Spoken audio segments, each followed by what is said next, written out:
All right. Let's try chapter 13. It's been a minute. Feeling it. We'll see how it goes. This is always horrendous. So, one of the most extraordinary of phenomena, an alleged phenomena of psychic research or alleged research, if in quasi existence there never has been real research, but only approximations to research the merge way, or that are continuous with prejudice and convenience. Stone throwing. It's attributed to poltergeists. They're mischievous spirits. Poltergeists do not assimilate with our own present quasi system, which is an attempt to correlate denied or disregarded data as phenomena of extraterrestrial forces expressed in physical terms. Therefore, I regard poltergeist as evil or false or discordant or absurd. Names that we give to various degrees or aspects of the unassimilable, or that have resist that or that which resists attempts to organize, harmonize, systematize, or in short positivize names that we give to our recognitions of the negative state. I don't care to deny poltergeists because I suspect the latter. But when we're more enlightened, or when we widen the range of our credulities, or take on more of the increase of ignorance that is called knowledge, poltergeists may become assimilable. Then they'll be as reasonable as trees. By reasonableness, I mean that which assimilates with a dominant force or system or a major body of thought. That is itself, of course, hypnosis and delusion, developing, however, in our acceptance to higher and higher approximations to realness. The poltergeists are now evil and or absurd to me, proportionally to their present assimilableness, compounded, however, with the factor of their possible future assimilableness. We lug in the poltergeist because some of our own data or alleged data merge away indistinguishably with data or alleged data of them. Instances of stones that have been thrown or that have fallen upon a small area from an unseen and undetectable source. London Times, April 27th, 1872. From 4 o'clock Thursday afternoon until 11:30 Thursday night, the houses, can't read it. The houses something in 58 Reverdy Road, Bermondsey, were assailed with stones and other missiles coming from an unseen quarter. 2 children were injured, every window broken, and several articles of furniture were destroyed. Although there was a strong body of policemen scattered in the neighborhood, they could not trace the direction whence the stones were thrown. Other missiles make a complication here. But if the expression means tin cans and old shoes, and if we accept that the direction could not be traced because it never occurred to anyone to look upward, why, we've lost a good deal of our provincial by this time. London Times, 1716-1841. That in the home of Mrs. Charlton at Sutton Courthouse, Sutton Lane, Chiswick, windows had been broken by some unseen agent. Every attempt to detect the perpetrator failed. The mansion was detached and surrounded by high walls. No other building was near it. The police were called. 2 constables, assisted by members of the household, guarded the house, but the windows continued to be broken both in front and behind the house. Or the floating islands that are often stationary in the Sargasso Sea, the atmospheric disturbances that sometimes affect them and brings down within small areas upon this earth from temporarily stationary sources. The Super Sargasso Sea and the beaches of its floating islands, from which I think, or at least accept, pebbles have fallen. Wolverhampton, England, June 1860, violent storm. Fall of so many little pebbles that they were cleared away by shoveling. Great number of small black stones that fell at Birmingham, England, August 1858, violent storm, said to be similar to some basalt a few leagues from Birmingham. Pebbles described as common water-worn pebbles that fell at Palestine, Texas, July 6, 1888, of a formation not found near Palestine. Round, smooth pebbles at Condor, 1834. A number of stones of particular formation and shapes unknown to the neighborhood fell in a tornado at Hillsborough, Illinois, 18 May 1883. Pebbles from aerial beaches and terrestrial pebbles as products of whirlwinds so merge in these instances that, though it's interesting to hear of things of peculiar shape that have fallen from the sky, it seems best to pay little attention here and find phenomena of the Super Sargasso Sea remote from the merger. To this requirement, we have three adaptations: pebbles that fell where no whirlwind to which to attribute them could be learned of; pebbles which fell in hail so large that incredibly could that hail have been formed in this earth's atmosphere; pebbles which fell and were long afterward followed by more pebbles as if from some aerial stationary source in the same place. In September 1898, there was a story in the New York newspaper of lighting or an appearance of luminosity. In Jamaica, something had struck a tree. Near the tree were found some small pebbles. It was said that the pebbles had fallen from the sky with the lightning, but the insult of orthodoxy was that they were not angular fragments such as might have been broken from a stony meteorite, that they were water-worn pebbles. In the geographical vagueness of mainland, the explanation... Nope. Yeah. Let me try it over. In the geographical vagueness... Man, I don't know why I get myself tongue-tied, and you're just going to have to deal with it. I don't fucking care, man. I love this shit, but I got to read at my own pace. In the geographical vagueness of a mainland, the explanation up from one place and down is another is always good, and is never overworked until the instances are massed as they are in this book. But upon this occasion, in the relatively small area of Jamaica, there was no whirlwind findable. However, there in the first place, Bob's up. Monthly Weather Review, August 1898-363. That the government meteorologists had investigated had reported that a tree had been struck by lightning, and that small water-worn pebbles had been found near the tree, but that similar pebbles could not be found all over Jamaica. Monthly Weather Review, September 1915-446. Professor Fsig gives an account of a fall of hail that occurred in Maryland June 22nd, 1915. Hailstones the size of baseballs, not at all uncommon. An interesting but unconfirmed account stated that small pebbles were found at the center of some of the larger hail gathered in Annapolis. The young man who related the story offered to produce the pebbles, but has not done so. A footnote. Since writing this, the author states that he has received some of the pebbles. When a young man produces pebbles, that's as convincing as anything else I've ever heard of, though no more convincing than if having told of ham sandwiches falling from the sky. He should produce ham sandwiches. If this reluctance be admitted by us, we correlate it with a datum reported by a Weather Bureau observer, signifying that, whether the pebbles had been somewhere aloft a long time or not, some of the hailstones that fell with them had been. The datum is that some of these hailstones were composed of from 20 to 25 layers alternately of ice and snow ice. In orthodox terms, I argue that a fair-sized hailstone falls from the clouds with velocity sufficient to warm it so that it would not take on even one layer of ice. To put on 20 layers of ice, I conceive of something that had not fallen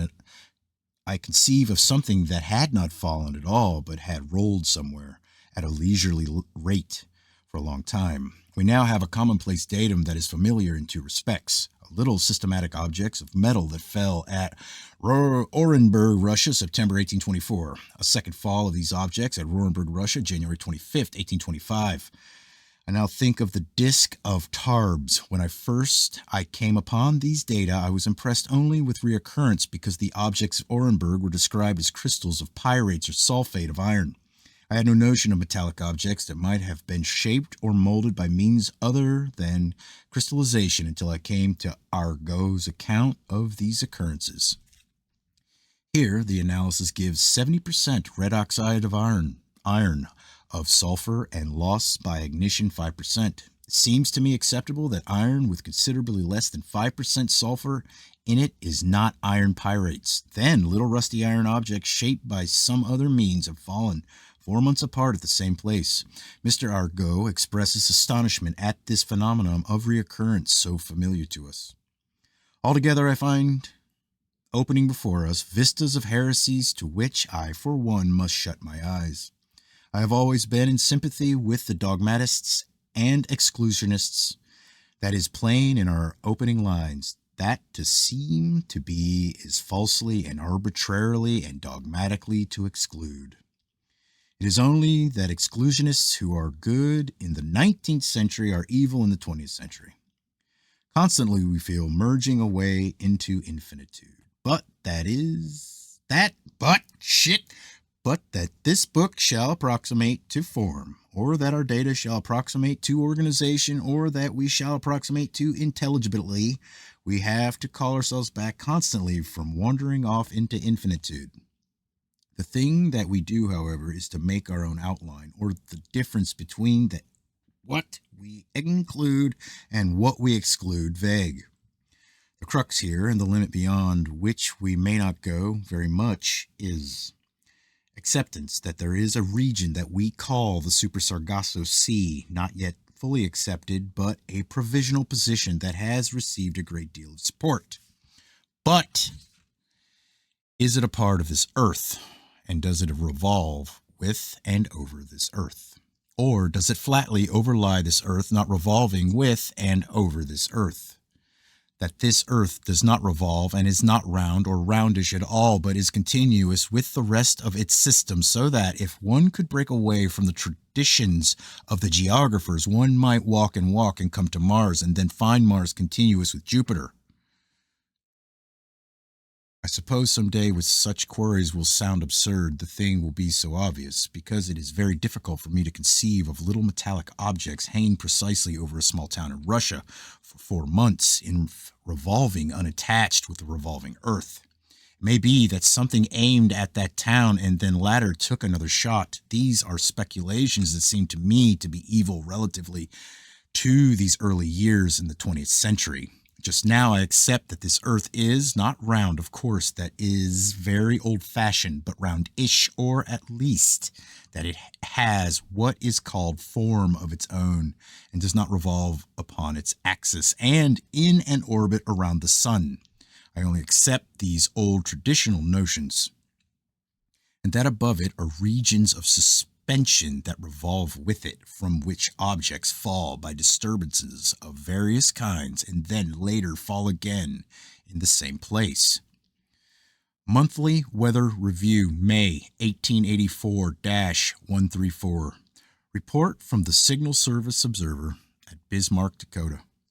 That, at 9 o'clock in the evening of May 22nd, 1884, sharp sounds were heard throughout the city caused by a fall of flinty stones striking against windows. 15 hours later, another fall of flinty stones occurred at Bismarck. There is no report of stones having fallen anywhere else. This is a thing out of the ultra-damned. All editors of scientific publications read the Monthly Weather Review and frequently copy from it. The noise made by the stones of Bismarck rattling against those windows may be in a language that aviators will someday interpret. But it was a noise entirely surrounded by silences. Of this ultra-damned thing there is no mention findable by me in any other publication.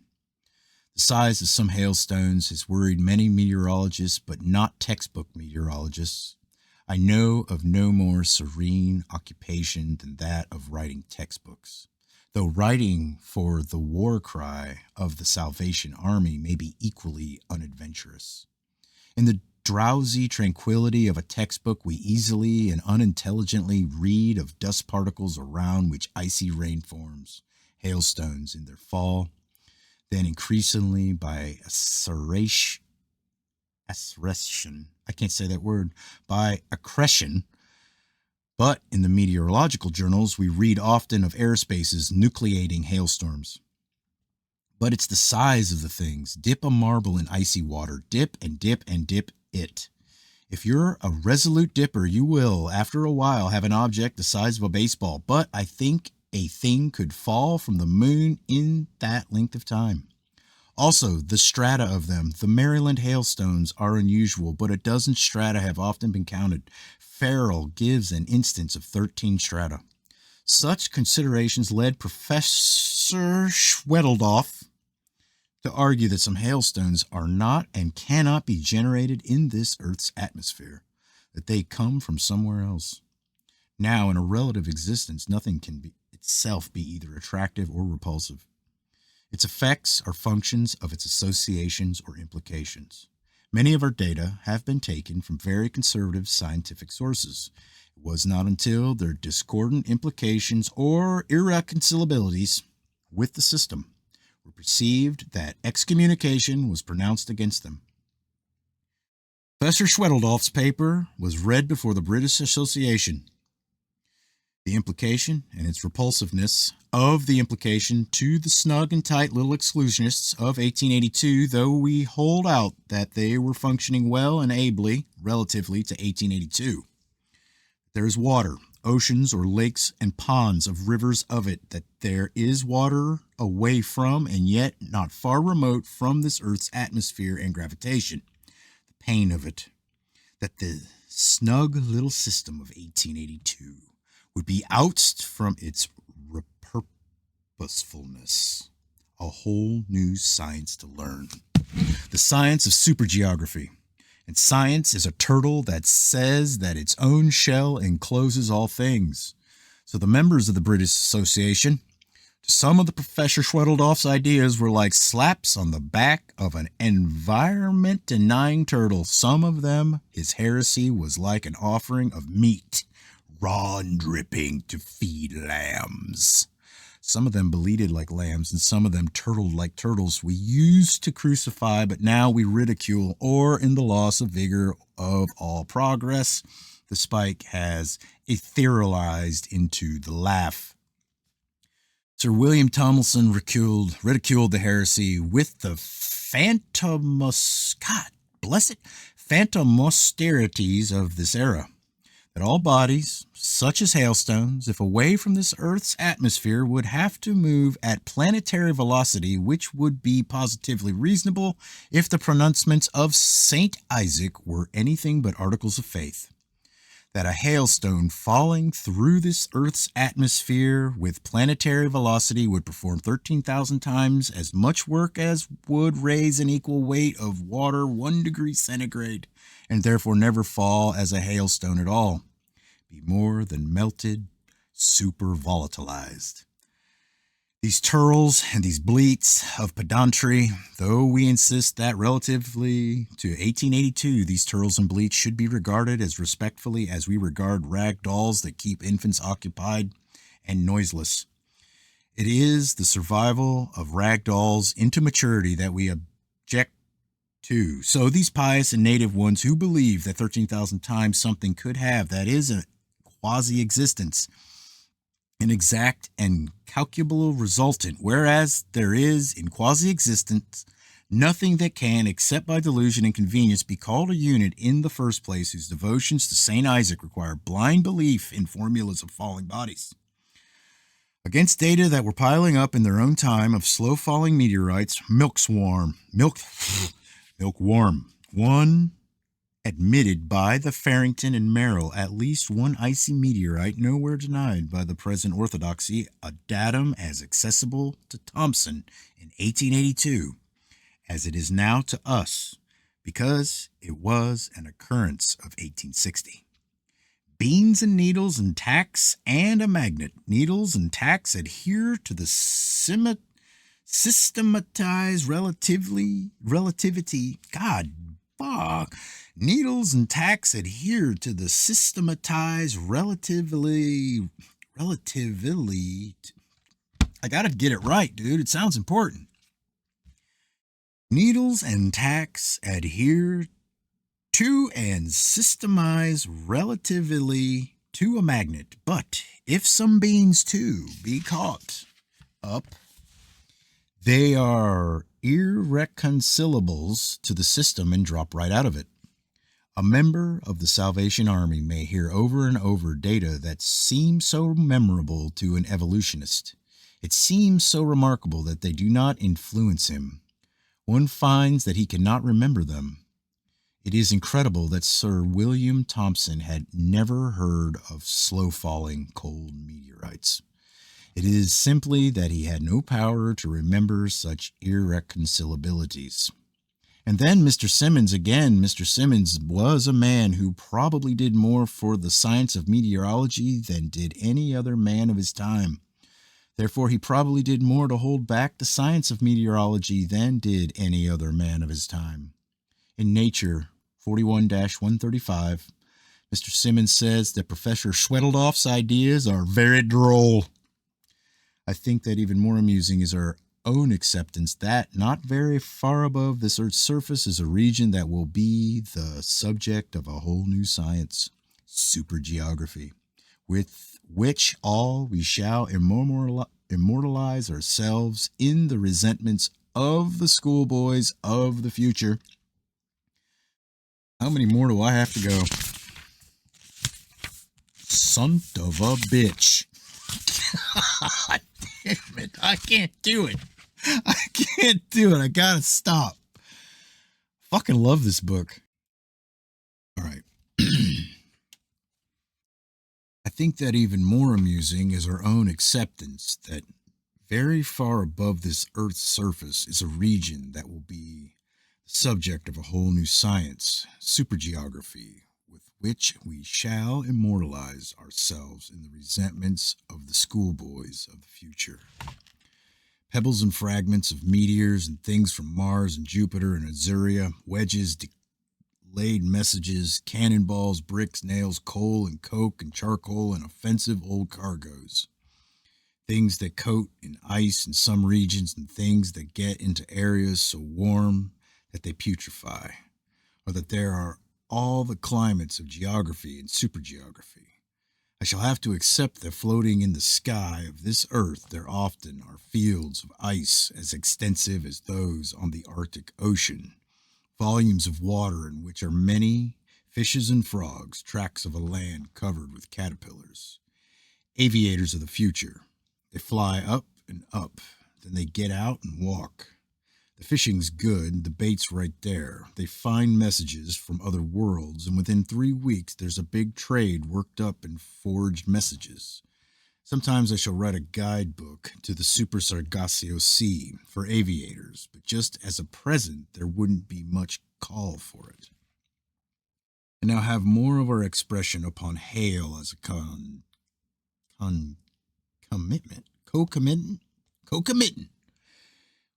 Now have more of our expression upon hail as a co-committant, or more data of things that have fallen from the sky with hail. In general, the expression is, these things may have been raised from some other part of the Earth's surface in whirlwinds, or may not have fallen and may have been upon the ground in the first place. But we were the hailstones found with them, raised from some other part of the Earth's surface, or were the hailstones upon the ground in the first place. As I said before, this expression is meaningless as to a few instances. It is reasonable to think of some coincidence between the fall of hail and the fall of other things. But inasmuch as there have been a good many instances, we begin to suspect that this is not so much a book we're writing as a sanitarium for overworked coincidences. If not conceivably, could very large hailstones and lumps of ice form in this Earth's atmosphere, and so then had to come from external regions, and then other things in or accompanying very large hailstones and lumps of ice came from external regions, which worries us a little. We may be instantly translated to the positive absolute. Cosmos 13-20 quotes a Virginia newspaper that fishes said to have been catfishes, a foot long. Some of them had fallen in 1853 at Norfolk, Virginia, with hail.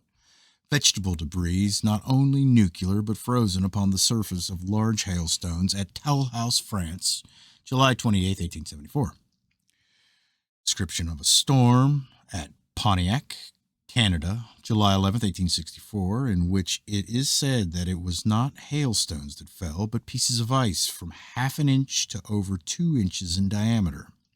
But the most extraordinary thing is that a respectable farmer of undoubted veracity says he picked up a piece of hail or ice in the center of which was a small green frog.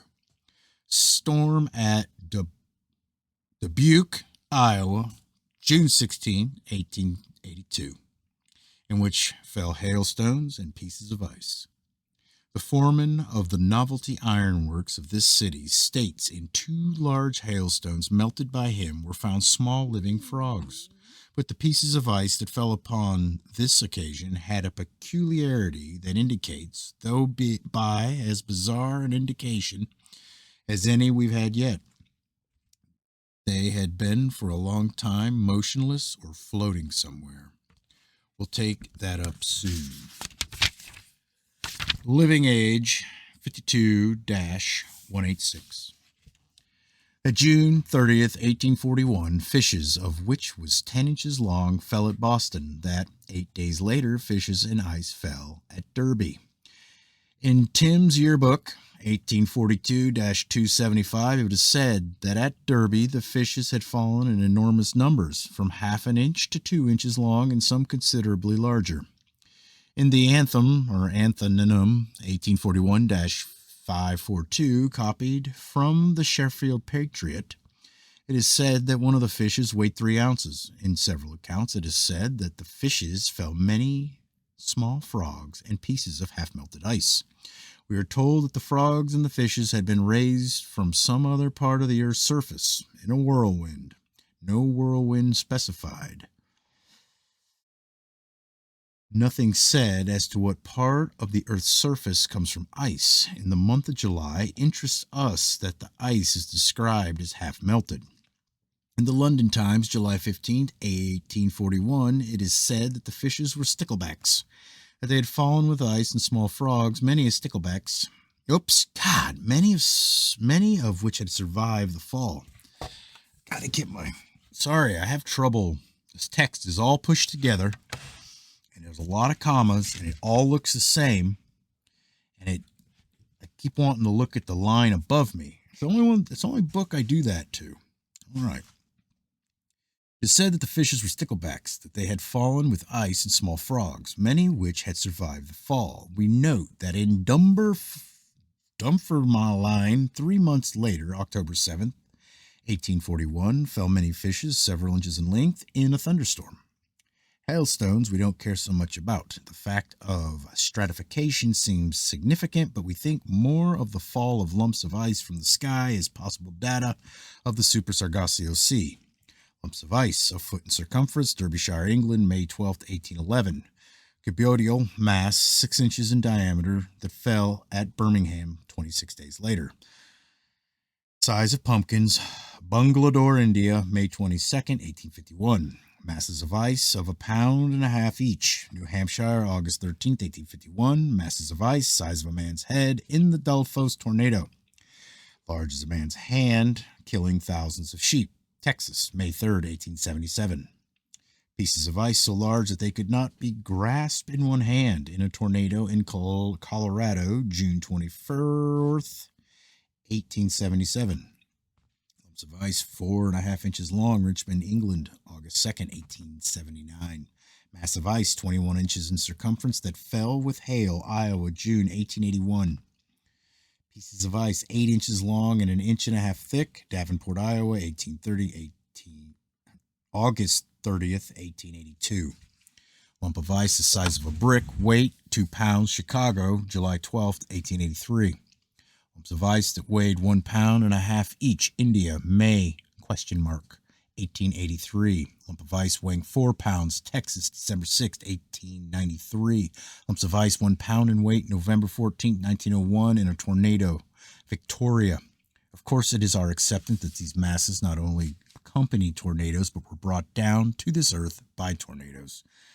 Flammarion, the atmosphere, page 34. Block of ice weighing 4.5 pounds that fell at Cazortora, Spain, June 15th, 1829. Block of ice weighing 11 pounds at Seti, France, October 1844. Mass of ice 3 foot long, 3 feet wide, and more than 2 feet thick that fell in a storm in Hungary, May 8th, 1802. Scientific America 47-119. That according to the Salina Journal, a mass of ice weighing about 80 pounds had fallen from the sky near Salina, Kansas, August 1882.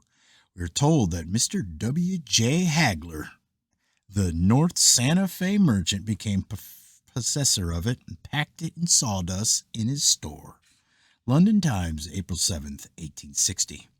That upon the 16th of March, 1860, in a snowstorm in Upper Wasdale, blocks of ice so large that at a distance they looked like a flock of sheep had fallen. Rep. Brit Associate, 1851-32. That a mass of ice about a cubic yard in size had fallen at Kaddish, India, 1828. Against these data, though, so far as I know, so many of them have never been assembled together before. There is a silence upon the part of the scientific men that is unusual. Our Super Sargasso Sea may not be an unavoidable conclusion, but arrival upon this earth of ice from external regions does not seem to be, except that there must be it ever so faint, a merger. It is in the notion that these masses of ice are only congealed hailstones. We have data against this notion as applied to all our instances, but the explanation has been offered, and it seems to me may apply in some instances. In the Bullsock Astro Deck of France 20-245, it is said of blocks of ice the size of decanters that had fallen at Tunis that they were only masses of congealed hailstones. London Times, August 4th, 1857, that a block of ice described as pure ice weighing 25 pounds had been found in the meadow of Mr. Warner of Cricklewood. There had been a storm the day before. As in some of our other instances, no one had seen this object fall from the sky. It was found after the storm. Nope. That's all that can be said about it. Letter from Captain Blackiston communicated by General Sabine to the Royal Society. That January 14th, 1860, in a thunderstorm, pieces of ice had fallen upon Captain Blackiston's vessel. That it was not hail. It was not hail, but irregular shaped pieces of solid ice of different dimensions up to the size of a half a brick. According to the Advertiser Scotsman, quoted by the Edinburgh New Philosophical Magazine, 47-371, an irregular shaped mass of ice fell at Ord, Scotland, August 1849, after an extraordinary peal of thunder. It is said that this was homogeneous ice, except in a small part which looked like congealed hailstones. The mass was about 20 feet in circumference. The story, is told in the London Times, August 14, 1849, is that upon the evening of the 13th of August, 1849, after a loud peal of thunder, a mass of ice said to have been 20 feet in circumference had fallen upon the estate of Mr. Moffat of Balvillich, Rossshire. It is said that this object fell alone, or without hailstones. Altogether, though it is not so strong for the Super Sargasso Sea, I think this is one of our best expressions upon external origins. The large blocks of ice could form in the moisture of this Earth's atmosphere is about as likely as the blocks of stone could form in a dust whirl. Of course, if ice or water comes to this Earth from external sources, we think of at least minute organisms in it, and on with our data to frogs, fishes, on to anything that is thinkable coming from external sources. It's of great importance to us to accept that large lumps of ice have fallen from the sky, but what we desire most, perhaps because of our interest in its archaeologic and paleontologic treasures, is now to be through with tentativeness and probation. to take the Super Sargasso Sea into full acceptance in our more advanced fold of the chosen of this 20th century. In the report of the British Association 1855-37, it is said that at Porbandar, India, December 11th, 1854, flat pieces of ice, many of them weighing several pounds each, I suppose, had fallen from the sky. They're described as large ice flakes, vast fields of ice in the super-Arctic regions or strata of the Super Sargasso Sea. When they break up, their fragments are flake-like. In our acceptance, there are aerial ice fields that are remote from this earth that break up, fragments grinding against one another, rolling in vapor and water of different constituency in different regions, forming slowly as stratified hailstones. But that there are ice fields near this earth that break up into just such flat pieces of ice as cover any pond or river when ice of a pond or river is broken, and are sometimes soon precipitated to the earth in this familiar flat formation. Simon's Met Mag 43-154. A correspondent writes that at Braemar, July 2nd, 1908, with the sky was cleared overhead and the sun shining, flat pieces of ice fell from somewhere. The sun was shining, but something was going on somewhere. Thunder was heard. Till I saw the reproduction of the photograph in the Scientific American, February 21st, 1914, I had supposed that these ice fields must be, say, at least 10 or 20 miles away from this earth and invisible to terrestrial observers, except as the blurs that have so often been reported by astronomers and meteorologists.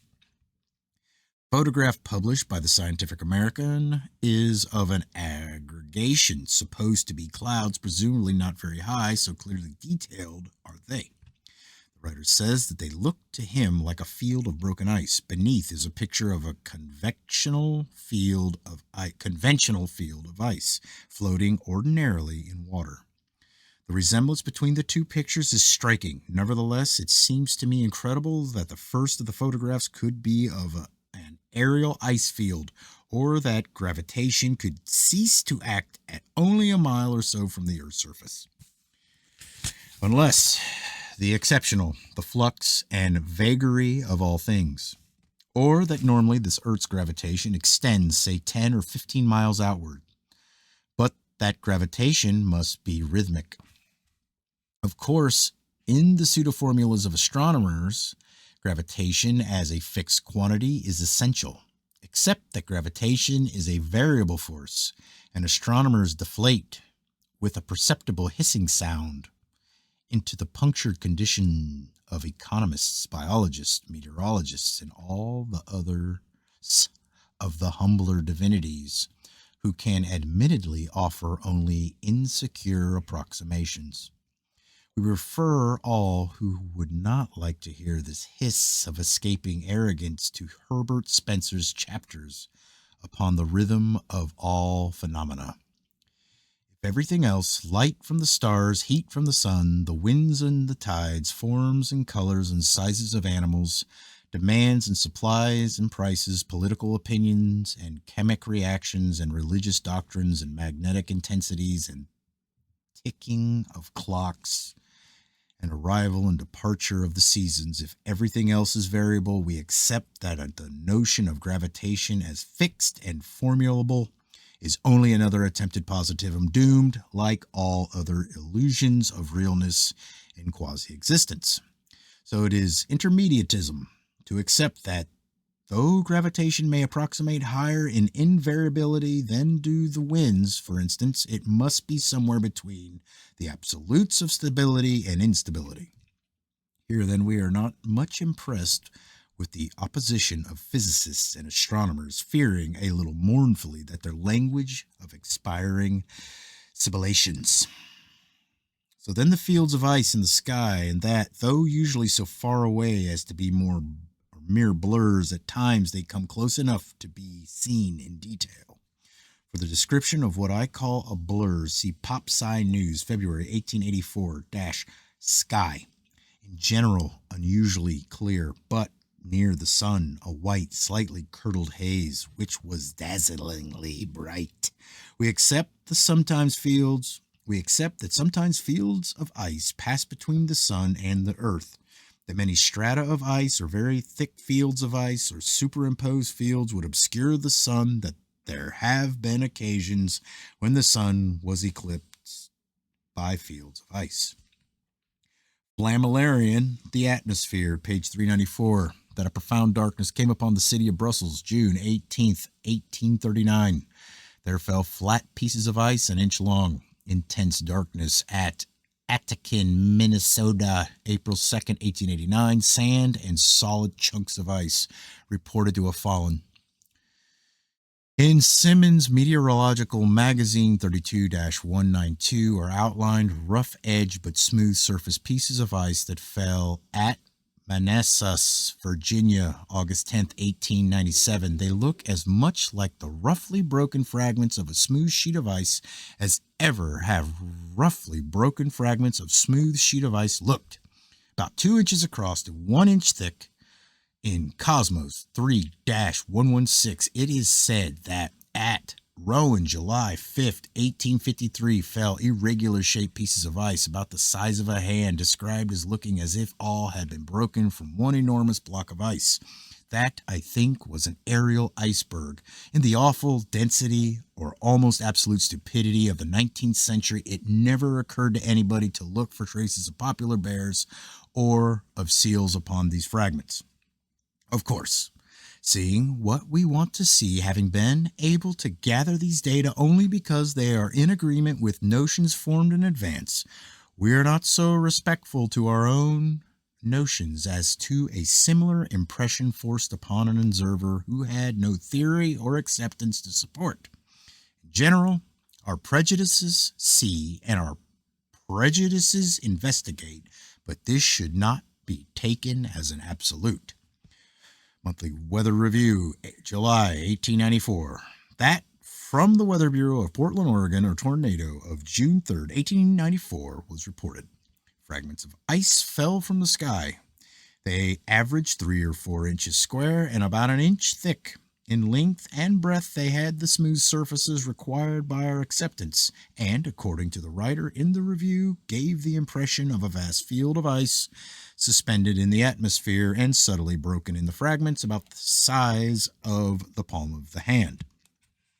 This datum, profoundly of what we used to call it the damned, or before we could no longer accept judgment or cut and dried condemnation by infants, turtles, and lambs, was copied,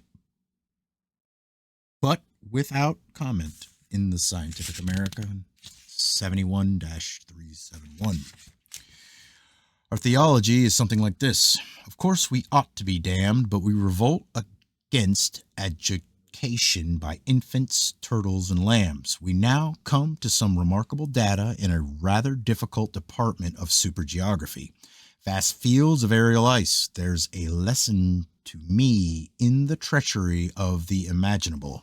Most of our opposition is in the clearness with which the conventional but impossible becomes the imaginable, and then the resistant to modifications. After it had become the conventional with me, I conceived clearly of vast sheets of ice a few miles above this earth. Then the shining of the sun and the ice partly melting. That note upon the ice that fell at Derby, water trickling and forming icicles upon the lower surface of the ice sheet. I seemed to look up and so clearly visualize those icicles hanging like stalactites from a flat-roofed cave in white calcite.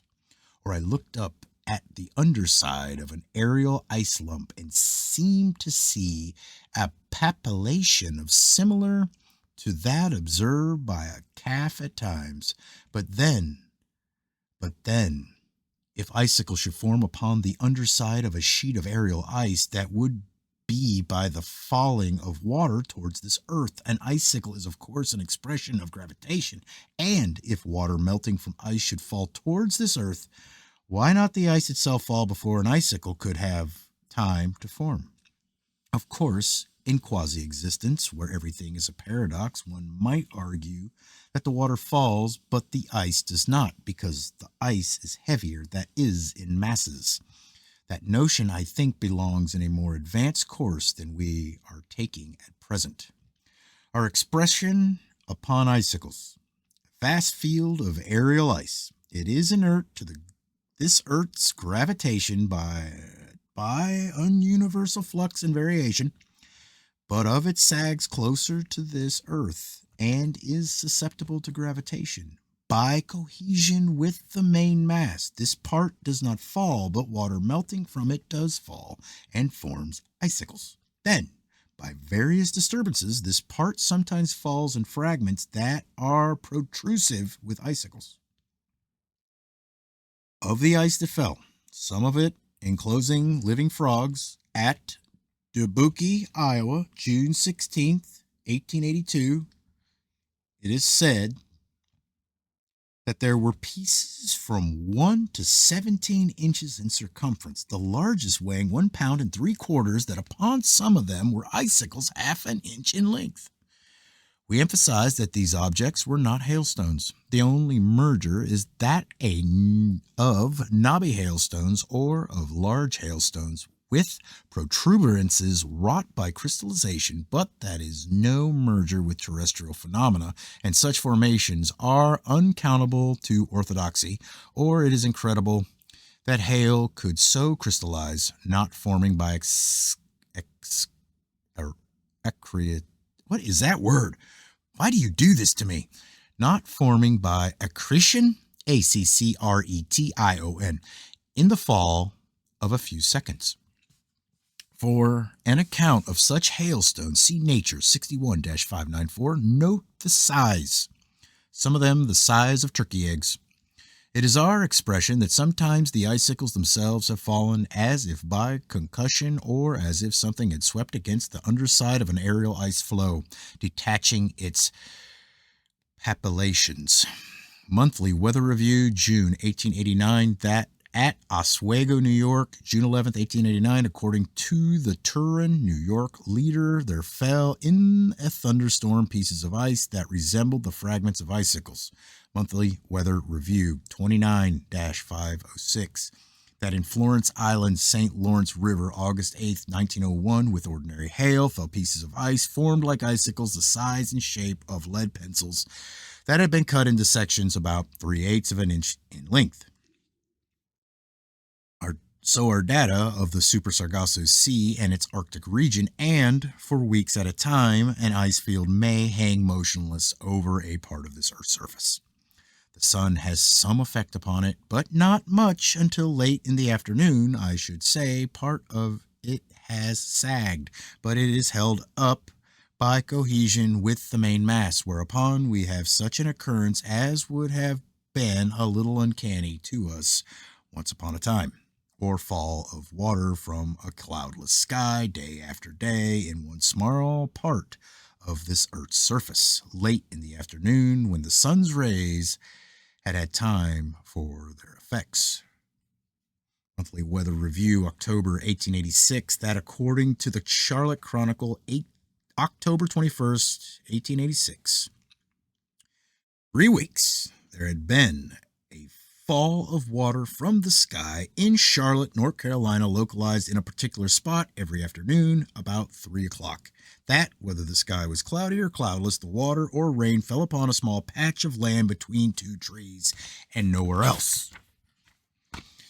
This is the newspaper account, and as much, it seems, in the depths of the unchosen, either by me or any other expression of the Salvation Army. The account by the Signal Service Observer at Charlotte, published in the review, follows. An unusual phenomenon was witnessed on the 21st, having been informed that, for some weeks prior to the date, rain had been falling daily after 3 p.m. on a particular spot near 2 trees, corner of 9th and D Streets. I visited the place and saw the precipitation in the form of raindrops at 4:47 and 4:55 p.m. while the sun was shining brightly. On The 22nd, I again visited the place, and from 4:05 to 4:25 p.m., a light shower of rain fell from a cloudless sky. Sometimes the precipitation falls over an area of a half an acre, but always appears to center at these two trees. And when lightest occurs there only. You see why this is a pain in the ass to read? It's all over the place. It's great. It's like a newspaper, but it's different. All right. Fuck it. Got that chapter in the books. All right. Buckle in. Chapter 14. You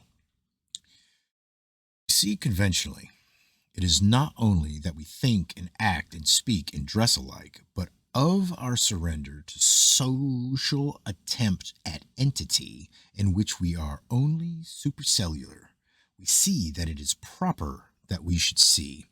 It is orthodox enough to say that a horse is not a horse or an infant, any more than is an orange to the unsophisticated. It's interesting to walk along a street sometimes and look at things and wonder what they'd look like if we hadn't been taught to see horses and trees and houses and horses and trees and houses. I think that, to supersight, they are local stresses merging indistinguishably into one another in an all-inclusive nexus. I think that it would be credible enough to say that many times have monstrator and Elvira and Azuria. Okay, I have to say that many times Monstrator and Elvira and Azuria crossed telescopic fields of vision and were not even seen because it wouldn't be proper to see them. It wouldn't be respectable, and it wouldn't be respectful. It wouldn't be respectable. Say It wouldn't be respectable, and it wouldn't be respectful. It would be insulting to old bones to see them. It would bring in evil influences from the relics of St. Isaac to see them. But our data of vast worlds that are orbitless, or that are navigable, or that are adrift in an interplanetary tides and currents, the data that we shall have of their approach in modern times within 5 or 6 miles of this earth. Then their visits or approaches to other planets or to other of the few regularized bodies that have surrounded to the attempted entity of this solar system as a whole. The very question that we can't very well evade: have these other worlds or superconstructions ever been seen by astronomers? I think there would not be much approximation to the realness and taking refuge in the notion of astronomers who stare and squint and see only that which it is respectable and respectful to see. It is all very well to say that astronomers are hypnotics, and that an astronomer looking at the moon is hypnotized by the moon, but our acceptance is that the bodies of this present expression often visit the moon or cross it, or are held in temporary suspension near it, and some of them must often have been within the diameter of an astronomer's hypnosis. A general expression that upon the oceans of this earth there are regularized vessels, but also that there are tramp vessels. That upon the super ocean there are regularized planets, but also that there are tramp worlds. That astronomers are like mercantile purists who would deny commercial vagabondage. Acceptance is that vast celestial vagabonds have been excluded by astronomers, primarily because their irresponsibilities are an affront to the pure and the precise, or to attempted positivism, and secondarily because they have not been seen so very often. The planets steadily reflect the light of the sun upon this uniformity. A system that we call primary astronomy has been built up. Now the subject matter of advanced astronomy is data of celestial phenomena that are sometimes light and sometimes dark, varying like some of the satellites of Jupiter, but with a wider range. However, light or dark, they have been seen and reported so often that the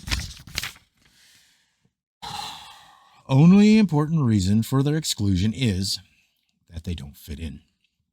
With dark bodies that are probably external to our own solar system, I have in the provincialism that no one can escape not much concern. Dark bodies afloat in our outer space would have been damned a few years ago, but now they're sanctioned by Professor Barnard. And if he says they're all right, you may think of them without the fear of doing something wrong or ridiculous. The close kinship we note so often between the evil and the absurd. I suppose by the ridiculous I mean the froth of evil, the dark companion of Algol, for instance, though that's a clear case of celestial miscegenation. The purists or positivists admit that's so. In the Proceedings of the National Academy of Science 1915-394, Professor Barnard writes of an object. He calls it an object in selfis. His idea is that there are dark, opaque bodies outside this solar system, but in the Astrophysical Journal 1916-1, he modifies into regarding them as dark nebula. That's not so interesting.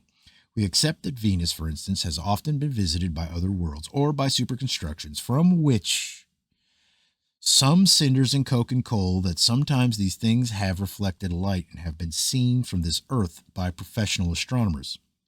It will be noted that throughout this chapter our data are accursed Brahmins. As the hypnosis and inertia we keep on saying, just as a good many of the scientists of the 19th century kept on admitting the power of the system that preceded them, or continuity, would be smashed. There's a big chance here for us to be instantaneously translated to the positive absolute.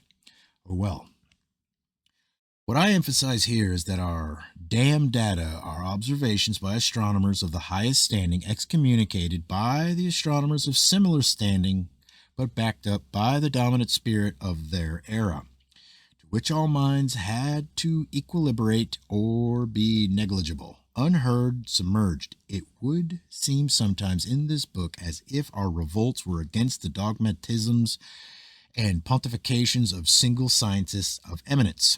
This is only a convenience because it seems necessary to personify. If we look over philosophical transactions or the publications of the Royal Astronomical Society, for instance, we see that Herschel, for instance, was as powerless as any boy stargazer to enforce acceptance of any observation of his that did not harmonize with the system that was growing up as independently of him and all other astronomers.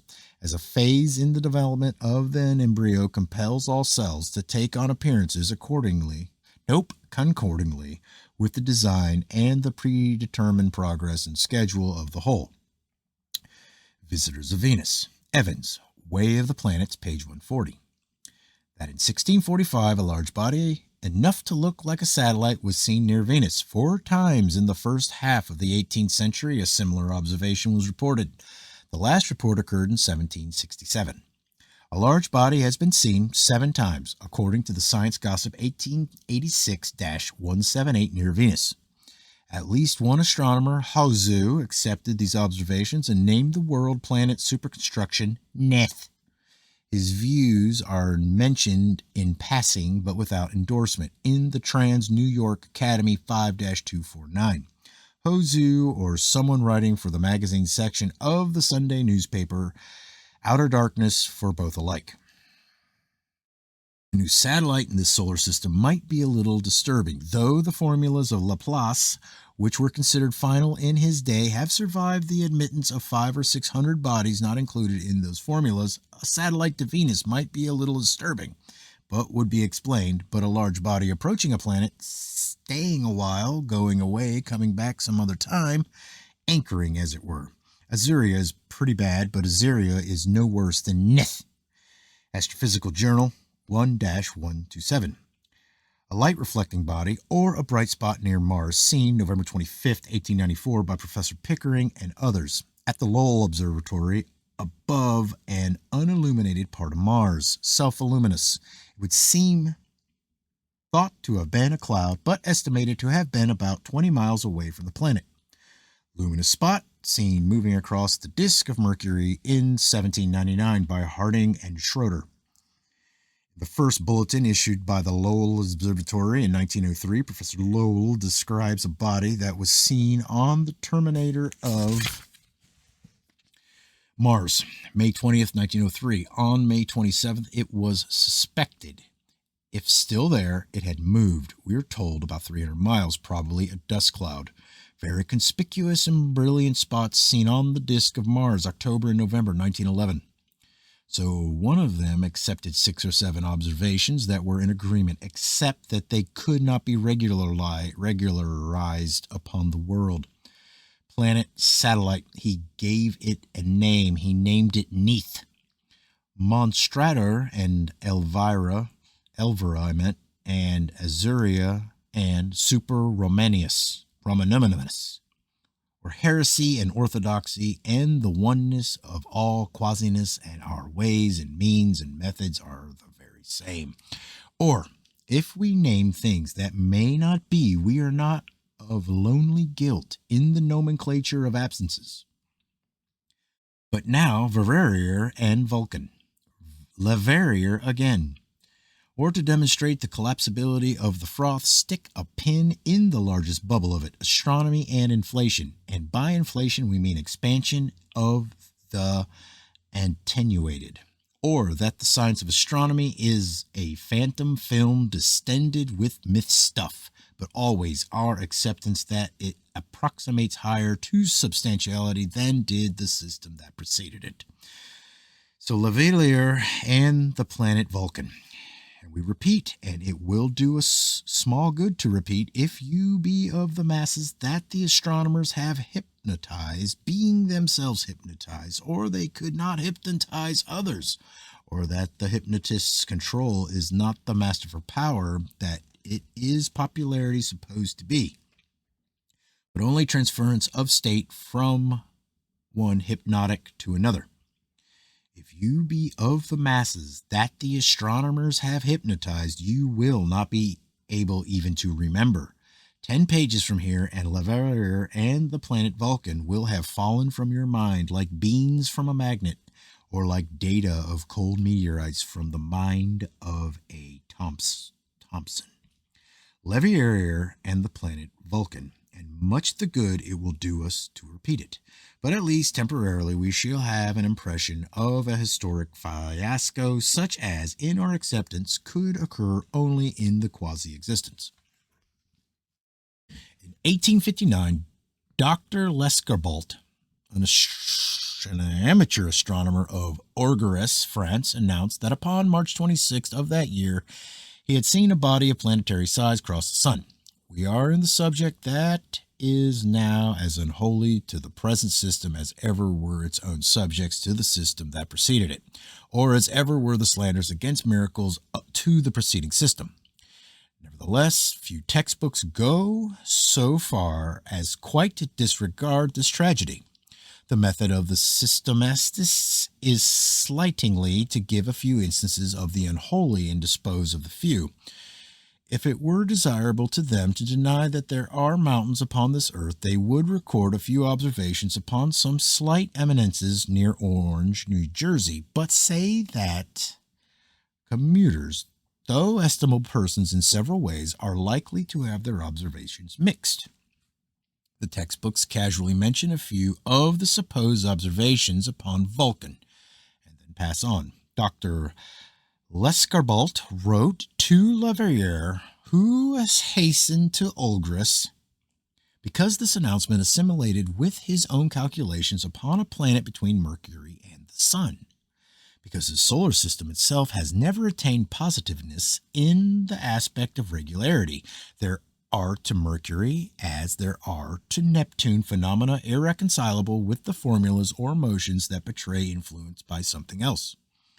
We are told that Leverrier satisfied himself as to the substantial accuracy of the reported observation. The story of this investigation is told in Monthly Notices 20-98. It seems too bad to threaten the native little thing with our rude sophistications, but it is amusingly of the ingeniousness of the age from which present dogmas have survived. Lescarbault wrote to Leverrier. Leverrier hastened to Orgris, but he was careful not to tell Lescarbault who he was. Went right in and subjected Dr. Lescarbault to a very severe cross-examination, just the way you and I may feel at liberty to go into anybody's home and be severe with people, pressing him hard step by step, just as anyone might go into someone else's house and press him hard, though unknown to the hard-pressed one. Not until he was satisfied did Leverrier reveal his identity. I suppose Dr. Lescarbault expressed astonishment. I think there's something utopian about this. It's so unlike the standoffishness of New York life. Leverrier gave the name Vulcan to the object that Dr. Lescarbault had reported, by the same means by which he is, even to this day, supposed by the faithful. I have discovered Neptune. He already had announced the probable existence of an inertial mercurial body, or a group of bodies. He had 5 observations besides Lescarbault's upon something that had been seen to cross the sun, in accordance with the mathematical hypnosis of his era. He studied these 6 transits. Out of them he computed elements, giving Vulcan a period of about 20 days, or a formula for heliocentric longitude at any time. But he placed the time of best observation away up in 1877. But even so, or considering that he still had probably a good many years to live, it may strike one that he was a little rash. That is, if one has not gone very deep into the study of hypnosis, that having discovered Neptune by a method which, in our acceptance, had no more to recommend it than had once equally well thought of methods of witch finding, he should not have taken such chances, that if he was right as to Neptune, but should be wrong as to Vulcan, his average would be way below that of most fortune tellers, who could scarcely hope to do business upon a 50% basis. All that the reasoning of a tyro in hypnosis. Date, March 22nd, 1877. The scientific world was up on its hind legs, nosing the sky. The thing had been done so authoritatively. Never a pope had said a thing with more of the seeming of finality. If 6 observations correlated, what more could be asked for? The editor of Nature, a week before the predicted event, though cautious, said that it is difficult to explain how 6 observers, unknown to one another, could have data that could be formulated if they were not related phenomena. In a way, at this point occurs the crisis of our whole book. Formulas are against us, but can astronomic formulas, backed up by observations in agreement, taken many years apart, calculated by Leverrier, be as meaningless in a positive sense as all other quasi-things that we have encountered so far? The preparations they made before March 22nd, 1877 in England, the Astronomer Royal made it the expectation of his life. Notified observers at Madras, Melbourne, Sydney, and New Zealand, and arranged with observers in Chile and the United States. M. Struve had prepared for observations in Serbia and Japan. March 22nd, 1877. Not absolutely hypocritically, I think it's pathetic myself. If anyone should doubt the sincerity of Leverrier in this matter, we note, whether it has meaning or not, that a few months later he died. I think we'll take up Monstrator, though there's so much to this subject that we'll have to come back. Great. According to the Annual Register 9-120, upon the 9th of August 1762, M. de Rostand of Basly, France, was taking altitudes of the sun at Lausanne.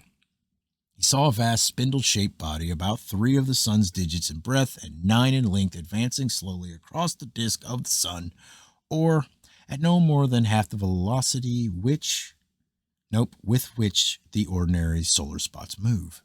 It did not disappear until the 7th of September when it reached the sun's limb. Because of the spindle-like form, I incline to think of a super zeppelin. But another observation, which seems to indicate that it was a world, is that though it was opaque and ellipsed the sun, it had around it a kind of nebulosity or atmosphere. A penumbra would ordinarily be a datum of a sunspot, but there are observations that indicate that this object was at a considerable distance from the sun. It is recorded that another observer at Paris watching the sun at this time had not seen this object, but that M. Crost at Seoul, about 45 German leagues northward from Lausanne, had seen it, describing the same spindle form, but disagreeing a little as to its breadth. Then comes the important point that he and M. de Rostan did not see it upon the same part of the sun. This, then, is parallax, and compounded with invisibility at Paris is great parallax, or that, in the course of a month in the summer of 1762, a large opaque spindle-shaped body traversed the disk of the sun, but at a great distance from the sun. The writer of the Register says, in a word, we know of nothing to have recourse to in the heavens by which to explain this phenomenon. I suppose he was not a hopeless addict to explaining. Extraordinary. We fear he must have been a man of loose habits in some other respects. As to us, Monstrator, in the monthly notices of the RAS February 1877, Leverrier, who never lost faith up to the last day, gives the 6 observations upon an unknown body of planetary size that he had formulated. Fritsch, October 10th, 1802. Stark, October 9th, 1819. De Cupis, October 30th, 1839. Sidebotham, November 12th, 1849. Lescarbault, March 26, 1859. Loomis, March 20th, 1862. If we weren't so accustomed to science in its essential aspect of disregard, we'd be mystified and impressed, like the editor of Nature, with the formulation of these datum. Agreement of so many instances would seem incredible as a coincidence, but our acceptance is that, with just enough disregard, astronomers and fortune tellers can formulate anything, or we'd engage ourselves to formulate periodicities in the crowds in Broadway. Say that every Wednesday morning a tall man with one leg and a black eye carrying a rubber plant passes the Singer Building 10:15.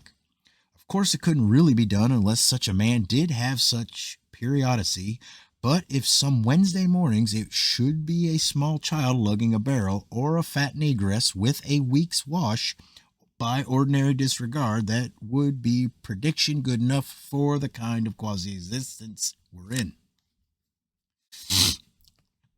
So whether we accuse or whether we think that the word accuse over-dignifies an attitude towards a quasi-astronomer or mere figment in the super-dream, our acceptance is that Leverrier never did formulate observations, that he picked out observations that could be formulated. That of this type are all formulas.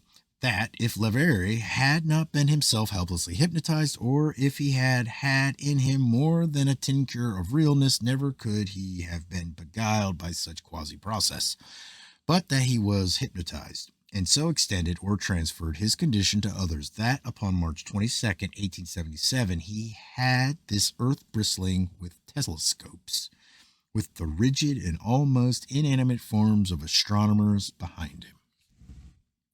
And not a blessed thing of any unusuality was seen upon that day or succeeding days, but that the science of astronomy suffered the slightest in prestige couldn't. The spirit of 1877 was behind it. If in an embryo some cells should not live up to the phenomena of their era, the others will sustain the scheduled appearances. Not until an embryo enters the mammalian stage or cells of the reptilian stage false cells. It is our acceptance that there were many equally authentic reports upon large planetary bodies that had been seen near the sun. That of many, Leverrier picked out 6, not then deciding that all the other observations related to still other large planetary bodies, but arbitrarily or hypnotically disregarding or heroically disregarding every one of them. That to formulate all he had to exclude, that to formulate at all he had to exclude falsely. The denouement killed him, I think. I'm not at all inclined to place him with the Greys and Hitchcocks and Simmonses. I'm not, because though it was rather unsportsmanlike to put the date so far ahead, he did give a date, and he did stick to it with such a high approximation. I think Leverrier was translated to the positive absolute, the disregarded observation of July 26, 1819 by Gruthinson.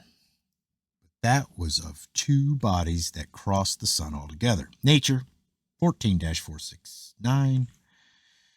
That according to the astronomer J.R. Hind, Benjamin Scott, City Chamberlain of London, and Mr. Ray had, in 1847, seen a body similar to Vulcan cross the sun. Similar observation by Hind and Lowe, March 12, 1849. Nature 14-504. Body of apparent size of Mercury seen January 29, 1860 by F.A.R. Russell and 4 other observers crossing the sun. De Vico's observation of July 12, 1837. L'Année Scientifique 1865-16. That another amateur astronomer, Mr. Combray of Constantinople, had written to Leverrier that upon the 8th of March 1865 he had seen a black point, sharply outlined, traverse the disk of the sun. It detached itself from a group of sunspots near the limb of the sun and took 48 minutes to reach other limb. Figuring upon the diagram sent by M. Combray, a central passage would have taken a little more than an hour. This observation was disregarded by Leverrier because his formula required about 4 times that velocity. The point here is that these other observations are as authentic as those of Leverrier included. That, then, upon data as good as the data of Vulcan, there must be other Vulcans. The heroic and defiant disregard, then, of trying to formulate one, omitting the others, which, by orthodox doctrine, must have influenced it greatly, if all were in the relatively narrow space between Mercury and the Sun. Observation upon another such body of April 4th, 1876, by M. Weber of Berlin. As to this observation, Leverrier was informed by Wolf in August 1876. It made no difference so far as can be known to this notable positivist. 2 other observations noted by Hind and Denning, London Times, November 3rd, 1871 and March 26, 1873, monthly notices of the RAS 20-10. 100. Itch. Probably a tick. Standature, February 1762. Lynchburg, November 1762. Hoffman, May 1764. Dangos, January 18, 1798. Stark, February 12, 1820.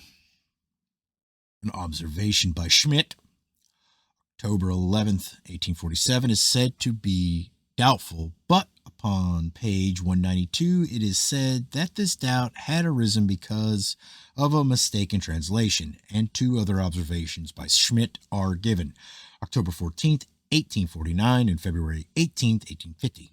Also an observation by Loft, January 6th, my birthday, 1818. Observation by Stenehibel at Vienna, April 27th, 1820. Haas had collected reports of 20 observations like Lescar-Bolt's. The list was published in 1872 by Wolf. Also, there are other instances like Gershentin's American Journal of Science 2-28-446 report by Pastoroff that he had seen twice in 1836 and once in 1837 2 round spots of unequal size moving across the sun, changing position relatively to each other and taking a different course, if not orbit, each time that in 1834 he had seen similar bodies pass 6 times across the disk of the sun, looking very much like Mercury in his transits. March 22nd, 1876. But to point out Leverrier's poverty-stricken average, or discovering planets upon a 50% basis, would be to point out the low percentage of realness in the quasi-myth stuff of which the whole system is composed. We do not accuse the textbooks of omitting the... Where'd my tongue go?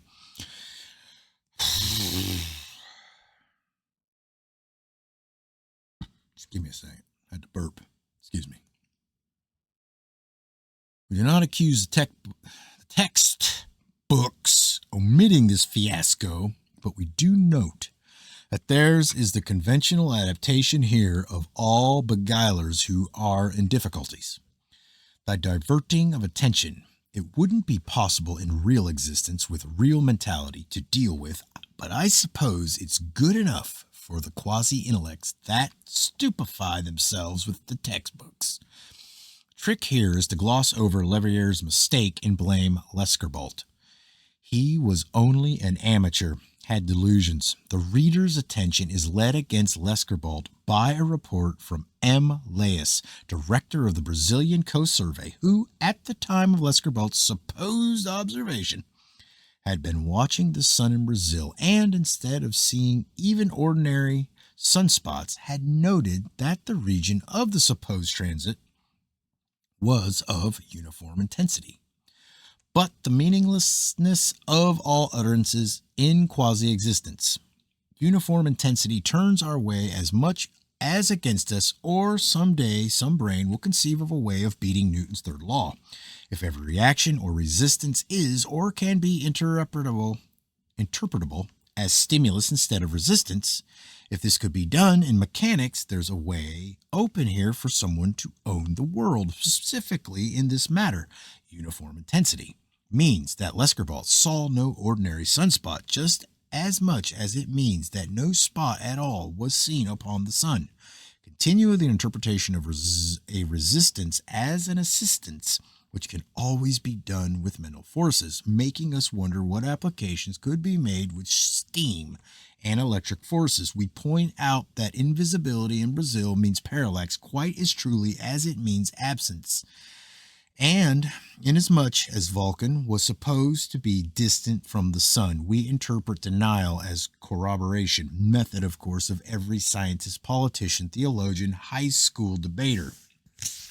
So the textbooks, with no especial cleverness, because no especial cleverness is needed, lead the reader to contempt for the amateur of Ogris and forgetfulness of Leverrier, and some other subject is taken up. That's my cadence on this. I think that's how I feel comfortable. If you don't like it, probably shouldn't listen. It might change, but that's how I feel comfortable. It's like harnessing old Mr. fucking Fort. And I kind of like that.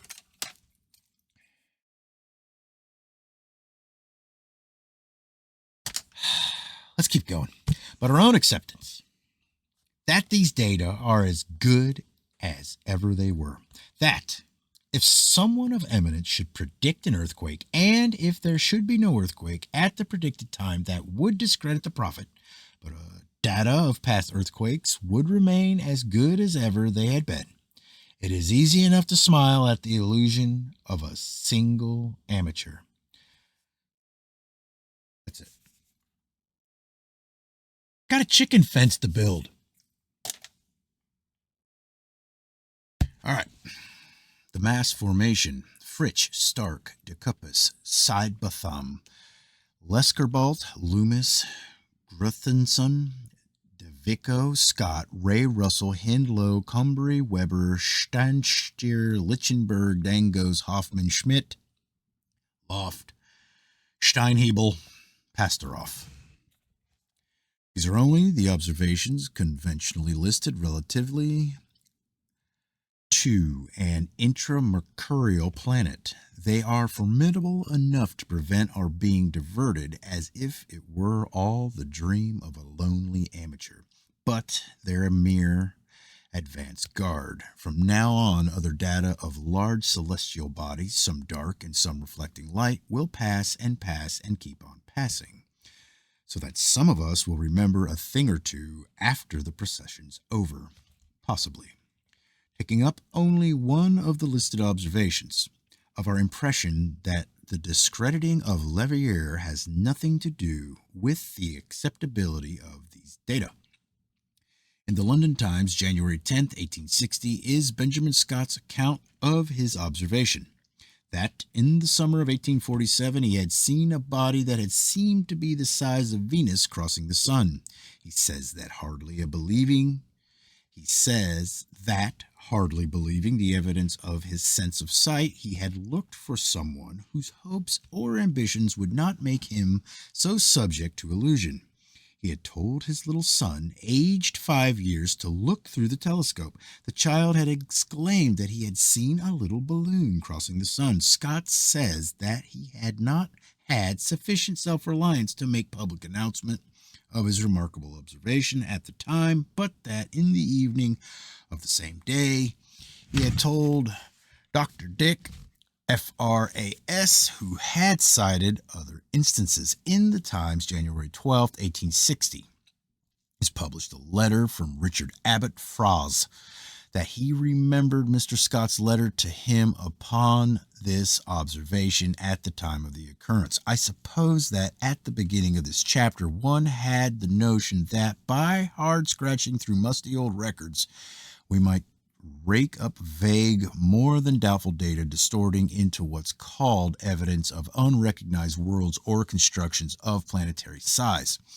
But the high authenticity and the support and the modernity of the accursed that we are now considering, and our acceptance that ours is a quasi-existence in which, above all other things, hopes, ambitions, emotions, motivations, stands, attempt to positivize. We are here considering an attempt to systemize that is sheer fanaticism in its that we are here considering an attempt to systemize that is sheer fanaticism in its disregard of the unsystemizable, that it represented the highest good in the 19th century, that it is monomania, but heroic monomania that was quasi-divine in the 19th century, but that this isn't the 19th century. As undoubtedly sponsored Brahmin in the regard of Baptists, the objects of July 29, 1878 stand out and proclaim themselves so that nothing but disregard of the intensity of monomania can account for their reception by the system. Or the total eclipse of July 29, 1878, and the reports of Professor Watson from Rawlins, Wyoming, and Professor Swift from Denver, Colorado, that they had seen two shining objects at a considerable distance from the sun. It's quite in accord with our general expression, not that there is an intramercurial planet, but that there are different bodies, many vast things, near this earth sometimes, near the sun sometimes, orbitless worlds, which, because of scarcely any data of collisions, we think of as under navigatable control, or dirigible superconstructions. Professor Watson and Professor Swift published their own observations. Then the disregard that we cannot think of in terms of ordinary sane exclusions. Textbook systemists begin by telling us that the trouble with these observations is that they disagree widely. There is considerable respectfulness, especially for Professor Swift, but we are told that by coincidence, these two astronomers, hundreds of miles apart, were eluded. Their observations were so different. Professor Swift, that his own observation was in close approximation to that given by Professor Watson. In the Observatory 2-61, Swift says that his observations and Watson's were confirmatory of each other. The faithful try again, that Watson and Swift mistook stars for other bodies. In the Observatory 2-193, Professor Watson says that he had previously committed to memory all stars near the sun down to the 7th magnitude. And he's damned anyway. How such exclusions work out is shown by Lockyer. Nature, August 20, 1878. He says there is little doubt that an intermercurial planet has been discovered by Professor Watson. That was before excommunication was pronounced. He says, if it will fit one of Leverrier's orbits. It didn't fit. In Nature 21-301, Professor Swift says, I have never made a more valid observation, nor one more free from doubt. He's damned anyway. We shall have some data that will not live up to the most rigorous requirements, but if anyone would like to read how carefully and minutely these two sets of observations were made, see Professor Swift's detailed description in the American Journal of Science 116-313, and the technicalities of Professor Watson's observations in Monthly Notices 38-525. Our own acceptance upon dirigible worlds, which is assuredly enough more equally real than attempted concepts of large planets relatively near this Earth, moving in orbits but visible only occasionally, which more nearly approximates to reasonableness than does wholesale slaughter of Swift and Watson and Fritsch and Stark and de Cuppis. But our own acceptance is so painful to so many minds that in another of the charitable moments that we have now, and then for the sake of contrast, we offer relief.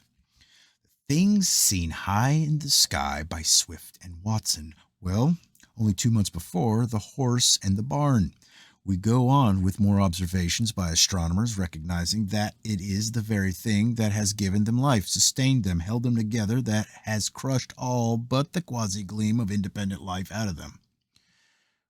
Were they not systematized, they could not be at all, except sporadically and without sustenance. They are systematized. They must not vary from the conditions of the system. They must not break away for themselves. The two great commandments, thou shalt not break continuity, thou shalt try. We go on with these disregarded data, many of which are of the highest degree of acceptability. It is the system that pulls back its variations as this Earth is pulling back the Matterhorn. It is the system that nourishes and rewards and also freezes out life with the chill of disregard. We do note that before excommunication is pronounced, Orthodox journals do liberally enough record unassimilable observations. All things merge away into everything else. That is continuity. So the system merges away and evades us when we try to focus against it.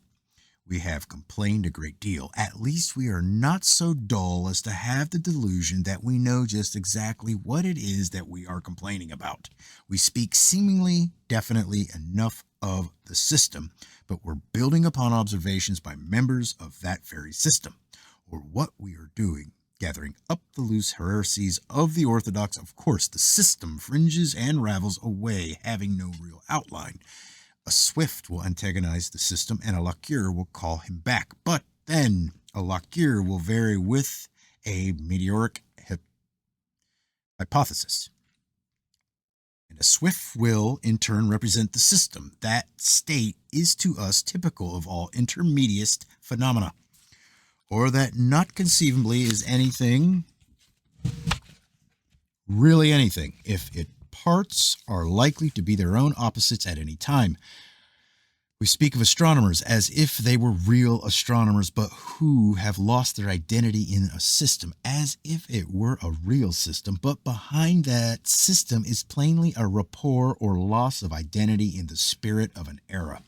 Bodies that have looked like dark bodies and lights that may have been sunlight reflected from interplanetary object masses constructions. Lights that have been seen upon or near the moon. In Philosophical Translations 82-27 is Herschel's report upon many luminous points which he saw upon or near the moon during an eclipse.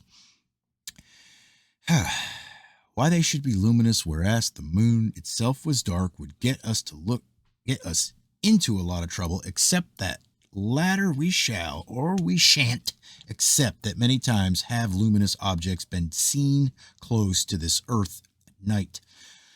But what's that word? Numerousness is a new factor or new disturbance to our explorations, a new aspect of interplanetary inhabitancy or occupancy. Worlds in hordes or beings, winged beings perhaps. Wouldn't astonish me if we should end up by discovering angels or beings in machines, argosies of celestial voyagers. In 1783 and 1787, Herschel reported more lights on or near the moon, which he supposed were volcanic. The word of a Herschel has had no more weight in divergences from the orthodox than has the word of Leckerbalt. These observations are of the disregarded. Bright spots seen on the moon, November 1821. For 4 of other instances, see Loomis.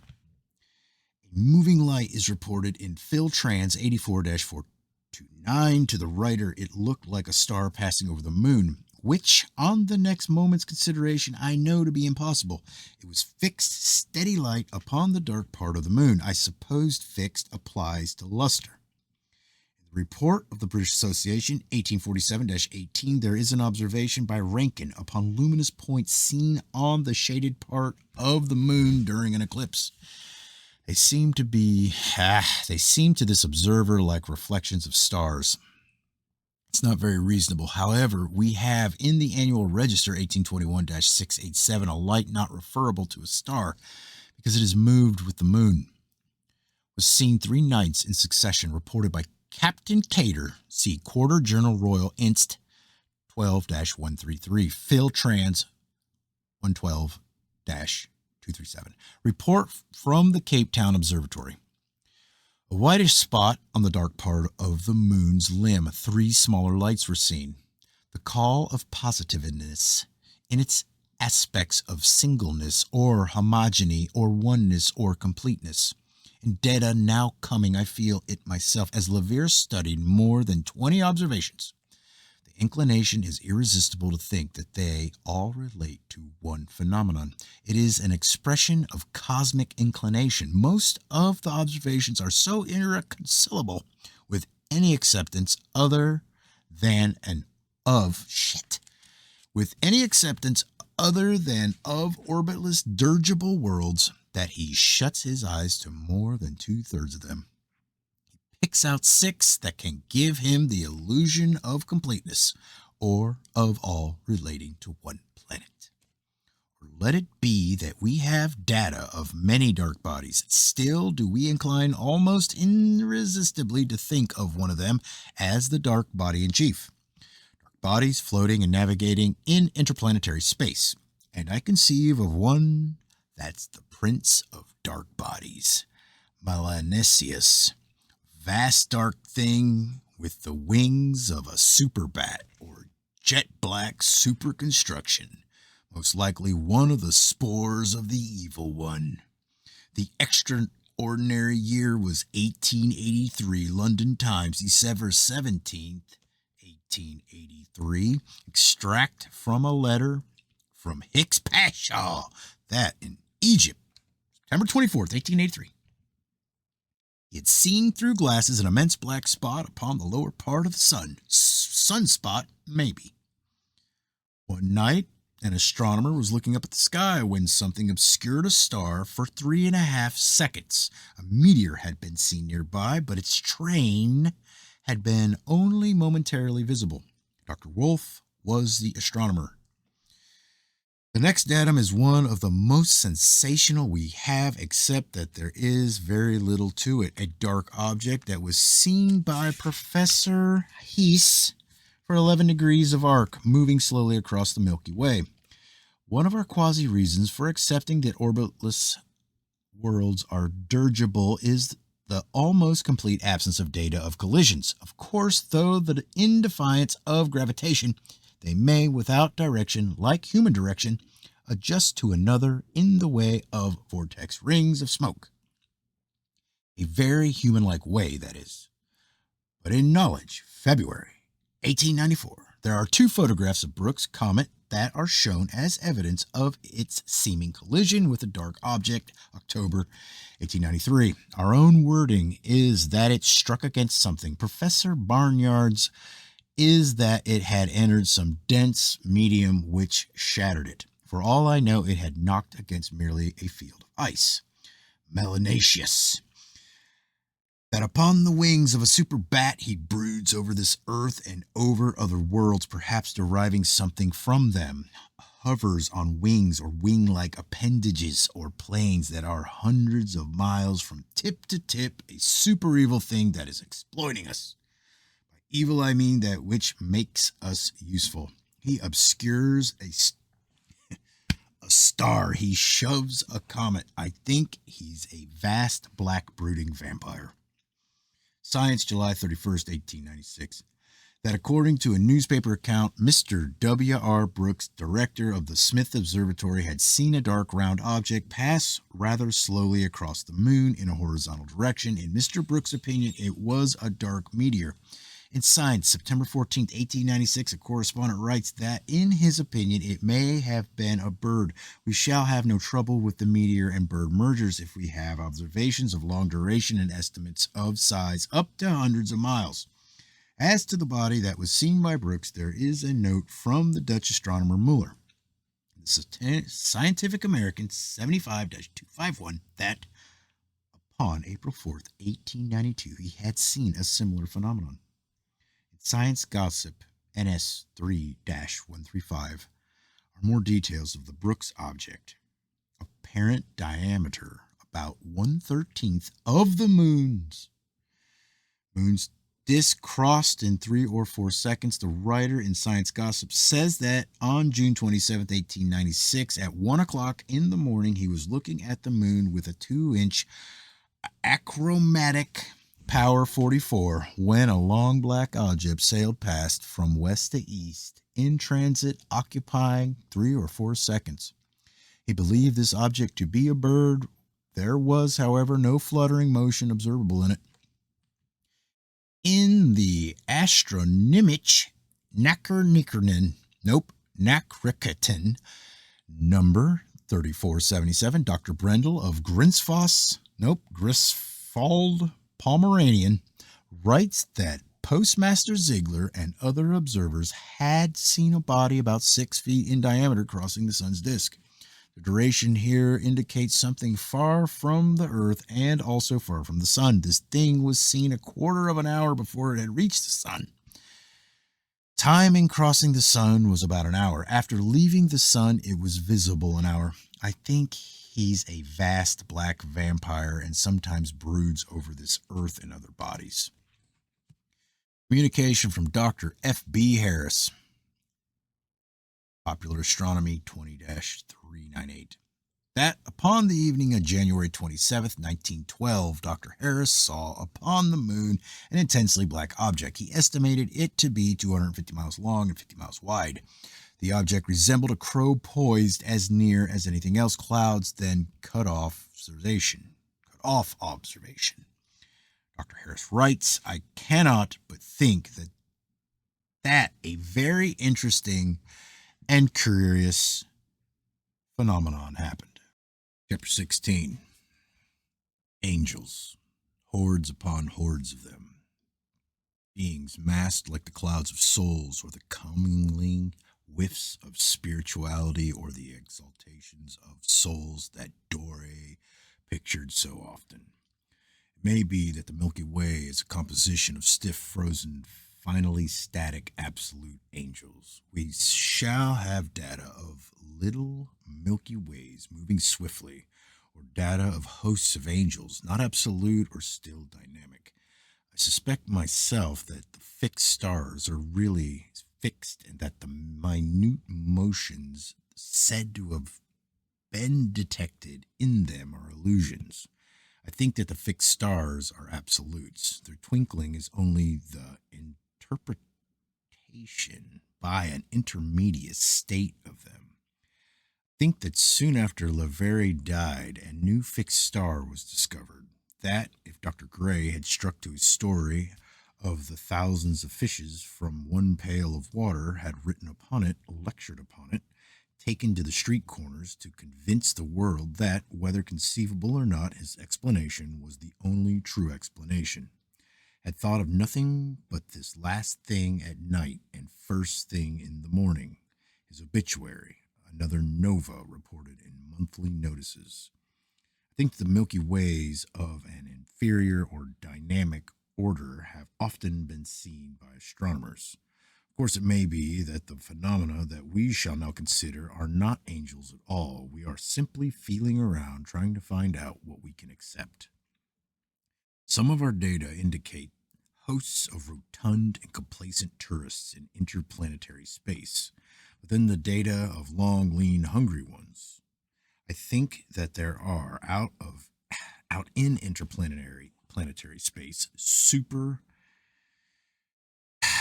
Tamerlanes at the head of hosts of celestial ravagers, which have come here and pounced upon civilizations of the past, cleaning them up, all but their bones or temples and monuments for which later historians have invented exclusionist histories. But if something now has a legal right to us and can enforce its proprietorship, they've been warned off. It's the way of all exploitation. I should say that we're now under cultivation, that we're conscious of it, but have the impertinence to attribute it all to our own nobler and higher instincts. Against these notions is the same sense of finality that opposes all advance. It's why we rate acceptance as a better adaptation than belief. Opposing us is the strong belief that, as to interplanetary phenomena, virtually everything has been found out. Sense of finality and illusion of homogeneity. But that what is called advancing knowledge is violation of the sense of blankness. A drop of water. Once upon a time, water was considered so homogeneous that it was thought of as an element. The microscope, and not only that, the superstitiously elementary was seen to be of infinite diversity, but that in its protoplasmic life there were new orders of beings. Or in the year 1491, and a European looking westward over ocean, his feelings that suave western droop was unbreakable, that gods of regularity would not permit that smooth horizon to be disturbed by coasts or spotted with islands. The unpleasantness of even contemplating such a state, wide, smooth west so clean against the sky, spotted with islands, geographic leprosy. But coasts and islands and Indians and bison in the seemingly vacant west, lakes, mountains, rivers. One looks up at the sky, the relative homogeny of the relatively unexplored.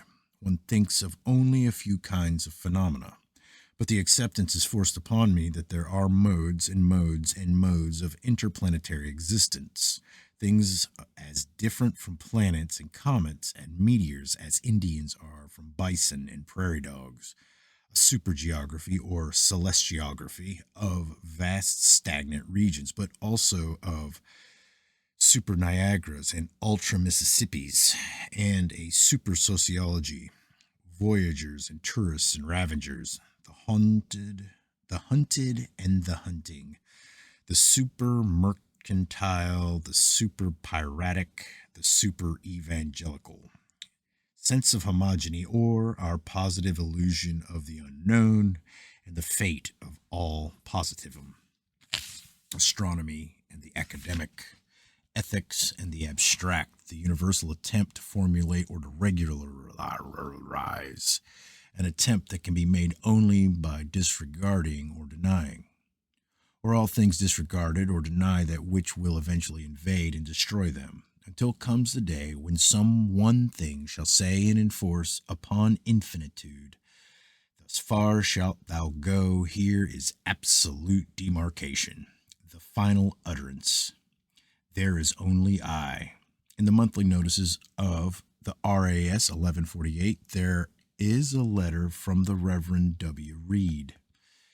That upon the 4th of September, 1851, at 9:30 a.m., he had seen a host of self-luminous bodies passing the field of his telescope, some slowly and some rapidly. They appeared to occupy a zone several degrees in breadth.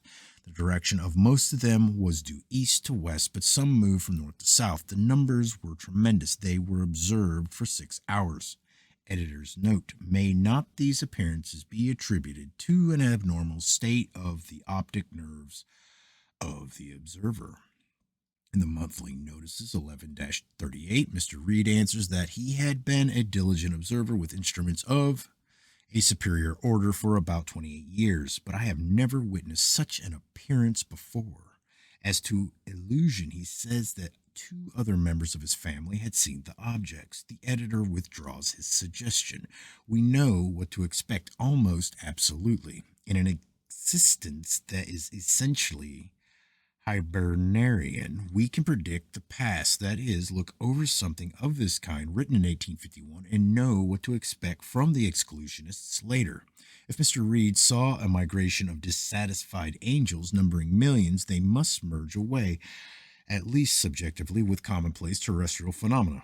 Of course, disregarding Mr. Reed's probable familiarity of 28 years' duration with the commonplaces of terrestrial phenomena. Monthly notices 12 183, letter from Reverend W.R. Dawes, that he had seen similar objects in the month of September, that they were nothing but seeds floating in the air. In the report of the British Association, 1852-235, there is a communication from Mr. Reed to Professor Baden-Powell that the objects that had been seen by him and by Mr. Dawes were not similar. He denies that he had seen seeds floating in the air. There had been little wind, and that had come from the sea, where seeds would not be likely to have origin. The objects that he had seen were round and sharply defined, and with none of the feathery appearance of thistledown. He then quotes from a letter from C.B. Chalmers, F.R.A.S., who had seen a similar stream procession or migration, except that some of the bodies were more elongated, ortoline, and hungry than globular. He might have argued for 65 years he'd have impressed nobody of importance. The supermotive or dominant of his era was exclusionism, and the notion of seeds in the air assimilates, with due disregards, with that dominant. Our pageantries here upon our earth, and things looking down upon us, and the crusades were only dust clouds, and glints of the sun or in shining armor were only particles of mica in dust clouds. I think it was a crusade that Reed saw, but that it was right relatively to the year 1851 to say that it was only seeds in the wind, whether the wind blew from the sea or not. I think of things that were luminous with religious zeal mixed up, like everything else, in intermediateness, with black marauders and from gray to brown beings of little personal ambitions. There may have been a Richard Coeur de Lion on his way to right wrongs in Jupiter. It's right, relatively to 1851, to say that he was a seed of cabbage. Professor Coffin, USN, that during the eclipse of August 1869, he had noted the passage across his telescope of several bright flakes resembling thistleblows floating in the sunlight. But the telescope was so focused that if these things were distinct, they must have been so far away from the earth that the difficulties of orthodoxy remain as great, one way or another, no matter what we think they were. They were well defined, says Professor Coffin. Henry Waldner, Nature 5-304. That April 27th, 1863, he had seen a great number of small shining bodies passing from west to east. He had notified Dr. Wolf of the Observatory of Zurich, who had convinced himself of the strange phenomenon. Dr. Wolf had told him that similar bodies had been seen by Sig Capocchi of the Capodimonte Observatory at Naples, May 11th, 1845. The shapes were of great diversity, or different aspects of similar shapes.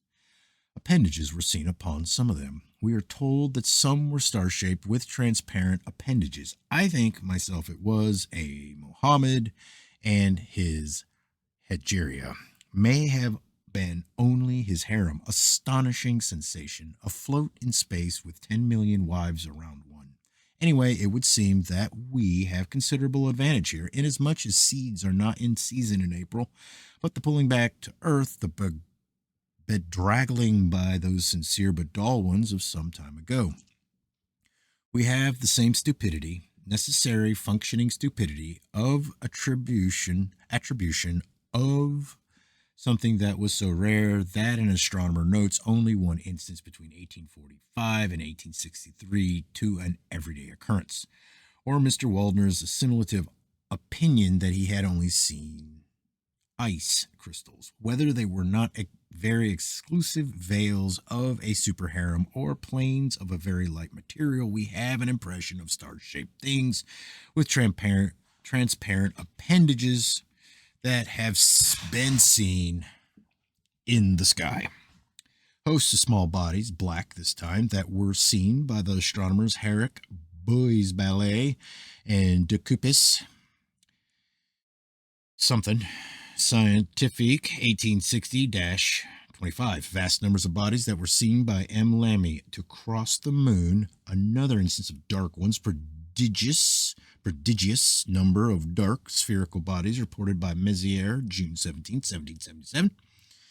Considerable number of luminous bodies which appeared to move out from the sun in diverse directions, seen at Havana during eclipse of the sun, May 15, 1863, by Professor Auber Poey. And Poey cites a similar instance of August 3rd, 1886. M. Letard's opinion that they were birds, large number of small bodies crossing disk of the sun, some swiftly, some slowly, most of them globular, but some seemingly triangular, and some of more complicated structure, seen by M. Trouvelot, who, whether seeds, insects, birds, or other commonplace things, had never seen anything resembling these forms. Report from the Rio de Janeiro Observatory of vast numbers of bodies crossing the sun, some of them luminous and some of them dark, from some time in December 1875 until January 22nd, 1876. Of course, at a distance, any form is likely to look round and roundish, but we point out that we have notes upon the seeming of more complex forms. In L'Astronomie 1886-70 is recorded M. Breguier's observation at Marcellus, April 15th and April 25th, 1883, upon the crossing of the sun by bodies that were irregular in form. Some of them moved as if in alignment. Letter from Sir Robert Ingalls to Colonel Sabine. That at 3 p.m. August 8th, 1849, at Gaze, Switzerland, Inglis had seen thousands and thousands of brilliant white objects like snowflakes in a cloudless sky. Though this display lasted about 25 minutes, not one of these seeming snowflakes was seen to fall. Ingalls said that his servant fancied that he had seen something like wings on these, whatever they were. Upon page 18 of the report, Sir John Herschel says that in 1845 or 1846, his attention had been attracted by objects of considerable size in the air, seemingly not far away. He had looked at them through a telescope. He says that they were masses of hay, not less than a yard or two in diameter. Still, there are some circumstances that interest me. He says that, though no less than a whirlwind could have sustained these masses, the air about him was calm. No doubt, wind prevailed at the spot, but there was no roaring noise. None of these masses fell within his observation or knowledge. To walk a few fields away and find out more would seem not much to expect from a man of science, but it is one of our superstitions that such a seeming trifle is just what, by the spirit of an era, we'll call it, one is not permitted to do. If those things were not masses of hay, and if Herschel had walked a little and found out and had reported that he had seen strange objects in the air, that report in 1846 would have been as misplaced as the appearance of a tail upon an embryo still in its Gestrula era. I have noticed this inhibition In our own case, many times, looking back, why didn't I do this or that little thing that would have cost so little and have meant so much? Didn't belong to that era of my own development. Nature 22-64. That at Kathmandu, Germany, about half an hour before sunrise, March 22nd, 1880, an enormous number of luminous bodies rose from the horizon and passed in a horizontal direction from east to west. They are described as having appeared in a zone or belt. They shone with a remarkably brilliant light. So they've thrown lassos over our data to bring them back to Earth, but they're lassos that cannot tighten. We can't pull out of them. We may step out of them or lift them off. Some of us used to have an impression of science sitting in calm, just judgment. Some of us now feel that a good many of our data have been lynched. If a crusade, perhaps from Mars to Jupiter, occur in the autumn, seeds. If a crusade or outpouring of celestial vandals is seen from this earth in the spring, ice crystals. If we have record of a race of aerial beings, perhaps with no substantial habitat, seen by someone in India, locusts. This will be disregarded. If locusts fly high, they freeze and fall in thousands. Nature 47-581. Locusts that were seen in the mountains of India at a height of 12,750 feet in swarms and dying by thousands.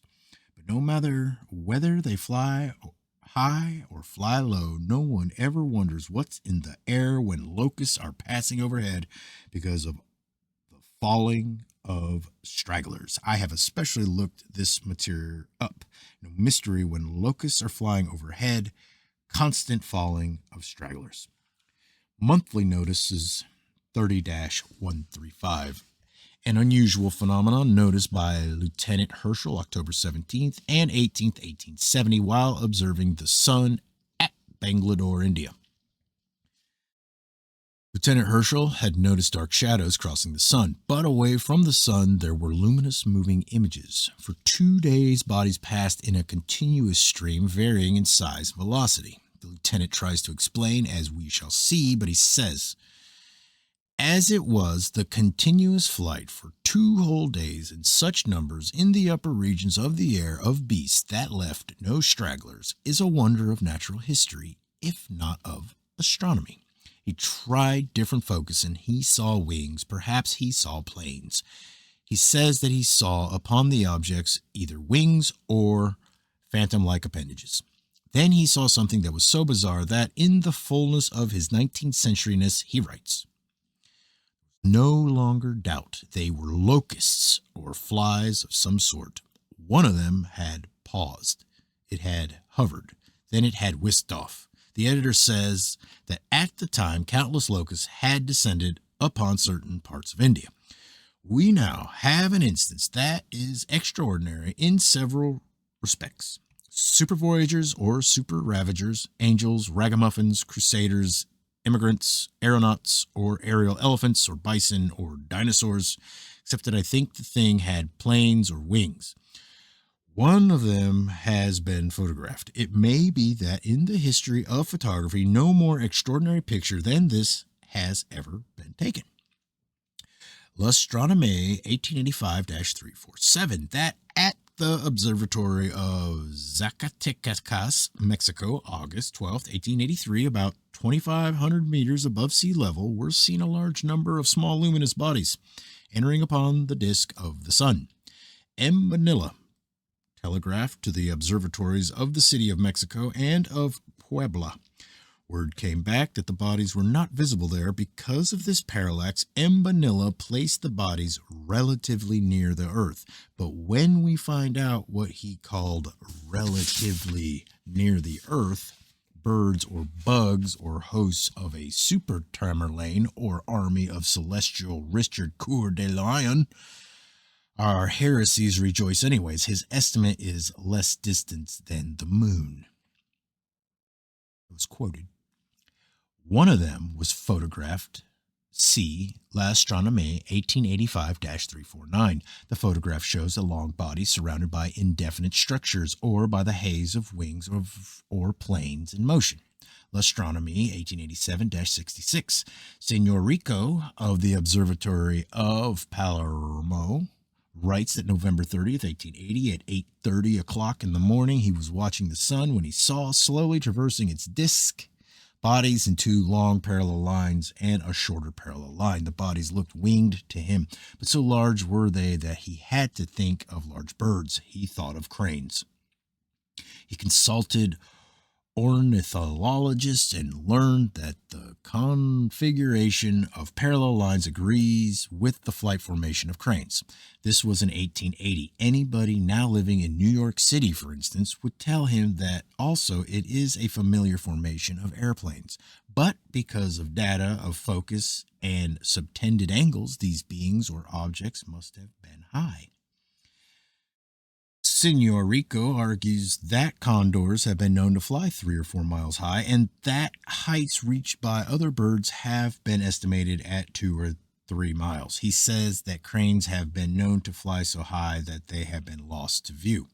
Our own acceptance in conventional terms is that there is not a bird of this earth that would not freeze to death at a height of more than 4 miles, that if condors fly 3 or 4 miles high, they are birds that are especially adapted to such altitudes. Senor Rico's estimate is that these objects or beings or cranes must have been at least 5.5 miles high. All right. Chapter 17. Vast dark thing that looked like a poised crow of unholy dimensions. Assuming that I shall ever have any readers, let him or both of them, if I shall ever have such popularity as that, note how dim that bold black datum is at the distance of only 2 chapters. The question, was it a thing or the shadow of a thing? Acceptance, either way, calls not for the mere revision, but revolution in the science of astronomy. But the dimness of the datum of only 2 chapters ago, the carved stone disk of Tarbes, and the rain that fell every afternoon for 20, if I haven't forgotten myself whether it was 23 or 25 days, upon one small area. We are all the Thompsons, with brains that have smooth and slippery though corrugated surfaces, or that all intellection is associative, or that we remember that which correlates with a dominant, and a few chapters go by, and there's scarcely an impression that hasn't slid off our smooth and slippery brains of Leverrier and the planet Vulcan. There are 2 ways by which irreconcilables can be remembered. If they can be correlated in a system more nearly real than the system that rejects them, and by repetition and repetition and repetition. Vast black thing like a crow poised over the moon. The datum is so important to us because it enforces in another field our acceptance that dark bodies of planetary size traverse the solar system. Our position, that things have been seen. Also, that their shadows have been seen. Vast black thing poised like a crow over the moon. So far, it is a single instance. By a single instance, we mean negligible. In Popular Science 34-158, Service tells us of a shadow that Schroeter saw in 1788 in the lunar Alps.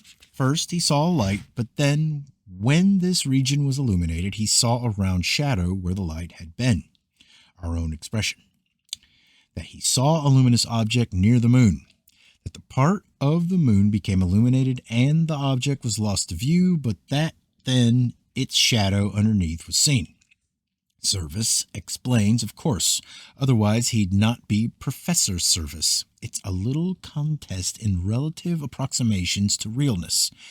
Professor Service thinks that what Schroeter saw was the round shadow of a mountain in the region that had become lighted.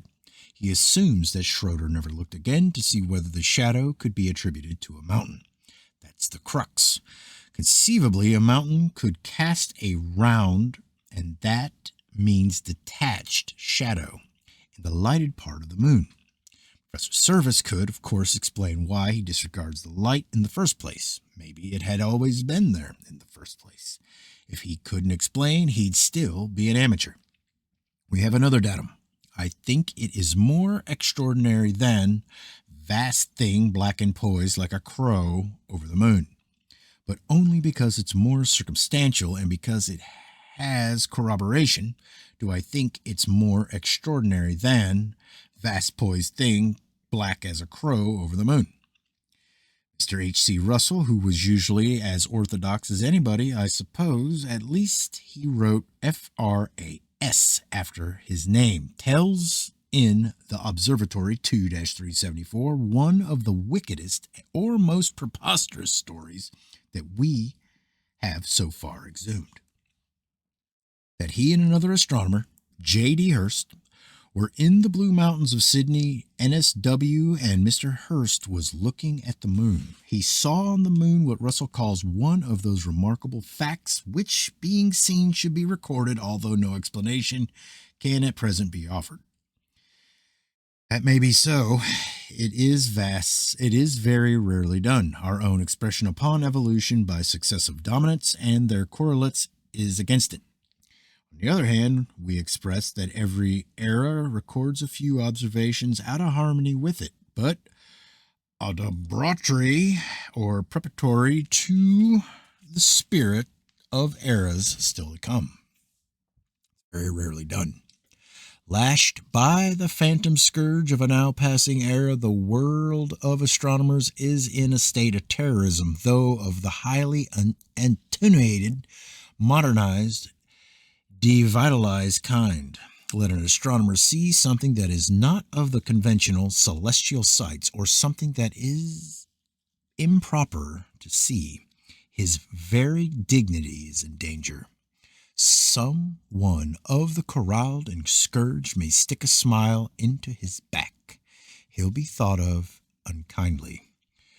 With a hardihood that is unusual in his world of ethereal sensitiveness, Russell says of Hurst's observation, he found a large part of it covered with a dark shade, quite as dark as the shadow of the earth during an eclipse of the moon. But the climax of hardihood or impropriety or wickedness, preposterousness or enlightenment. One could hardly resist the conviction that it was a shadow, yet it could not be the shadow of any known body. Richard Proctor was a man of some liberality. After a while, we shall have a letter which once upon a time we'd have called delirious. Don't know what, don't know that we could read such a thing now for the first time without incredulous laughter, which Proctor permitted to be published in Knowledge. But a dark, unknown world that could be cast a shadow upon a large part of the moon, perhaps extending far beyond the limb of the moon, a shadow as deep as the shadow of the earth. Too much for Mr. Proctor's politeness. I haven't read what he said, but it seems to have been a little coarse. Russell says that Proctor freely used his name in the Echo of March 14, 1879, ridiculing this observation, which had been made by Russell as well as Hurst. If it had been Proctor, it would have been someone else, but one notes that the attack came out in a newspaper. There is no discussion of this remarkable subject, no mention in any other astronomic journal. The disregard was almost complete, but we do note that the columns of the observatory were open to Russell to answer Proctor. In the answer, I note considerable intermediateness. Far back in 1879, it would have been a beautiful positivism if Russell had said, there was a shadow on the moon. Absolutely, it was cast by an unknown body. According to our religion, if he had then given all his time to the maintaining of this one stand, of course breaking all friendships, all ties with his fellow astronomers, his hypothesis would have occurred, greatly assisted by means well known to the quasi-existence, when its compromises and evasions and phenomena that are partly this and partly that are flouted by the definite and uncompromising. It would be impossible in a real existence, but Mr. Russell of quasi-existence says that he did resist the conviction. that he had said that one could hardly resist, and most of his resentment is against Mr. Proctor's thinking that he had not resisted. It seems too bad, if apotheosis be desirable. The point in intermediatism here is not that too adept to the conditions of quasi-existence is to have what is called success in the quasi-existence, but is to lose one's soul, but is to lose one's chance of attaining soul, self, or entity. One indignation quoted from Proctor interests us. What happens on the moon may at any time happen to this earth, or that is just the teaching of this department of advanced astronomy. That Russell and Hurst saw the sun eclipsed relatively to the moon by the vast dark body. That many times have eclipses occurred relatively to this earth by vast dark bodies. That there have been many eclipses that have not been recognized as eclipses by scientific kindergarteners. No, it's as eclipses by scientific kindergartens. There is a merger, of course. We'll take a look at the first. That, after all, it may have been a shadow that Hurst and Russell saw, but the only significance is that the sun was eclipsed relatively to the moon by a cosmic haze of some kind, or a swarm of meteors close together, or a gaseous discharge left behind by a comet. My own acceptance is that vagueness of shadow is a function of vagueness of intervention. A shadow as dense as the shadow of this earth is cast by a body denser than hazes and swarms. The information seems definite enough in this respect, quite as dark as the shadow of this earth during the eclipse of the moon. Though we may not always be as patient towards them as we should be, it is our acceptance that the astronomic primitives have done a great deal of work. For instance, in the allaying of fears upon this earth. Sometimes it may seem as if all science were to us very much like what a red flag is to bulls and anti-socialists. It's not that. It's more like what unsquare meals are to bulls and anti-socialists. Not the scientific, but the insufficient. Our acceptance is that evil is the negative state, by which we mean the state of maladjustment, discord, ugliness, disorganization, inconsistency, injustice, and so on, as determined in intermediateness, not by real standards, but only by higher approximations to adjustment, harmony, beauty, organization, consistency, justice, and so on. Evil is outlived virtue, or incipient virtue that has not yet established itself, or any other phenomenon that is not in seeing adjustment, harmony, consistency with a dominant.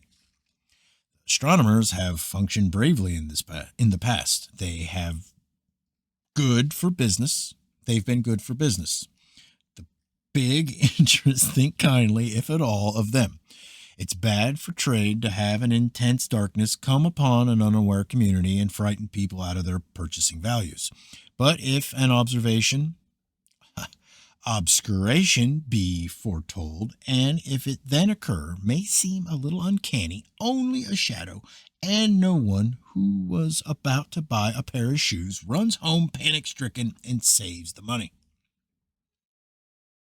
Upon general principles, we accept that astronomers have quasi-systematized data of eclipses, or have included some and disregarded others. They have done well. They have functioned. But now they're negatives and they're out of harmony. If we are in harmony with a new dominant or the spirit of a new era in which exclusionism must be overthrown, if we have data of many obscurations that have occurred not only upon the moon but upon our own earth as convincing of vast intervening bodies, usually invisible as in any regularized predicted eclipse, one looks up at the sky. It seems incredible that, say, at the distance of the moon, there could be, but be invisible, a solid body, say the size of the moon. One looks up at the moon at a time when only a crescent of it is visible. The tendency is to build up the rest of it in one's mind, but the unillumined part looks as vacant as the rest of the sky, and it's of the same blueness as the rest of the sky. There's a vast area of solid substance before one's eyes. It's indistinguishable from the sky.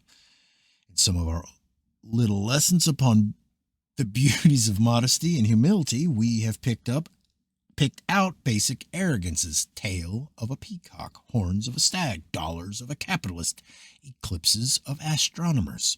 Though I have no desire for the job, I'd engage to list hundreds of instances in which the report upon an expected eclipse has been sky overcast or weather unfavorable. In our superhibernaria, the unfavorable has been construed as the favorable. Some time ago, when we were lost because we had not recognized our own dominant, when we were still of the unchosen and likely to be more malicious than we now are, because we have noted a steady tolerance creeping into our attitude.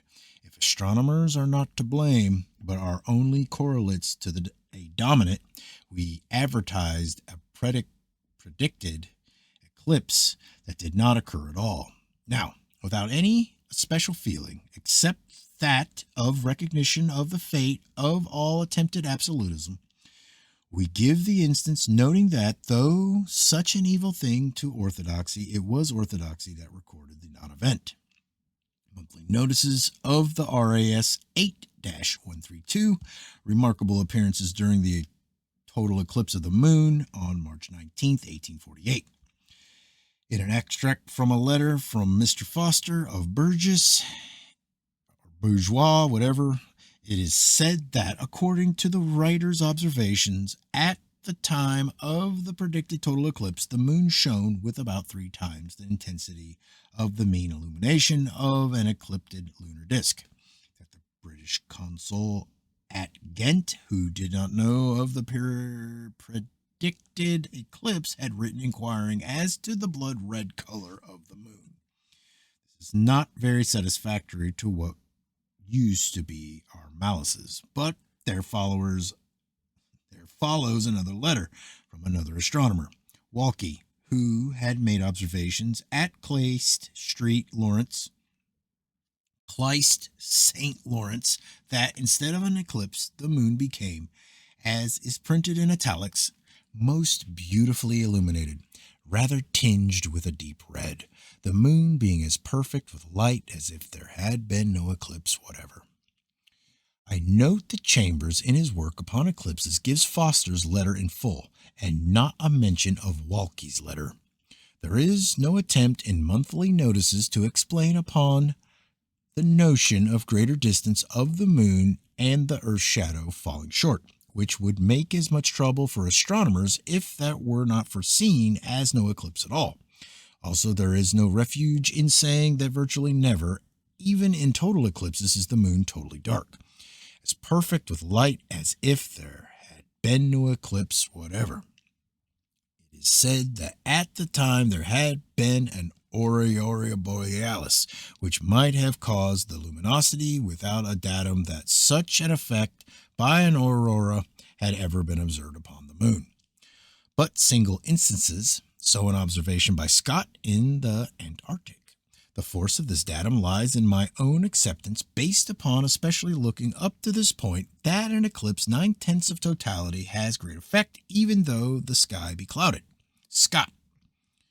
Voyager Discovery, Volume 2, page 215. There may have been an eclipse of the sun, September 21st, 1901, as the almanac said, but we should none of us have liked to swear to the fact. This eclipse had been set down at 9/10 of totality. The sky was overcast at the time. So it is not only that many eclipses unrecognized by astronomers as eclipses have occurred, but that intermediatism or impositivism breaks into their own seemingly regularized eclipses. Are data of unregularized eclipses as profound as those that are conventionally or officially recognized that have occurred relatively to this earth? In Notes and Queries, there are several allusions to intense darkness that have occurred upon this earth, quite as eclipses occur, but that are not referable to any known eclipsing body. Of Of course, there is no suggestion here that these darknesses may have been eclipses. My own acceptance is that if in the 19th century anyone had uttered such a thought as that, he'd have felt the blight of dominant.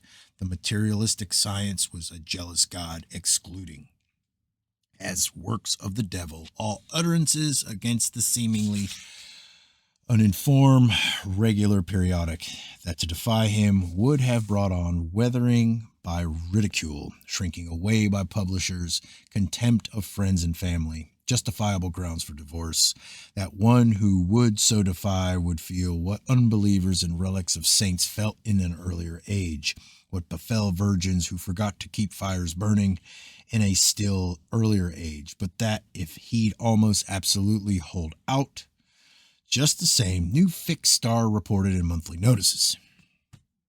Altogether, the point in positivism here is that by dominance and their correlates, quasi-existence strives for the positive state, aggregating around a nucleus or dominant systemized members of a religion, a science, a society, but that individuals who do not surrender and submerge may of themselves highly approximate to positiveness, the fixed, the real, the absolute. In Notes and Quarries 2-4-139, there is an account of a darkness in Holland in the midst of a bright day, so intense and terrifying that many panic-stricken persons lost their lives stumbling into the canals. Gentleman's Magazine 33-414. A darkness that came upon London August 19, 1763, greater than at the great eclipse of 1748. However, our preference is not to go so far back for data. For a list of historic dark days, see Humboldt Cosmos 1-120. Monthly Weather Review, March 1886-79, that according to the La Crosse Daily Republican of March 20th, 1886, darkness suddenly settled upon the city of Oshkosh, Wisconsin at 3 p.m. March 19th. In 5 minutes, the darkness equated that of midnight. Consternation. I think that some of us are likely to overdo our own superiority and the absurd fears of the Middle Ages. Oshkosh. People in the streets rushing in all directions, horses running away, women and children running into cellars, little modern touch after all, gas meters instead of images and relics of saints. This darkness, which lasted from 8 to 10 minutes, occurred in a day that had been light but cloudy. It passed from west to east, and brightness followed. Then came reports from towns to the west of Oshkosh. The same phenomenon had already occurred there. A wave of total darkness had passed from west to east. Other instances are recorded in the monthly Weather Review, but as to all of them, we have a sense of being pretty eclipsed ourselves. Pretty well eclipsed ourselves by the conventional explanation that the obscuring body was only a very dense mass of clouds. But some of the instances are interesting. Intense darkness at Memphis, Tennessee, about 15 minutes at 10 p.m., December 2nd, 1904. We are told that in some quarters a panic prevailed and that some were shouting and praying and imagining that the end of the world had come. At Louisville, Kentucky, March 7th, 1911, at 8 a.m., duration about a half an hour, had been raining moderately and then hail had fallen. The intense blackness and general ominous appearance of the storm spread terror throughout the city. However, this merger between possible eclipses by unknown dark bodies and commonplace terrestrial phenomena is formidable. To the darkness that had fallen upon vast areas, conventionality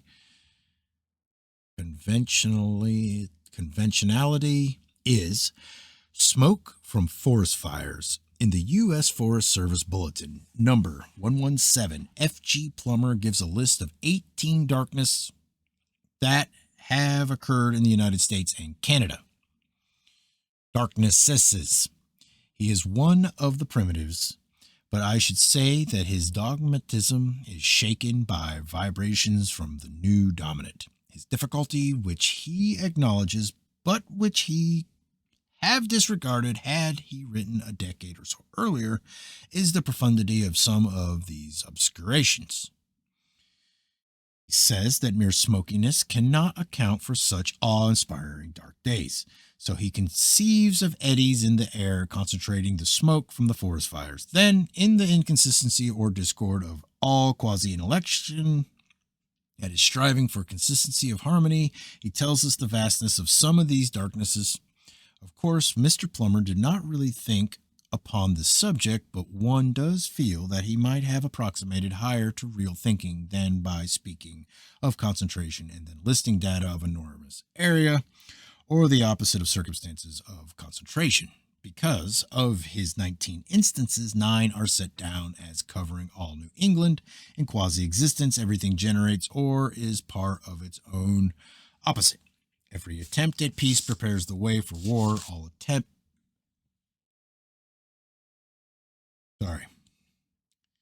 Every attempt at peace prepares the way for war. All attempts at justice result in injustice in some other respect. So Mr. Plummer's attempt to bring order into his data with the explanation of darkness caused by smoke from forest fires results in such confusion that he ends up by saying that these daytime darknesses have occurred often with little or no turbidity of the air near the Earth's surface, or with no evidence at all of smoke, except that there is almost always a forest fire somewhere. However, of the 18 instances, the only one that I'd bother to contest is the profound darkness in Canada and northern parts of the United States, November 19th, 1819, which we have already considered. It's concomitants, lights in the sky, fall of a black substance, shocks like those of an earthquake. In this instance, the only available forest fire was one to the south of the Ohio River. For all I know, soot from a very great fire south of the Ohio might fall in Montreal, Canada, and conceivably by some freak of reflection, light from it might be seen in Montreal, but the earthquake is not assimilable with a forest fire.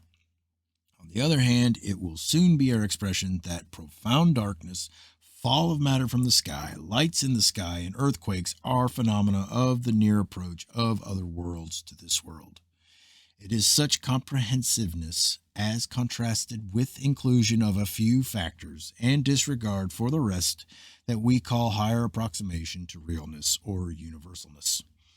A darkness of April 17, 1904 at Wimbledon, England. It came from a smokeless region, no rain, no thunder, lasted 10 minutes, too dark to go, even out in the open. As to darkness in Great Britain, one thinks of fogs, but in Nature 25-289, there are some observations by Major J. Herschel that he could hear persons upon the opposite side of the street but could not see them. It was obvious that there was no fog to speak of. Annual Register 1857-132 on account of Charles A. Murray, British envoy to Persia, of a darkness of May 20th, 1857 that came upon Baghdad, a darkness more intense than ordinary midnight when neither stars nor moon are visible. After a short time, the black darkness was succeeded by a red, lurid gloom, such as I never saw in any part of the world. Panic seized the whole city. A dense volume of red sand fell. This matter of sand falling seems to suggest conventional explanation enough, or that a simoon heavily charged with terrestrial sand had obscured the sun, but Mr. Murray, who says that he had had experience with simoons, gives his opinion that I cannot have been a simoon. All right, part 2. It is our comprehensiveness now, or this matter of concomitance of darkness, that we are going to capitalize. It is all very complicated and tremendous, and our own treatment can be but impressionistic, but a few of the rudiments of advanced seismology we shall now take up, or the 4 principal phenomena of another world's close approach to this world. If a large substantial mass or a superconstruction should enter this Earth's atmosphere, it is our acceptance that it would sometimes, depending on velocity, appear luminous or look like a cloud or like a cloud with a luminous nucleus. Later, we shall have an expression upon luminosity, different from the luminosity of incandescence that comes upon objects falling from the sky or entering this Earth's atmosphere. Now our expression is that the worlds have often come close to this Earth and that smaller objects, size of a haystack or size of several dozen skyscrapers lumped, have often hurtled through this Earth's atmosphere and have been mistaken for clouds because they were enveloped in clouds. Or that around something coming from the intense cold of interplanetary space, blah, blah, blah, that is, of some regions, our own suspicion is that other regions are tropical. The moisture of this Earth's atmosphere would condense into a cloud-like appearance around it. In Nature 20-121, there is an account by Mr. S.W. Clifton, collector of customs at Fremantle, Western Australia, sent to the Melbourne Observatory a clear day, appearance of a small black cloud moving not very swiftly, bursting into a ball of fire of the apparent size of the moon, or that something with the velocity of an ordinary meteorite could not collect vapor around it, but that slower moving object sped of a railway train, say, may.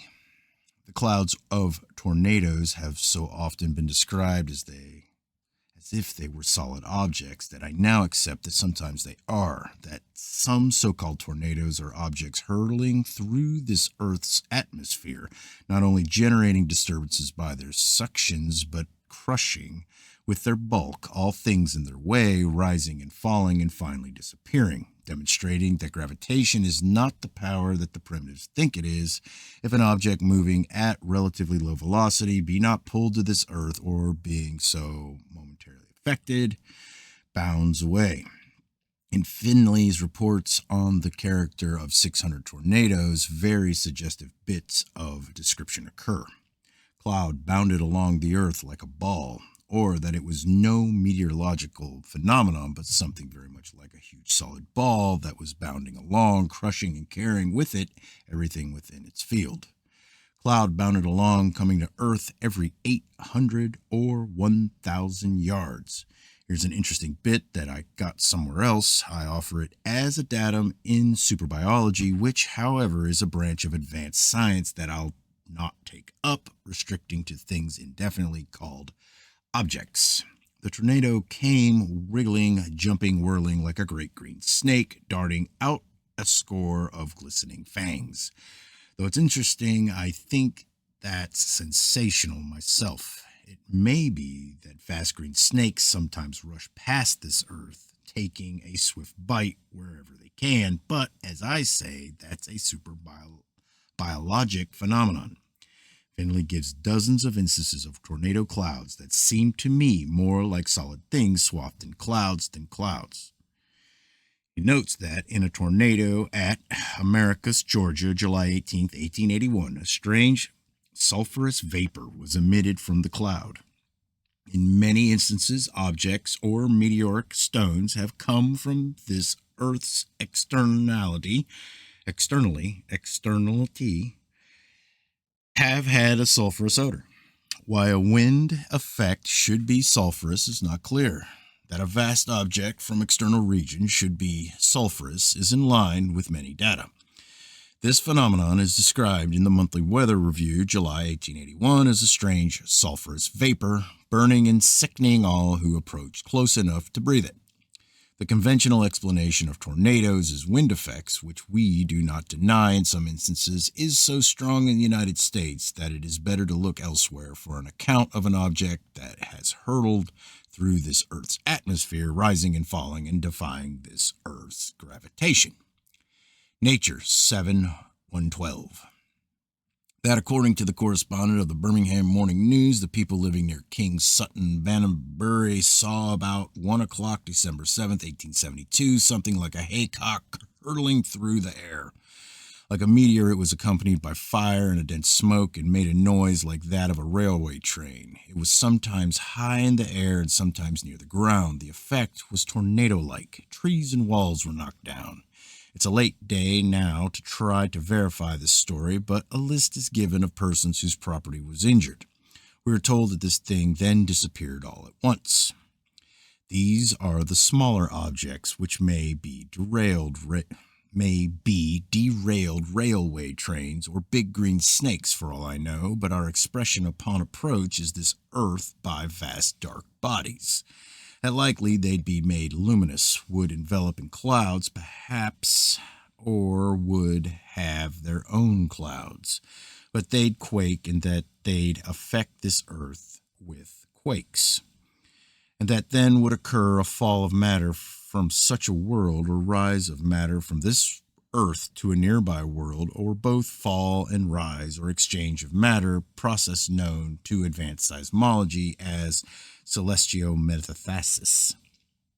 Except that if matter from some other world, and it would be like someone to get it into his head that we absolutely deny gravitation just because we cannot accept orthodox dogmas, except that if matter from another world filling the sky of this earth generally as to a hemisphere or locally should be attracted to this earth, it would seem thinkable that the whole thing should drop here and not merely its surface materials. Objects upon a ship's bottom. From time to time they drop to the bottom of the ocean. The ship does not. Or, like our acceptance upon dripping from aerial ice fields, we think of only a part of a nearby world succumbing, except in being caught in suspension to this Earth's gravitation and surface materials falling from that part.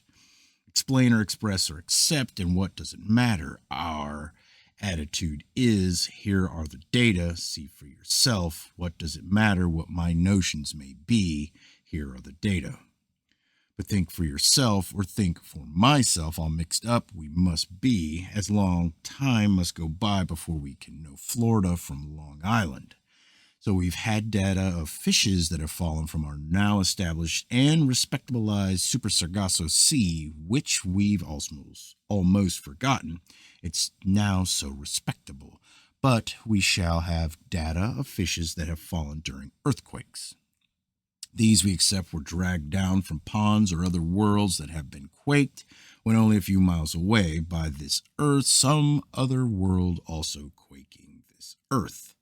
In a way, or in its principle, our subject is orthodox enough, only grant proximity of other worlds, which, however, will not be a matter of granting, but will be a matter of data, and one conventionally conceives of their surfaces quaked, even of a whole lake full of fishes being quaked and dragged down from one of them.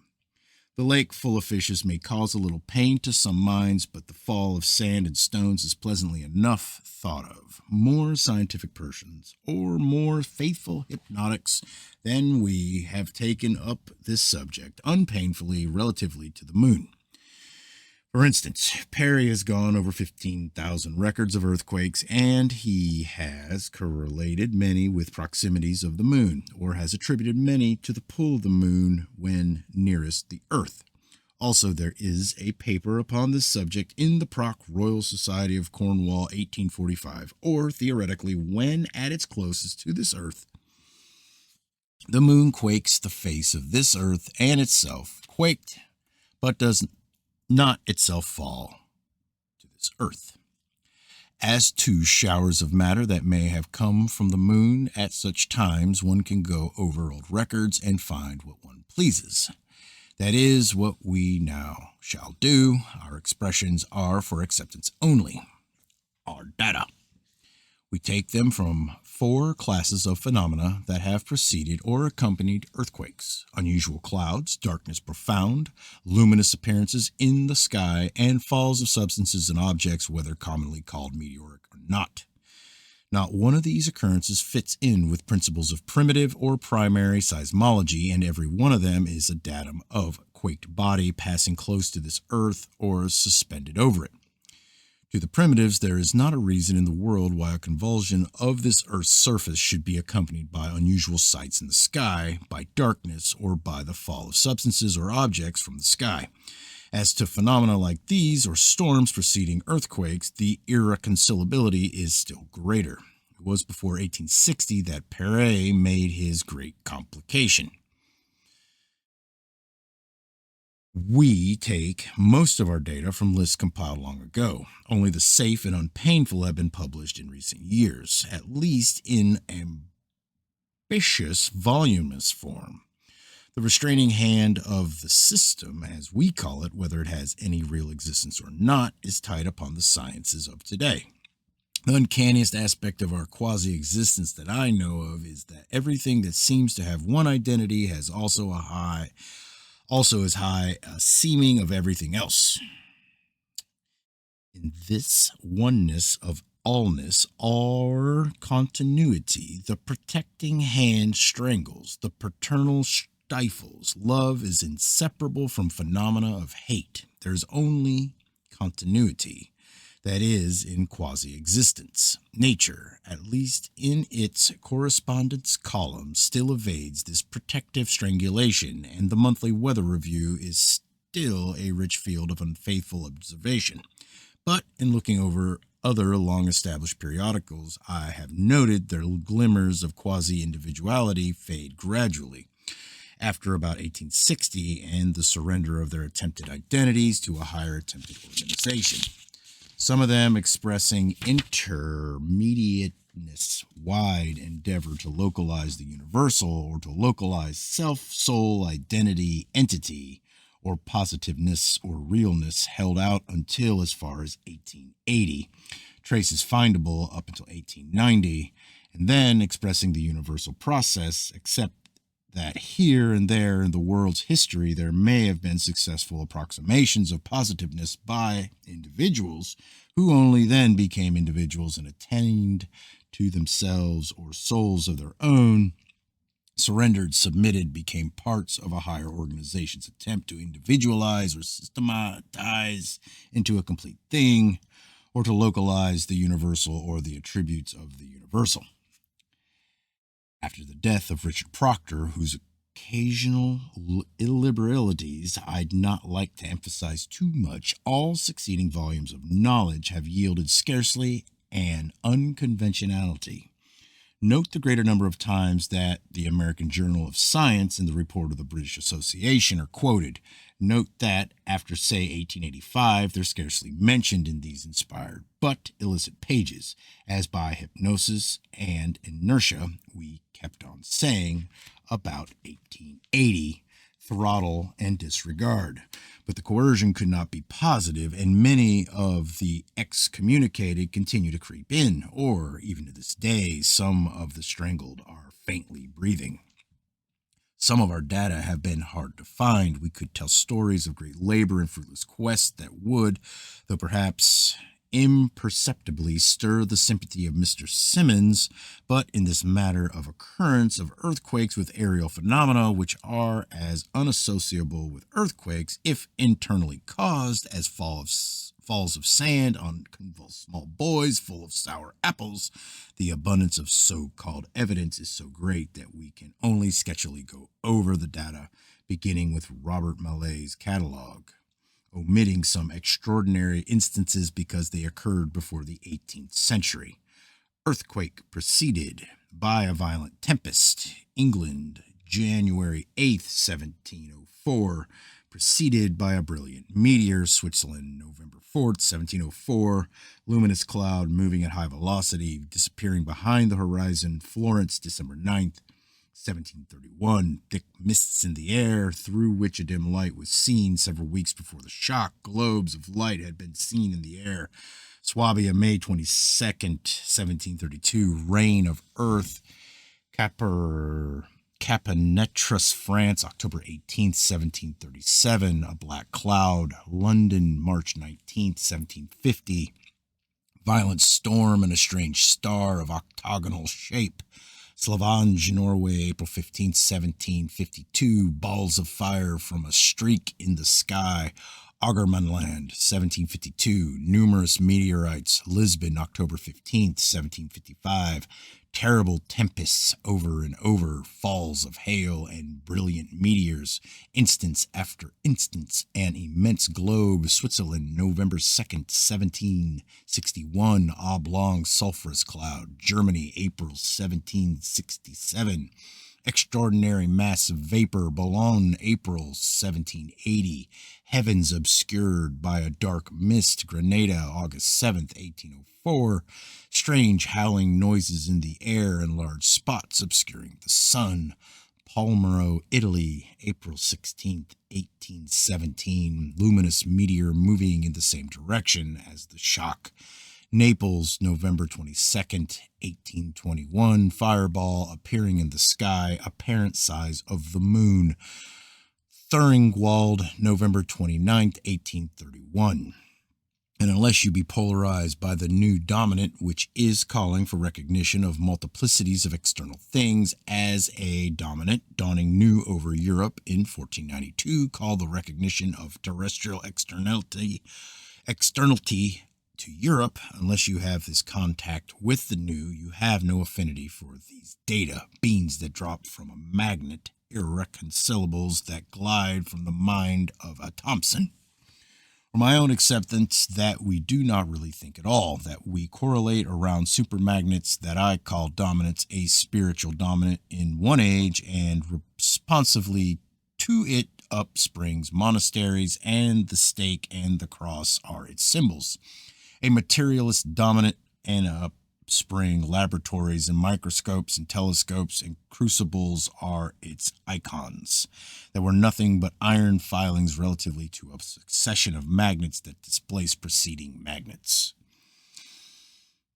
With no soul of your own and with no soul of my own, except that someday some of us may no longer be intermediatisms, but may hold out against the cosmos that once upon a time thousands of fishes were cast from one pail of water. We have psychovaliancy for these data if we're obedient slaves to the new dominant, and repulsion to them if we're mere correlates to the old dominant.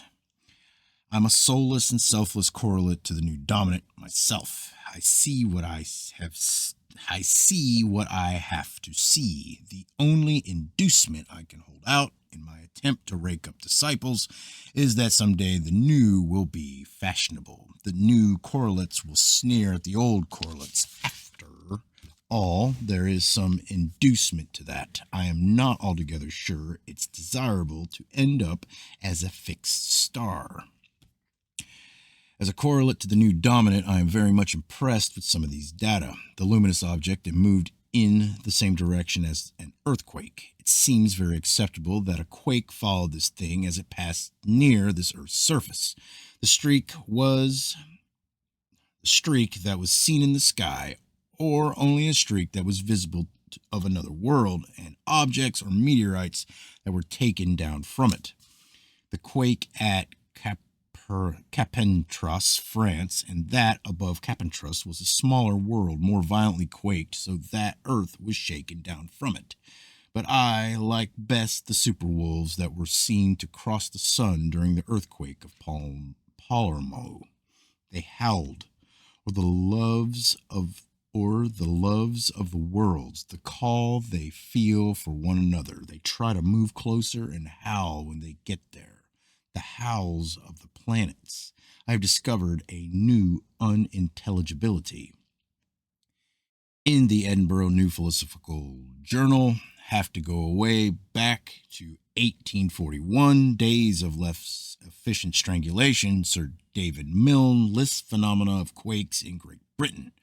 I pick out a few that indicate to me that other worlds were near this Earth's surface. Violent storm before a shock of 1703. Ball of fire preceding 1750. A large ball of fire seen upon day following a quake. 1755. Uncommon phenomena in the air. A large luminous body bent like a crescent which stretched itself over the heavens.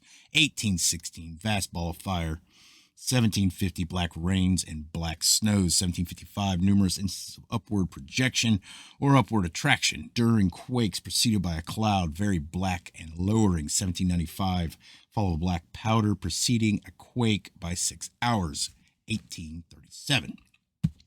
Some of these instances seem to me to be very striking. A smaller world. It is greatly racked by the attention of this earth. Black substances is torn down from it. Not until 6 hours later, after an approach still closer, does this earth suffer perturbation. As to the extraordinary spectacle of a thing, world superconstruction that was seen in the sky in 1816, I have not yet been able to find out more. I think that here our acceptance is relatively sound. That is, that this occurrence was tremendously of more importance than such occurrences, say transits of Venus, upon which hundreds of papers have been written. That not another mention have I found, though I have not looked so especially as I look for more data. That all but undetailed record of this occurrence was suppressed. Altogether, we have considerable agreement here between data of vast masses that do not fall to this earth, but from which substances fall, and data of fields of ice from which ice may not fall, but from which water may drip. I'm beginning to modify that at a distance from this earth, gravitation has more effect than we have supposed, though less effect than the dogmatists suppose and prove. I'm coming out stronger for the acceptance of a neutral zone. That is, Earth, like other magnets, have a neutral zone in which is the Super Sargasso Sea, and which other worlds may be buoyed up, though projecting parts may be subject to this Earth's attraction. But my preference, here are the data. I now have one of the most interesting of the new correlates. I think I should have brought it in before, but whether out of place here, because not accompanied by earthquake or not, will have it. I offer it as an instance of an eclipse by a vast dark body that has been seen and reported by an astronomer. The astronomer is Amelias. The phenomenon was seen by him at Pernambuco, April 11th, 1860. It was about noon, sky cloudless. Suddenly the light of the sun was diminished, the darkness increased, and to illustrate its intensity, we are told that the planet Venus shone brilliant, but Venus was of low visibility at this time.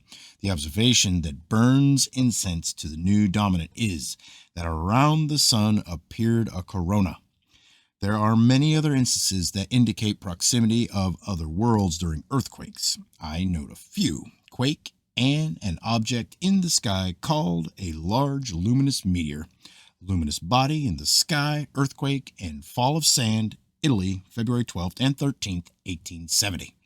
Many reports upon luminous object in the sky and earthquake. Connecticut, February 27th, 1883. Luminous object of meteor in the sky, fall of stones from the sky, and earthquake, Italy, January 20th, 1891. Earthquake and prodigious number of luminous bodies or globes in the air, Boulogne, France, June 7th, 1779. Earthquake at Manila, 1873, and curious luminous appearance in the sky. The most notable appearance of fishes during an earthquake is that of Riobamba. Humboldt sketched one of them, and it's an uncanny-looking thing. Thousands of them appeared upon the ground during this tremendous earthquake. Humboldt says that they were cast up from subterranean sources. I think not myself, and have data for thinking not. But there'd be such a row arguing back and forth that it's simpler to consider a clear instance of the fall of living fishes from the sky during an earthquake. I can't quite accept myself whether a large lake and all the fishes in it was torn down from some other world, or a lake in the Super Sargasso Sea, distracted between two pulling worlds, was dragged down to this earth. Here are the data. February 16th, 1861, an earthquake at Singapore. Then came an extraordinary downpour of rain, or as much water as any good-sized lake would consist of. For 3 days, this rain or this fall of water came down in torrents, in pools on the ground formed by this deluge. Great numbers of fishes were found. The writer says that he had himself seen nothing but water fall from the sky. Whether I'm emphasizing what a deluge it was or not, he says that so terrific had been the downpour that he had not been able to see 3 steps away from him. The natives said that the fishes had fallen from the sky. 3 days later, the pools dried up and many dead fishes were found. But in the first place, though that's an expression for which we have an instinctive dislike, the fishes had been active and uninjured.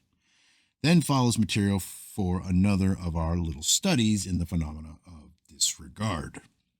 A psychotropism here is mechanically to take a pen in hand and mechanically write that fishes found on the ground after a heavy rainfall came from overflowing streams. The writer of the account says that some of the fishes had been found in his courtyard, which was surrounded by high walls. Paying no attention to this, a correspondent explains that in the heavy rain, a body of water had probably overflowed, carrying fishes with it. We are told by the first writer that these fishes of Singapore were of a species that was very abundant near Singapore. So I think myself that a whole lake full of them had been shaken down from the Super Sargasso Sea under the circumstances we have thought of. However, if appearance of strange fishes after an earthquake be more pleasing in the sight or to the nostrils of the new dominant, we faithfully and piously supply that incense.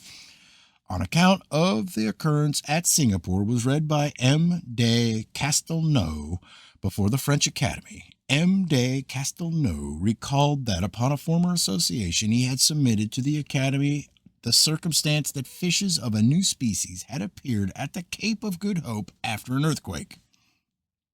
It seems proper, and it will give luster to the new orthodoxy, now to have an instance in which not merely quake and fall of rocks or meteorites, or quake and either eclipse or luminous appearances in the sky have occurred, but in which are combined all the phenomena, one or more of which, when accompanying an earthquake, indicate in our acceptance the proximity of another world.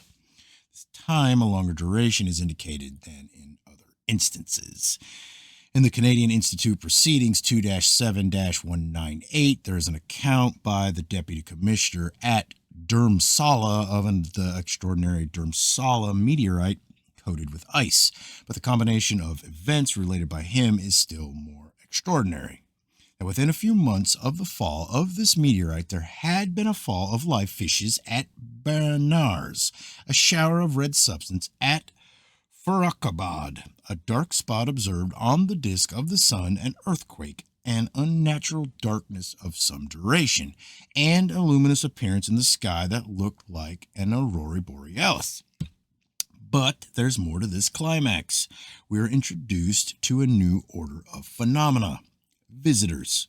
The Deputy Commissioner writes that in the evening after the fall of the Dhurmsala meteorite, or mass of stone covered with ice, he saw lights. Some of them were not very high. They appeared and went out and reappeared.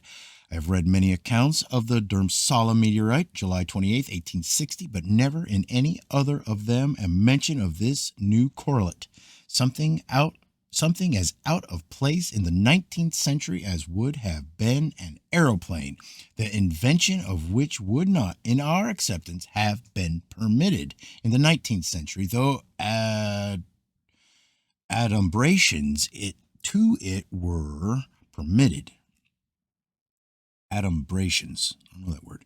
This writer says that the lights moved like fire balloons, but I am sure that they were neither fire balloons, lanterns, nor bonfires, or any other thing of that sort, but bona fide lights in the heavens.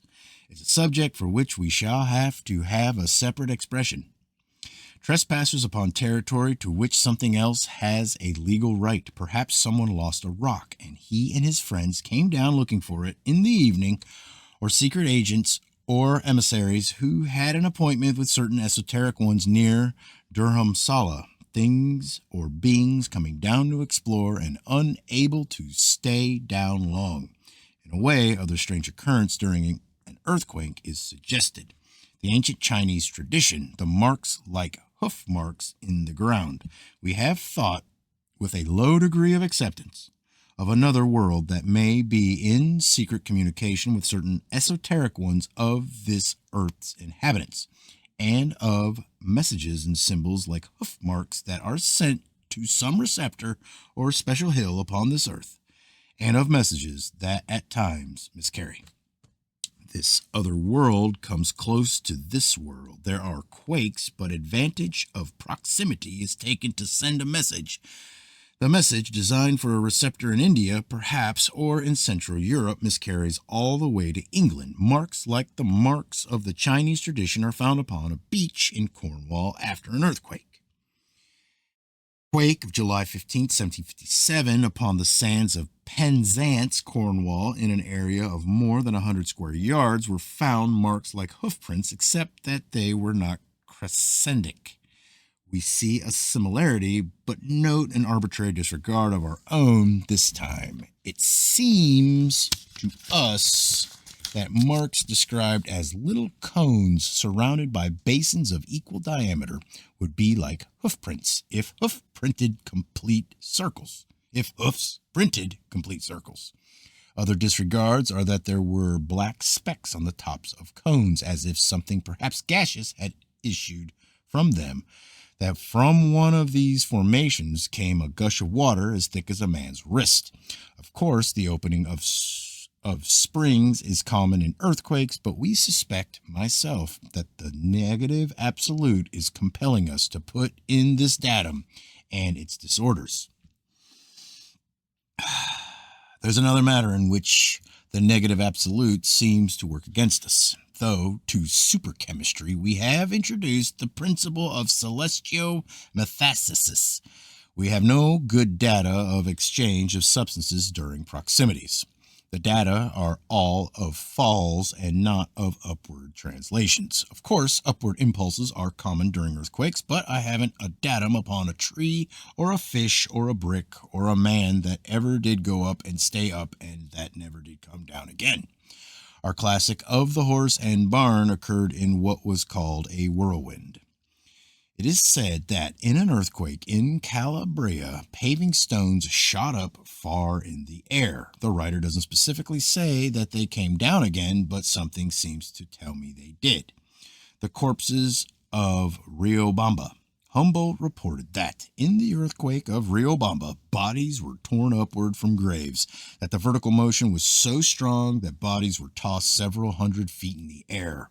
I explained that if in the center of greatest violence of an earthquake anything ever has gone up and has kept on going up, the thoughts of the nearest observers were very likely upon other subjects. The quay of Lisbon, we are told that it went down. A vast throng of persons ran to the quay for refuge. The city of Lisbon was in profound darkness. The quay and all the people on it disappeared. If it and they went down, not a single corpse, not a shred of clothing, not a plank of quay, nor so much as a splinter of it ever floated to the surface. Okay, chapter 18. The new dominant. I mean primarily all that opposes exclusionism.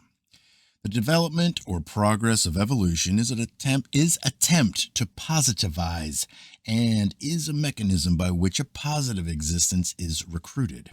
That what we call existence is a womb of infinitude and is itself only incubatory.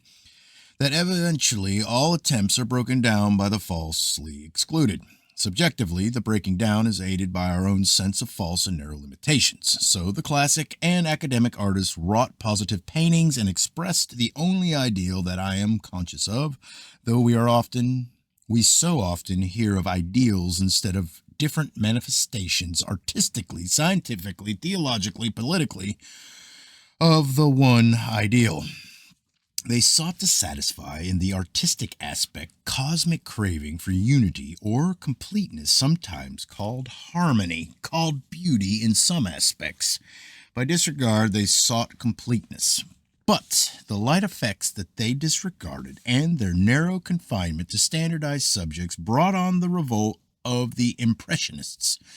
So the Puritans tried to systematize, and they disregarded physical needs or vices or relaxations. They were invaded and overthrown when their narrowness became obvious and intolerable.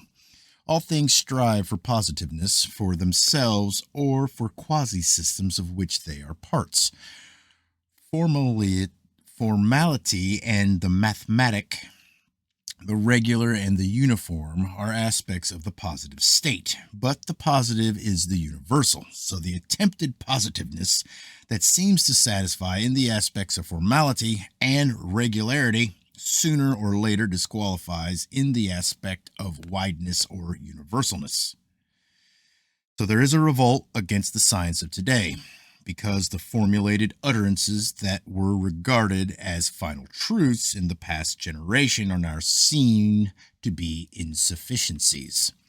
Every pronouncement that has opposed our own acceptances has been found to be a composition like any academic painting, something that is arbitrarily cut off from relations with environment, or framed off from interfering and disturbing data, or outlined with disregards. Our own attempt has been to take in the included, but also to take in the excluded into wider expressions. We accept, however, that for every one of our expressions there is irreconcilables somewhere. That final utterance would include all things. However, of such is the gossip of angels. The final is unutterable in quasi-existence, where to think is to include but also to exclude, or be not final. If we admit that for every opinion we have expressed there must somewhere be an irreconcilable, we are intermediatists and not positivists, not even higher positivists. Of course, it may be that some day we shall systematize and dogmatize and refuse to think of anything that we may be accused of disregarding and believe instead of merely accepting them. Then, if we could have a wider system which would acknowledge no irreconcilables, we'd be higher positivists. So long as we only accept, we are not higher positivists, but our feeling is that the new dominant, even though we have thought of it only as another enslavement, will be the nucleus for higher positivism, and that it will be the means of elevating unto infinitude a new batch of fixed stars, until, as a recruiting instrument, it too will play out and will give way to some new medium for generating absoluteness. It is our acceptance that all astronomers of today have lost their souls, or rather all chance of attaining entity. But the Copernicus and Kepler and Galileo and Newton and conceivably Leverrier are now fixed stars. Someday I shall attempt to identify them. In all this, I think we're quite a Moses. We point out the promised land, but unless we be cured of our intermediatism, we'll never be reported in monthly notices ourselves. In our acceptance, dominants in their succession displace preceding dominants, not only because they are more nearly positive, but because the old dominants as recruiting mediums play out. Our expression is that the new dominant of wider inclusions is now manifesting throughout the world, and that the old exclusionism is everywhere breaking down. In physics, exclusionism is breaking down by its own researches in radium, for instance, and in its speculations upon electrons, or its merging away into metaphysics, and by the desertion that has been going on for many years by such men as Gurney, Crookes, Wallace, Flammarion, Lodge, to formally disregard phenomena no longer called spiritualism, but now psychic research. Biology is in chaos. Conventional Darwinites mixed up with the mutationists and Orthogenetists and followers of Weismann, who take from Darwinism one of the pseudo bases and nevertheless try to reconcile their heresies with orthodoxy. The painters are metaphysicians and psychologists. The breaking down of exclusionism in China and Japan and the United States has astonished history. The science of astronomy is going downward, so that, though Pickering, for instance, did speculate upon the Neptunian planet, and Lull did try to have accepted heretical ideas as to marks on Mars, attention is now minutely focused upon such technicalities as variations in shades of Jupiter's fourth satellite. I think that in general acceptance, over-refinement indicates decadence. I think that the stronghold of inclusionism is in aeronautics. I think that the stronghold of the old dominant, when it was new, was in the invention of the telescope, or that coincidentally, with the breakdown of exclusionism appears the means of finding out whether there are vast aerial fields of ice and floating lakes full of frogs and fishes or not, where carved stones and black substances and great quantities of vegetable matter and flesh, which may be dragon's flesh, come from, whether there are interplanetary trade routes in vast areas devastated by super Tamerlanes, whether sometimes there are visitors to this earth who might be pursued and captured and questioned. Okay, chapter 19. I have industriously sought the data for an expression upon birds, but the prospecting has not been very quasi-satisfactory. I think I rather emphasize our industriousness, because a charge likely to be brought against the attitude of acceptance is that one who only accepts must be one of languid interest and little application of energy. It doesn't seem to work out. We are very industrious. I suggest to some of our disciples that they look into the matter of messages upon pigeons, of course attributed to earthly owners, but said to be undecipherable. I'd do it ourselves, only that would be selfish. That's more of an intermediatism that would keep us out of the firmament. Positivism is absolute egoism. But look back in the time of Andre's polar expedition. Pigeons that would have no publicity ordinarily were often reported at that time.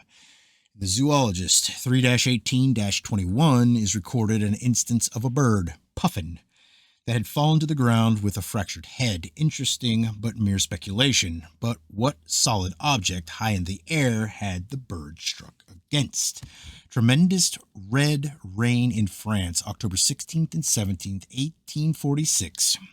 Great storm at the time, and red rain supposed to have been colored by matter swept up from this earth's surface and then precipitated. But in Comples Rendus 24-625, the description of this red rain differs from one impression of red, sandy, or muddy water. It is said that this rain was so vividly red and so blood-like that many persons in France were terrified. Two analyses are given. One chemist notes a great quantity of corpuscles, whether blood-like corpuscles or not, in the matter. The other chemist sets down organic matter at 35%. It may be that an interplanetary dragon had been slain somewhere, or that this red fluid, in which were many corpuscles, came from something not altogether pleasant to contemplate, about the size of the Catskill Mountains, perhaps. But the present datum is that with this substance, larks, quail, ducks, and water hens, some of them alive, fell at lions in Grenoble and other places. I have notes upon the other birds that have fallen from the sky, but unaccompanied by the red rain that makes the fall of birds in France peculiar, and very peculiar, if it be accepted that the red substance was extra mundane. The other notes are upon birds that have fallen from the sky in the midst of storms, or of exhausted but living birds falling not far from the storm area. But now we shall have an instance for which I can find no parallel. Fall of dead birds from a clear sky, far distant from any storm to which they could be attributed. so remote from any discoverable storm that my own notion is that in the summer of 1896, something or some beings came as near to this earth as they could upon a hunting expedition that, in the summer of 1896, an expedition of super scientists passed over this earth and let down a dragnet. And what would it catch sweeping through the air, supposing it to have reached not quite to this earth? In the monthly weather review, May 1917, W.L. McGanty quotes from the Baton Rouge correspondence to the Philadelphia Times that in the summer of 1896, into the streets of Baton Rouge, Louisiana, and from a clear sky fell hundreds of dead birds.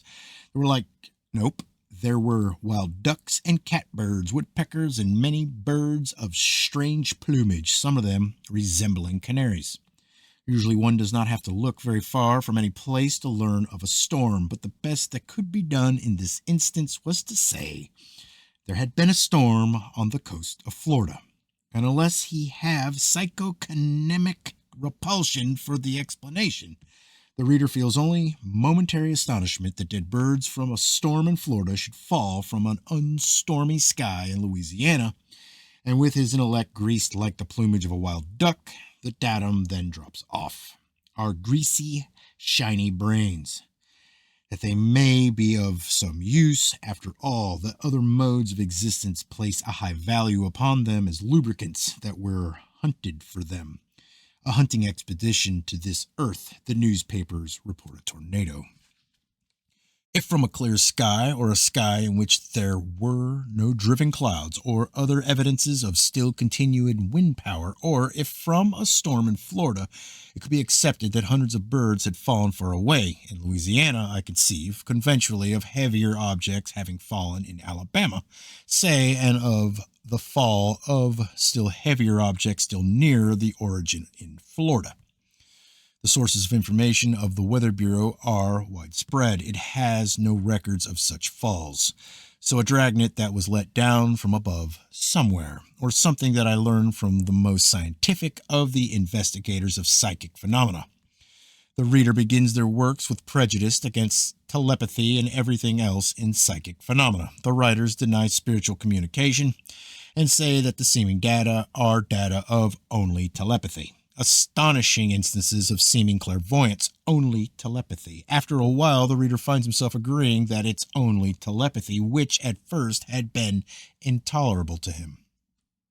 So maybe in 1896, a super dragnet did not sweep through this Earth's atmosphere, gathering up all the birds within its field, the meshes then subtly breaking. Or that the birds of Baton Rouge were only from the Super Sargasso Sea, upon which we shall have another expression. We thought we'd settled that, and we thought we'd established that, but nothing's ever settled and nothing's ever established in a real sense, if in real sense there is nothing in quasiness. I suppose there had been a storm somewhere, the storm in Florida perhaps, and many birds had been swept upward into the Super Sargasso Sea. It has frigid regions and it has tropical regions, that birds of diverse species had been swept upward into an icy region where, huddling together for warmth, they had died. And later they had been dislodged. Meteor coming along, boat, bicycle, dragon, don't know what did come along, something dislodged them. So leaves of trees carried up there in whirlwinds, staying there years, ages, perhaps only a few months, but then falling to this earth at an unseasonable time for dead leaves. Fishes carried up there, some of them dying and drying, some of them living in volumes of water that are in abundance up there, or that fall sometimes in the deluges that we call cloudbursts. The astronomers won't think kindly of us, and we haven't done anything to endear ourselves to the meteorologist, but we're weak and mawkish intermedialists. Several times we've tried to get to the aeronauts with us, extraordinary things up there, things that curators of museums would give up all hope of ever being fixed stars to obtain. things left over from whirlwinds of the time of the pharaohs, perhaps, or that Elijah did go up in the sky in something like a chariot and may not be Vega after all, and that there may be a wheel or so left of whatever he went up in. We basically suggest that it would bring a high price, but sell soon because after a while there'd be thousands of them hawked around. We weakly drop a hint to the aeronauts. The Scientific American 33-197, there is an account of some hay that fell from the sky. From the circumstances, we incline to accept that this hay went up in a whirlwind from this earth in the first place, reached the Super Sargasso Sea, and remained there a long time before falling. An interesting point in this expression is the usual attribution to the local and coinciding whirlwind and identification of it, and then data that make the local whirlwind unacceptable. That upon July 27th, 1875, small masses of damp hay had fallen at Monkstown, Ireland. In the Dublin Daily Express, Dr. J. W. Moore had explained he had found a nearby whirlwind to the south of Monkstown that coincided, but according to the Scientific American, a similar fall had occurred near Wexham, England, 2 days before. In November 1918, I made some studies upon light objects thrown into the air. Armistice Day. I suppose I should have been more emotionally occupied, but I made notes upon torn-up papers thrown high in the air from windows of office buildings. Scraps of paper did stay together for a while, several minutes sometimes. Cosmos 3-4-574, that upon the 10th of April, 1869, at Ochtitch, a great number of oak leaves, enormous segregation of them, fell from the sky. Very calm day. So little wind that the leaves fell almost vertically. Fall lasted about 10 minutes. Flammarion, what was that word? Flammarion in the atmosphere, page 412, tells this story. He has to find a storm. He does find a squall, but it had Damn. Hold on. Has to find a storm. He does find a squall, but it had occurred upon April 3rd. Flammarion's two incredibilities are the leaves could remain a week in the air, that they could stay together a week in the air. Think of some of your own observations upon papers thrown from an airplane. Are one incredibility that these leaves had been whirled up 6 months before when they were common on the ground and had been sustained, of course not in the air, but in a region of gravitationally inert, and had been precipitated by the disturbances of April rains. I have no records of leaves that have so fallen from the sky in October or November, the seasons when one might expect dead leaves to be raised from one place and precipitated somewhere else. I emphasize that this occurred in April. La Nature 1889-2-94, that upon April 19, 1889, dried leaves of different species, oak, elm, etc., fell from the sky. This day, too, was a calm day. The fall was tremendous. The leaves were seen to fall 15 minutes, but judging from the quantity on the ground, it is the writer's opinion that they had already been falling half an hour. I think that the geyser of corpses that sprang from Robamba towards the sky must have been an interesting sight. If I were a painter, I'd like that subject. But this cataract of dried leaves, too, is a study in the rhythms of the dead. In this datum, the point most agreeable to us is the very point that the writer in La Nature emphasizes.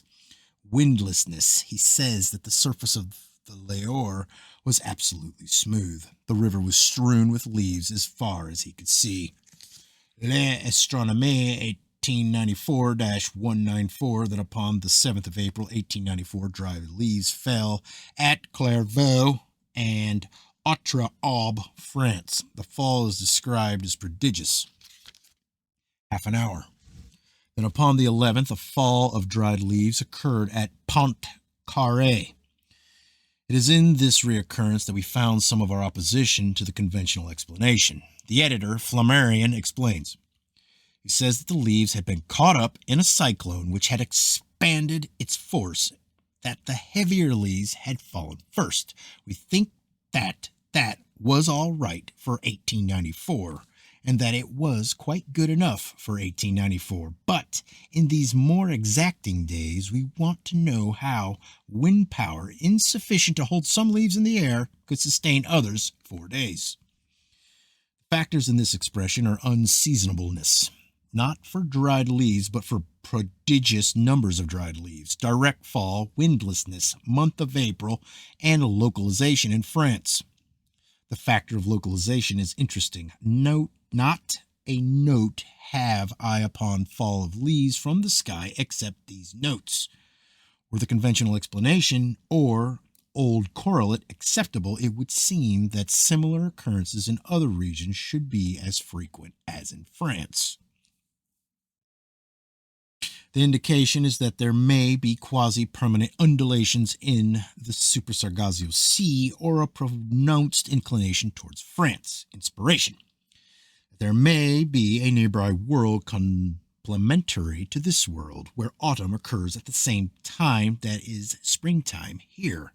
Let some disciple have that.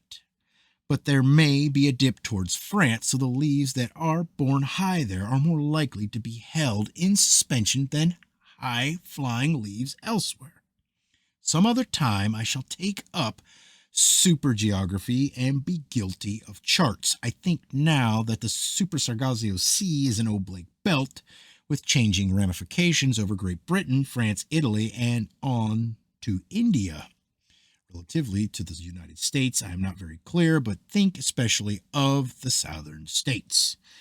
The preponderance of our data indicates frigid regions aloft. Nevertheless, such phenomena as putrefaction have occurred often enough to make supertropical regions also acceptable. We shall have one more datum upon the Super Sargasso Sea. It seems to me that, by this time, our requirements of support and reinforcement and agreement have been quite as rigorous for acceptance as ever for belief, at least for full acceptance. By virtue of mere acceptance, we may, in some later book, deny the Super Sargasso Sea and find that our data relate to some other complementary world instead, or the moon, or have abundant data for accepting that the moon is no more than 20 or 30 miles away. However, Super Sargasso Sea functions very well as a nucleus around which to gather data that opposed exclusionism. That is our main motive, to oppose exclusionism, or our agreement with the cosmic process. The climax of our general expression upon the Super Sargasso Sea coincidentally appears something else that may overthrow it later. Notes and Queries 8-12-228. That in the province of Macerata, Italy, summer 1897, an immense number of small blood-colored clouds covered the sky. About an hour later, a storm broke. A myriad seeds fell to the ground. It is said that they were identified as products of a tree found only in Central Africa and the Antilles. If, in terms of conventional reasoning, these seeds had been high in the air, they had been in a cold region. But it is our acceptance that these seeds had, for a considerable time, been in a warm region, for a time longer than is attributable to suspension by wind power. It is said that a great number of the seeds were in the first stage of germination. Chapter 20. The New Dominant, Inclusionism. In it, we have a pseudo-standard. We have a datum, and we give it an interpretation in accordance with our pseudo-standard. At present, we have not the delusions of absolutism that may have translated some of the positivists of the 19th century to heaven. We are intermediatists, but feel a lurking suspicion that we may have some solidify and dogmatize and illiberize into higher positivists. At present, we do not ask whether something be reasonable or preposterous, because we recognize that the reasonableness and preposterousness are meant agreement and disagreement with a standard, which must be a delusion, though not absolutely, of course, and must someday be displaced by a more advanced quasi-delusion. Scientists in the past have taken the positive attitude. Is this or that reasonable or unreasonable? Analyze them, and we find that they meant relatively to a standard, such as Newtonianism, Daltonism, Darwinism, or Lyellism, but they have written and spoken and thought as if they could mean real reasonableness and real unreasonableness. So our pseudo standard is inclusionism. And if a datum be a correlate to a more widely inclusive outlook as to this earth and its externality and relations with externality, it's not externality, it's externality. Correlate to a more widely inclusive outlook as to this earth and its externality and relations with externality, its harmony with exclusionism admits it. Such was the process and such was the requirement for admission in the days of the old dominant. Our difference is in underlying intermediatism, our consciousness that though we're more nearly real, we and our standards are only quasi, or that all things in our intermediate state are phantoms in a supermind in a dreaming state, but striving to awaken to realness. Though in some respects our own intermediatism is unsatisfactory, or underlying feeling is that in a dreaming mind awaking is accelerated, if phantoms in that mind know that they're only phantoms in a dream. Of course, they too are quasi, but in a relative sense, they have an essence of what is called realness. They're derived from experience or from sense relations, even though grotesque distortions. It seems acceptable that a table that is seen when one is awake is more nearly real than a dream table, which, with 15 or 20 legs, chases one. So now, in the 20th century, with a change of terms and a change of underlying consciousness, our attitude toward the new dominant is the attitude of the scientists of the 19th century to the old dominant. We do not insist that our data and interpretations shall be shocking, grotesque, evil, ridiculous, childish, insincere, laughable, ignorant to the 19th century's as were their data and interpretations to the medieval-minded. We ask only whether data and interpretations correlate. If they do, they are acceptable, perhaps only for a short time, as a nuclei or scaffolding or preliminary sketches or as gropings and tentativeness. Later, of course, when we cool off and harden and radiate into space most of our present mobility, which expresses in modesty and plasticity, we shall acknowledge no scaffoldings, gropings, or tentativeness. But think we utter absolute facts. A point in intermediatism here is opposed to our most current speculations upon development. Usually one thinks of the spiritual as higher than the material, but in our acceptance, quasi-existence is as means by which the absolutely immaterial materializes absolutely, and being intermediate is a state in which nothing is finally either immaterial or material, all objects, substances, thoughts occupying some grade of approximation one way or the other. Final solidification of the ethereal is, to us, the goal of cosmic ambition. Positivism is Puritanism. Heat is evil.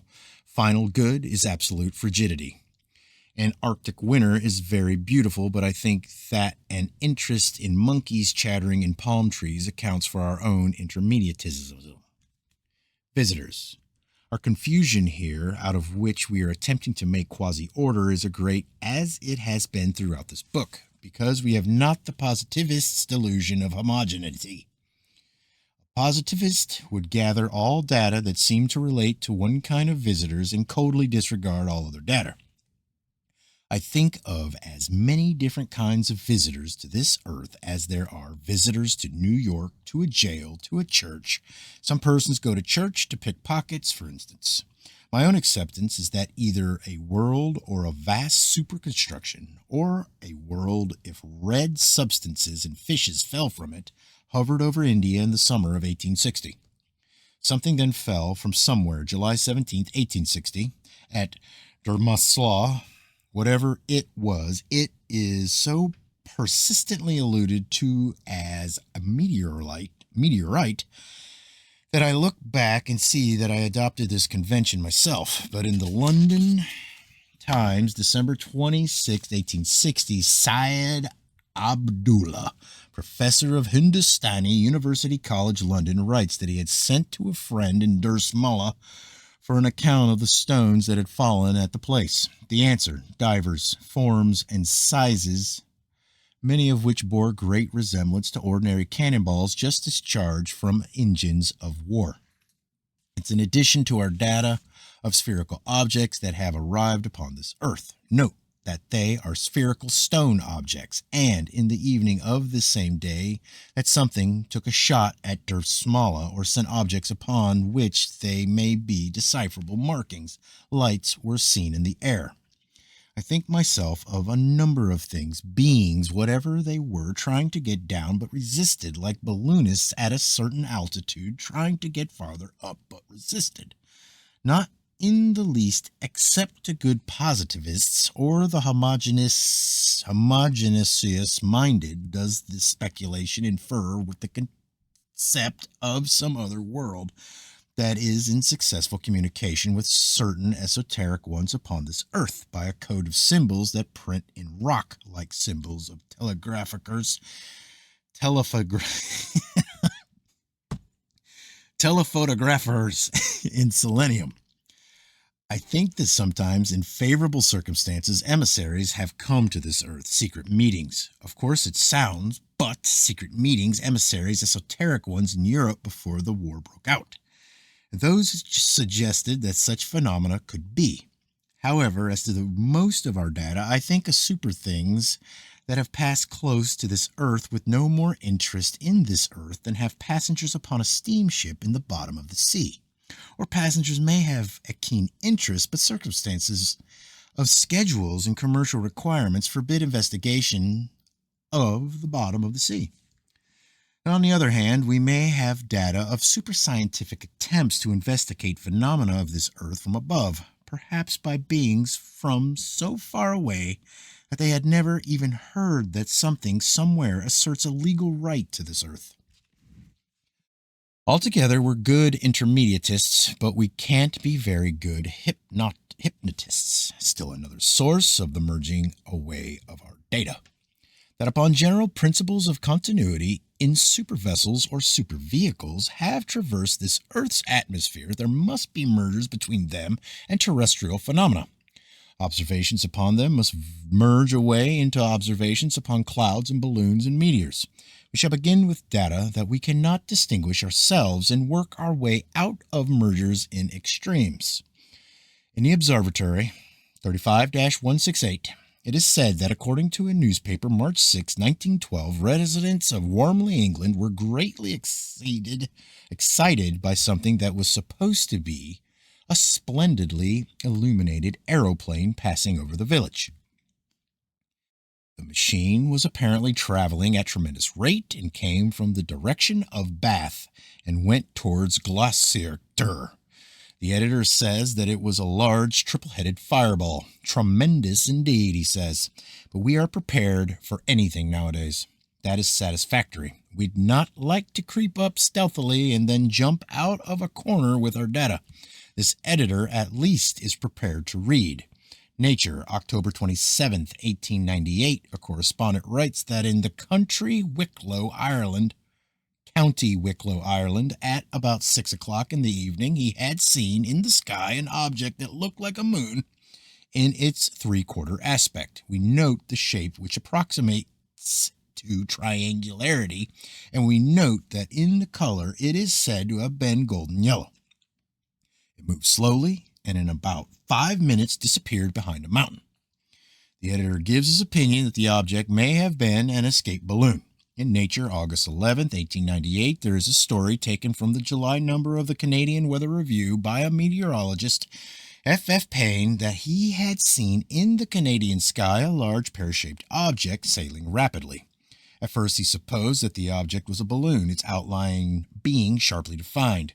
But as no cage was seen, it was concluded that it must be a mass of cloud. In about 6 minutes, this object became less definite, whether because of increasing distance or not. The mass became less dense, and finally it disappeared.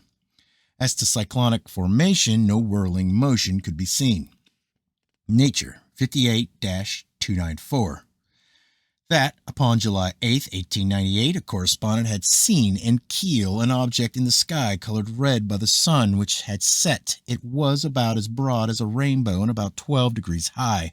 It remained in its original brightness about 5 minutes and then faded rapidly and then remained almost stationary again, finally disappearing about 8 minutes after I first saw it. An intermediate existence. We quasi-persons have nothing to judge by because everything is its own opposite. If $100 a week be a standard of luxurious living to some persons, it is poverty to others. We have instances of 3 objects that were seen in the sky in the space of 3 months, and this concurrence seems to me to be something to judge by.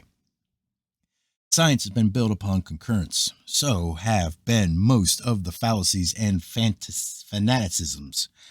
I feel the positivism of Leverrier, or indistinctively take to the notion that all 3 of these observations relate to the same object. However, I don't formulate them and predict the next transit. Here's another chance for me to become a fixed star, but as usual, oh well. A point in intermediatism. That the intermediatist is likely to be a flaccid compromiser. Of our own aptitude, ours is a partly positive and partly negative state, or a state in which nothing is finally positive or finally negative. But if positivism attract you, go ahead and try. You will be in harmony with the cosmic endeavor, but continuity will resist you. Only to have appearance in quasiness is to be proportionately positive, but beyond a degree of attempted positivism. Continuity will rise to pull you back. Success, as it is called, though there is only success-failure in intermediateness, will, in intermediateness, be your proportionality as you are in adjustment with its own state, or some positivism mixed with compromise and retreat. To be very positive is to be a Napoleon Bonaparte, against whom the rest of civilization will sooner or later combine. For interesting data, see newspaper accounts of the fate of one Dewey of Chicago. Intermediatism, then, is recognition that our state is only quasi-state. It is no bar to one who deserves to be positive. It is recognition that he cannot be positive and remain in a state of positive-negative, or that a great positivist, isolated, with no system to support him, will be crucified, or will starve to death, or will be put in jail and beaten to death. That these are the birth pangs of translation to the positive absolute. So, though positive-negative myself, I feel the attention of the positive pole of our intermediate state and attempt to correlate these 3 data. See them homogeneously, to think that they relate to one object. In the aeronautic journals of the London Times, there is no mention of the escaped balloons in the summer and fall of 1898. In the New York Times, there is no mention of ballooning in Canada or the United States in the summer of 1898. London Times, September 29th, 1885, a clipping from the Royal Gazette of Bermuda of September 8th, 1885, sent to the Times by General Lefroy, that upon August 27th, 1885, at about 8:30 a.m., there was observed by Mrs. Adelina D. Bassett a strange object in the clouds coming from the north. She called the attention of Mrs. L. Lowell to it, and they both I'm not even going to explain myself. I'm just going to take a moment, okay? Too bad. Hate this book.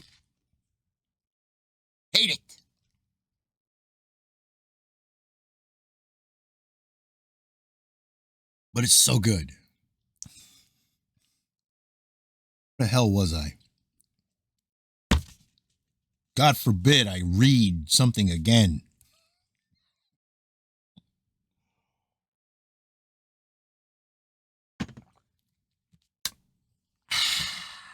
She called attention to Mrs. L. Lowell to it. And they both somewhat alarmed. They were both somewhat alarmed. I missed it again. However, they continued to watch the object steadily for some time. It drew nearer. It was of triangular shape and seemed to be about the size of a pilot boat mainsail, with chains attached to the bottom of it. While crossing the land, it had appeared to descend, but as it went out to sea, it ascended and continued to ascend until it was lost to sight high in the clouds.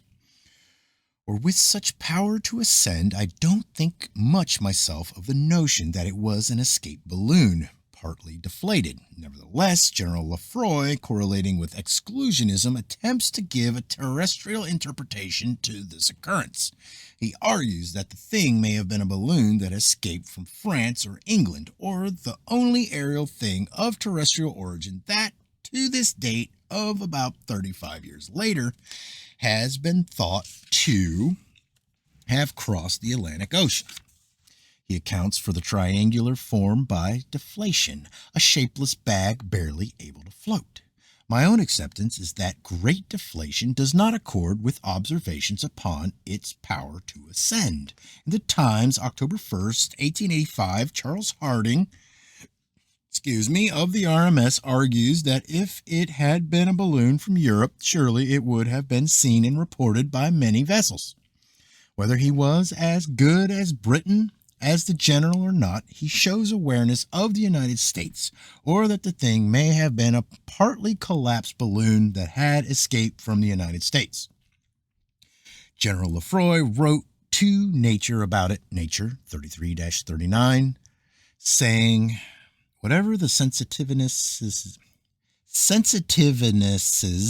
may have been, that the columns of the Times were hardly suitable for such a discussion. If, in the past, there had been more persons like General Lefroy, we'd have better than the mere fragments of data that in most cases are too broken up very well to piece together. He took the trouble to write to a friend of his, W.H. Gosling of Bermuda, who also was an extraordinary person. He went to the trouble of interviewing Mrs. Bassett and Mrs. Lowell. Their description to him was somewhat different. An object from which nets were suspended, deflated balloon with its network hanging from it. A super dragnet. That something was trawling overhead. The birds of Baton Rouge. Mr. Gosling wrote that the item of chains or suggestion of a basket that had been attached had originated with Mr. Bassett, who had not seen the object. Mr. Gosling mentioned a balloon that escaped from Paris in July. He tells of a balloon that fell in Chicago September 17th, or 3 weeks later than the Bermuda object. It's one incredibility against another, with disregards and convictions governed by whichever of the two dominants looms stronger in each reader's mind. That he can't think for himself any more than I can is understood. My own correlates. I think that we're fished for. It may be that we're highly esteemed by super epicures somewhere. It makes me more cheerful when I think that we may be of some use after all. I think that dragnets have often come down and have been mistaken for whirlwinds and waterspouts. Some accounts of seeming structure in whirlwinds and waterspouts are astonishing. I have the data in this book. I can't take up at all mysterious disappearances. I think we're fished for, but this is a little expression on the side, relates to trespassers, has nothing to do with the subject that I shall take up at some other time, or are used to some other mode of seeming that has a legal right to us. Nature 33-137, our Paris correspondent, writes that in relation to the balloon which is said to have been seen over Bermuda, In September, no ascent took place in France, which can be account for it. Last of August, not September, in the London Times, there is no mention of a balloon ascent in Great Britain in the summer of 1885, but mention of 2 ascents in France. Both balloons had escaped. In L'Aéronaute, August 1885, it is said that these balloons had been sent up from Fetis of the 14th of July, 44 days before the observation at Bermuda. The aeronauts were Gower and Elroy. Gower's balloon was found floating on the ocean, but Elroy's balloon was not found. Upon the 19th of July, it was reported by a sea captain, still in the air, still inflated. But this balloon of Elroy's was a small exhibition balloon made for short ascents from Fetis and fairgrounds. In La Nature 1885-2-131, it is said that it was a very small balloon incapable of remaining long in the air.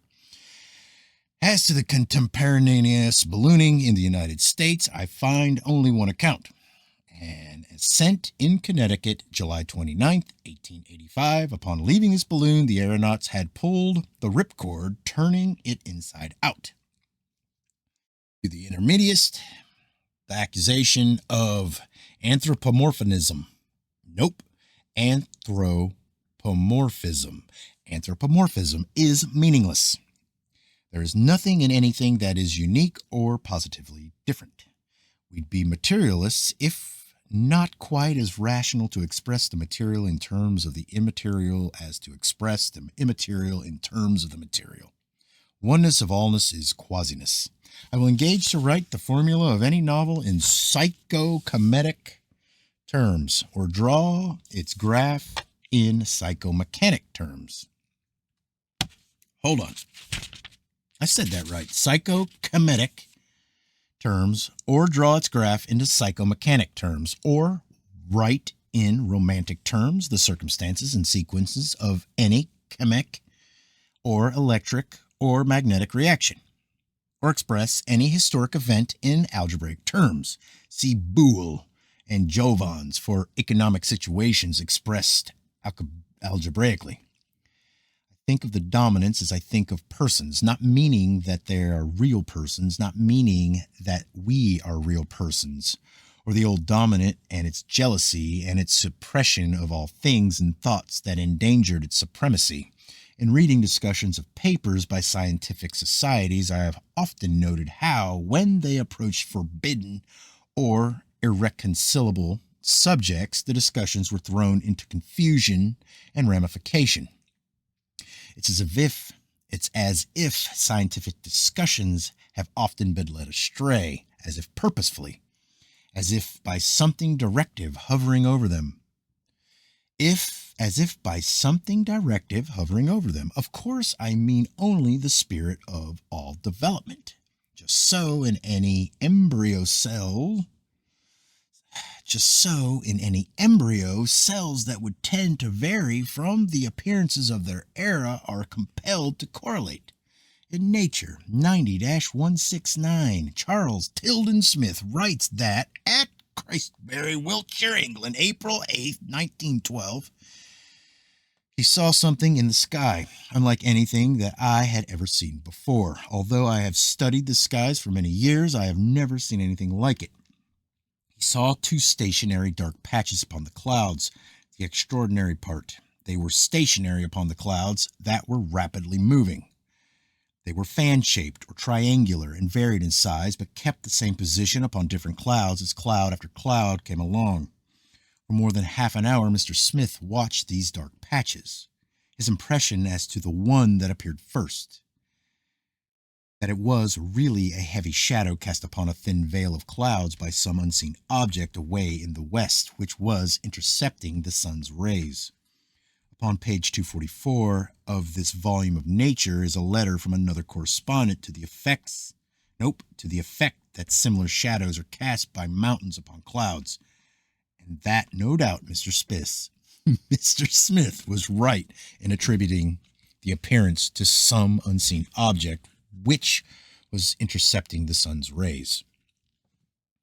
But the old dominant, that was a jealous dominant, and the wrath of the old dominant against such an irreconcilability as large opaque objects in the sky casting down shadows upon clouds.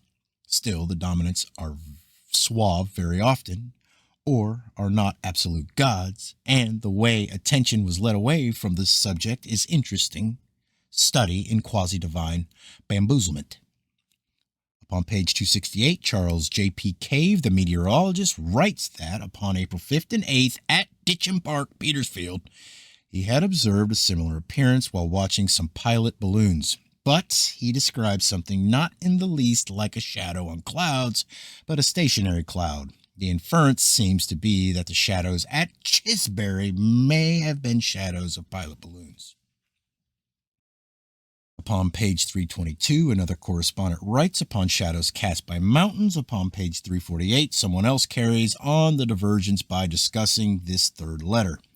Then someone takes up the third letter mathematically, and then there is a correlation of error in this mathematic demonstration. I think it looks very much like what I think it looks like. But the mystery here, that the dark patches at Chilsbury could not have been cast by stationary pilot balloons that were to the west, or that were between clouds and the setting sun. If to the west of Chilsbury a stationary object were high in the air intercepting the sun's rays, the shadow of the stationary object would not have been stationary, but would have moved higher and higher with the setting sun. I have to think of something that is in accord with no other data whatsoever. A luminous body, not the sun in the sky, but because of some unknown principle of atmospheric conditions, its light extended down only about to the clouds that from it were suspended two triangular objects like the object that was seen in Bermuda. That it was this light that fell short of the earth that these objects intercepted. That the objects were drawn up and lowered from something overhead, so that in its light their shadows changed size. If my grope seem to have no grasp in it, and if a stationary balloon will, in half an hour, not cast a stationary shadow from the setting sun,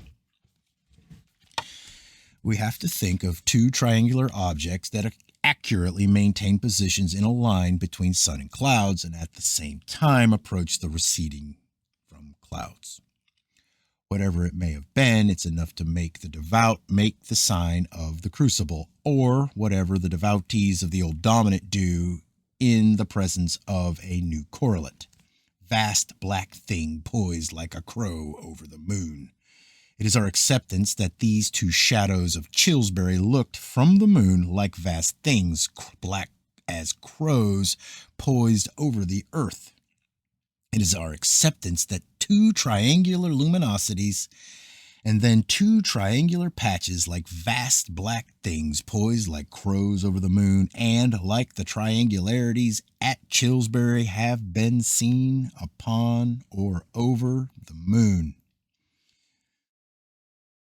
Scientific American 4649, two triangular luminous appearances reported by several observers in Lebanon, Connecticut, evening of July 3rd, 1882. On the moon's upper limb, they disappeared, and two dark triangular appearances that looked like notches were seen 3 minutes later upon the lower limb. They approached each other, met, and instantly disappeared. The merger here is notches that have at times been seen upon the moon's limb, thought to be cross-sections of craters. But these appearances of July 3rd, 1882 were vast upon the moon, seemed to be cutting off or obliterating nearly a quarter of its surface. Something else that may have looked like a vast black crow poised over this earth from the moon. Monthly Weather Review 41599, description of a shadow in the sky of some unseen body, April 8th, 1913, Fort Worth, Texas. Supposed to have been cast by an unseen cloud, this patch of shade moved with the declining sun. Rep. Brit Associate 1854-410. Account by two observers of a faint but distinctly triangular object visible for 6 nights in the sky. It was observed from 2 stations that were not far apart, but the parallax was considerable. Whatever it was acceptably relatively close to this Earth. I should say that relatively to phenomena of light, we are in confusion as great as some of the discords that orthodoxy is in relatively to light. Relative. Let me say, I hate rereading his sentences because his sentences are a paragraph. So when I mess something up, I have nowhere to go back to. It's like, for me, reading this book is like jumping to another cliff top. No. Hold on. You're going to bear with me because it's a long fucking chapter and I don't care. It's like setting out. It's like running at full speed into a dark cave and going to a pinpoint of light, and you can't really see where you're going very well.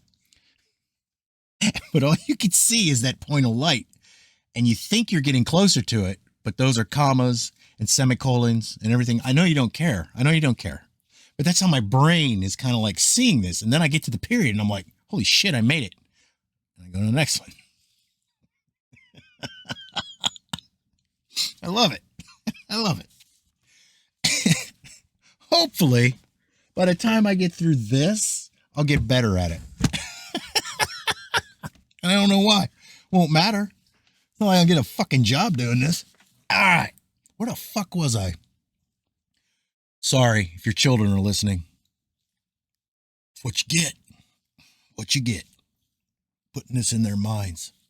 Taking their sip of coffee.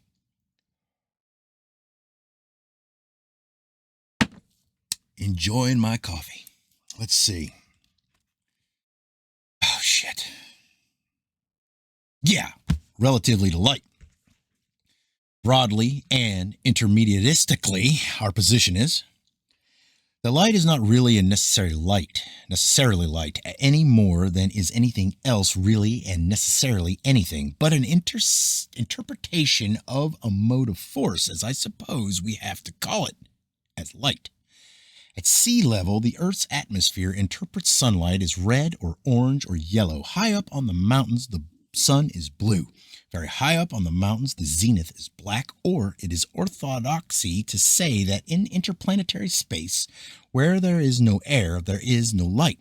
So then the sun and comets are black, but this Earth's atmosphere, or rather dust particles in it, interpret radiations from these black objects as light. And these crazy words are basically like roots going across the cave floor as I'm running full speed. I'm not really running full speed. I'm just like running, jogging, trying to jog it, and trip and look and like, oh my God, all right. It's exactly what it is. We look up at the moon. The jet black moon is so silvery white. I have about 50 notes indicating that the moon has atmosphere. Nevertheless, most astronomers hold out that the moon has no atmosphere. They have to. The theory of eclipses would not work out otherwise, so arguing in conventional terms, the moon is black. Rather astonishing, explorers upon the moon, stumbling and groping in intense darkness with telescopes powerful enough, we could see them stumbling and groping in brilliant light. Or just because of familiarity, it is not now obvious to us how the preposterousnesses of the old system must have seemed to the correlates of the system preceding it. Yea, jet black, silvery moon. Altogether, then, it may be conceivable that there are phenomena of force that are interpretable as light as far down as the clouds, but not in denser strata of air, or just the opposite of familiar interpretations.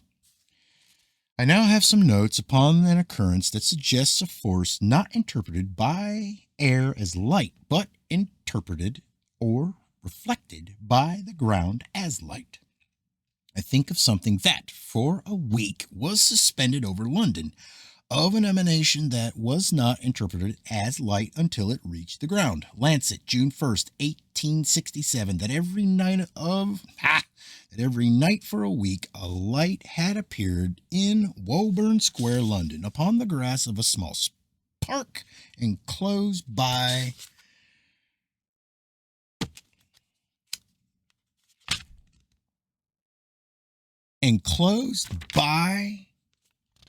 railings. Crowds gathering, police called out for the special service of maintaining order and making the populace move on. The editor of the Lancet went to the square. He says that he saw nothing but a patch of light falling upon an arbor at the northeast corner of the enclosure. Seems to me that was interesting enough. In this editor, we have a companion for Mrs. Simmons and Dr. Gray. He suggests that the light came from a street lamp, does not say that he could trace it to any such origin himself, but recommends that the police investigate neighboring street lamps. I'd not say that such a commonplace as light from a street lamp would not attract and excite a deceived great crowds for a week, but I do accept that any cop who was called upon for extra work would have needed nobody's suggestion to settle that point in the very first thing. Or that something in the sky hung suspended over London Square for a week. 21. Knowledge, December 28th, 1883. Seeing so many meteorological phenomena in your excellent paper, Knowledge, I am tempted to ask for an explanation of the following, which I saw when on board the British India Company's steamer Patna, while on a voyage up to the Persian Gulf. In May 1880, on a dark night about 11:30 p.m., there suddenly appeared on each side of the ship an enormous luminous wheel whirling around, the spokes of which seemed to brush the ship along. The spokes would be 200 or 300 yards long and resembled the birch rods of the dames' schools. Each wheel contained about 16 spokes, and although the wheels must have been some 500 or 600 yards in diameter, the spokes could be distinctly seen all the way round. The phosphorescent gleam seemed to glide along flat on the surface of the sea, no light being visible in the air above the water. The appearance of the spokes could be almost exactly represented by standing in a boat and flashing a bull's eye lantern horizontally along the surface of the water, round and round. I may mention that the phenomena was also seen by Captain Avern of the Patna and Mr. Manning, third officer. Lee 4, brace. P.S. The wheels advanced along with the ship for about 20 minutes. LFB. Knowledge, January 11th, 1884. Letter from A. McD. That Lee 4, brace, who sees so many meteorological phenomena in your excellent paper, should have signed himself the modern Ezekiel, for his vision of wheels is quite as wonderful as the prophet's. The writer then takes up the measurements that were given and calculates a velocity at the circumference of the wheel of about 166 yards per second, apparently considering that especially incredible. He then says, from the norme de plume, he assumes it might be inferred that your correspondent is in the habit of sailing close to the wind. He asks permission to suggest an explanation of his own. It is that before 11:30 p.m. there had been numerous accidents to the main brace, and that it had required splicing so often that almost any ray of light would have taken on a rotary motion. In Knowledge, January 25th, 1884, Mr. Brace answers and signs himself J.W. Robertson. I don't suppose A. McD means any harm, but I do think it's rather unjust to say a man is drunk because he sees something out of the common. If there's one thing I pride myself upon, it's being able to say that never in my life have I indulged in anything stronger than water. From this curiosity of pride, he goes on to say that he had not intended to be exact, but to give his impressions of dimensions and velocity. He ends amably.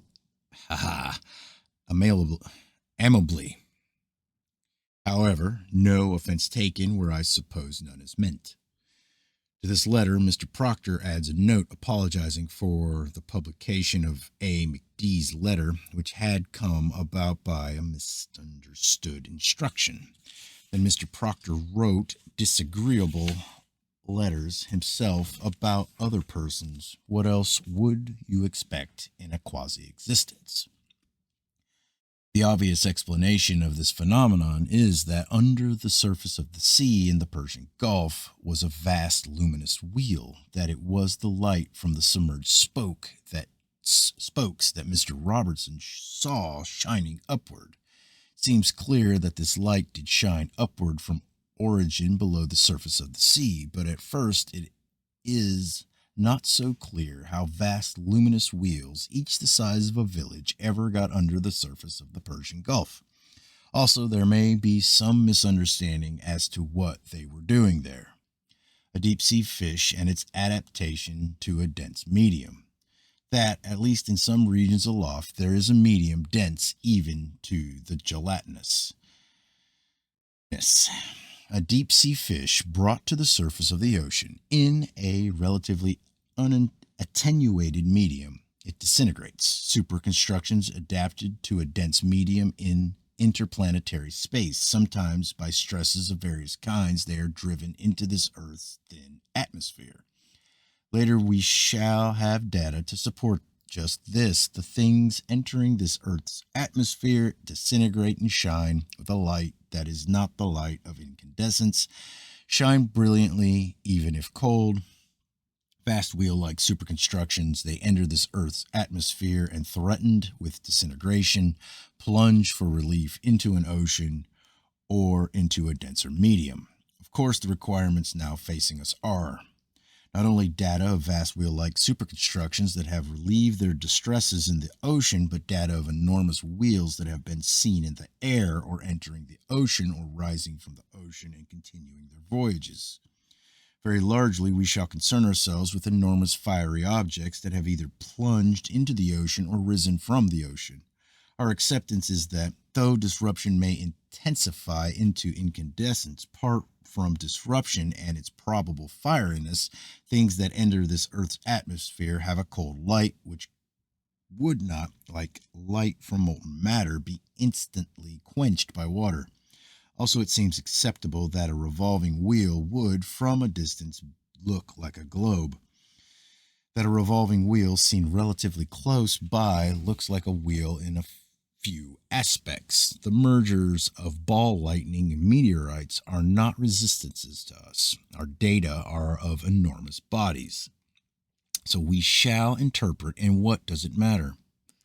Our attitude throughout this book, that here are extraordinary data, that they never would be zoomed and never would be massed together unless here are the data.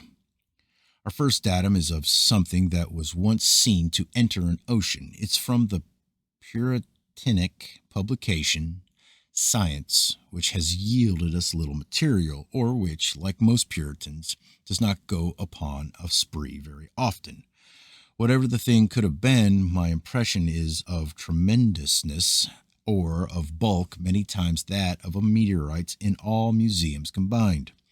Also of relative slowness, or of long warning of approach. The story in Science 5-242 is from an account sent to the Hydrographic Office at Washington from the branch office at San Francisco.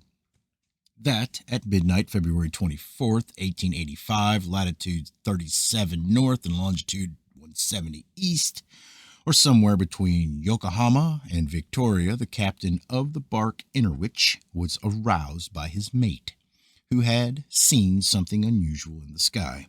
This must have taken appreciable time. Appreciable time. The captain went on deck and saw the sky turning fiery red. All at once a large mass of fire appeared over the vessel, completely blinding the spectators. The fiery mass fell into the sea. Its size may be judged by the volume of water cast up by it, said to have rushed towards the vessel with a noise that was deafening. The bark was struck flat aback, and a roaring white sea passed ahead. The master, an old experienced mariner, declared that the awfulness of the sight was beyond description. In Nature 37-187 and La Astronomie 881 1887-76, we are told that an object described as a large ball of fire was seen to rise from the sea near Cape Race. We are told that it rose to a height of 50 feet and then advanced close to the ship when moving away, remaining visible about 5 minutes. Supposition in Nature is that it was a ball lighting, but Flammarion, Thunder and Lightning, page 68, says it was enormous. Details in the American Meteorological Journal 6-443, November 12, 1887, British steamer Siberian, that the object had moved against the wind before retreating. The Captain Moore said that at about the same place he had seen such appearances before.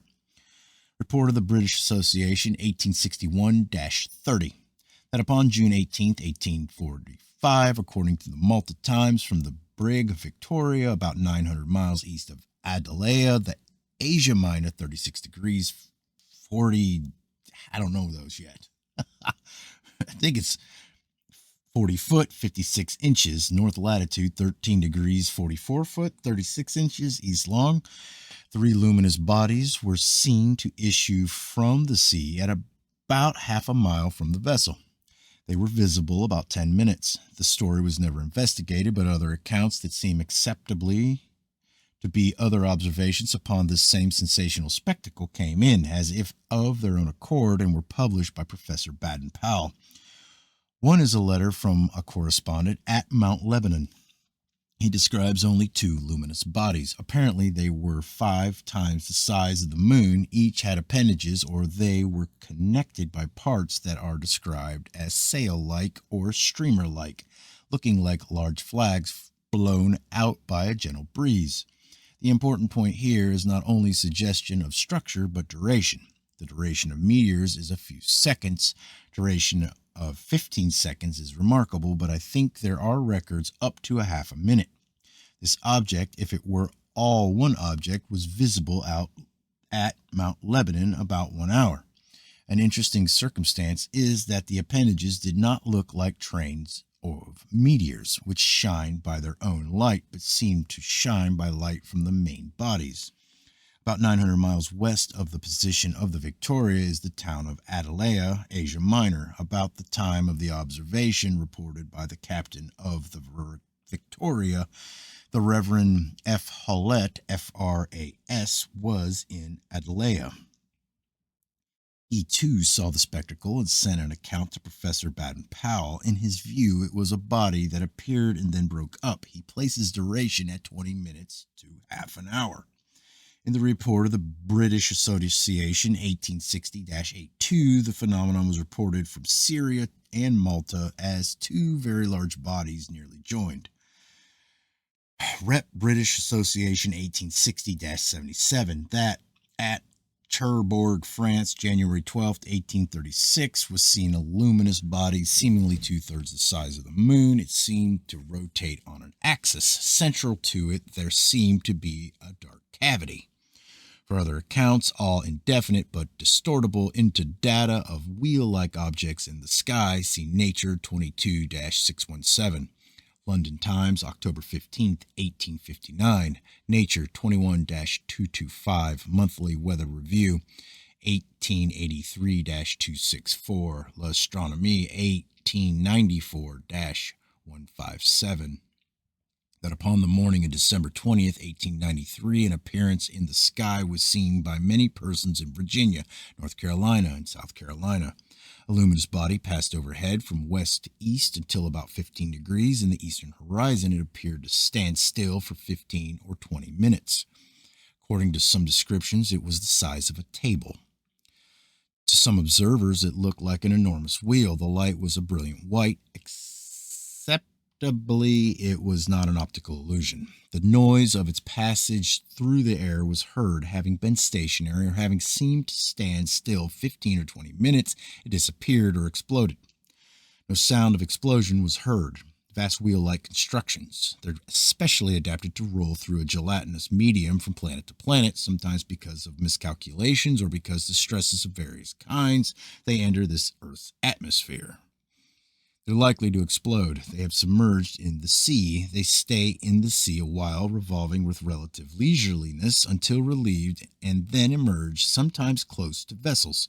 Seamen tell of what they see. Their reports are interred in scientific morgues. I should say that the general route of these constructions is along latitudes not far from latitudes of the Persian Gulf. Journal of the Royal Meteorological Society 28-29, that upon April 4th, 1901 at 8:30 in the Persian Gulf, Captain Hosian of the steamship Kilwa, according to a paper read before the Society by Captain Hosian, was sailing in a sea in which there was no phosphorescence, there being no phosphorescence in the water. I suppose that I'll have to repeat that. There being no phosphorescence in the water. Vast shafts of light, though the captain uses the word ripples, suddenly appeared.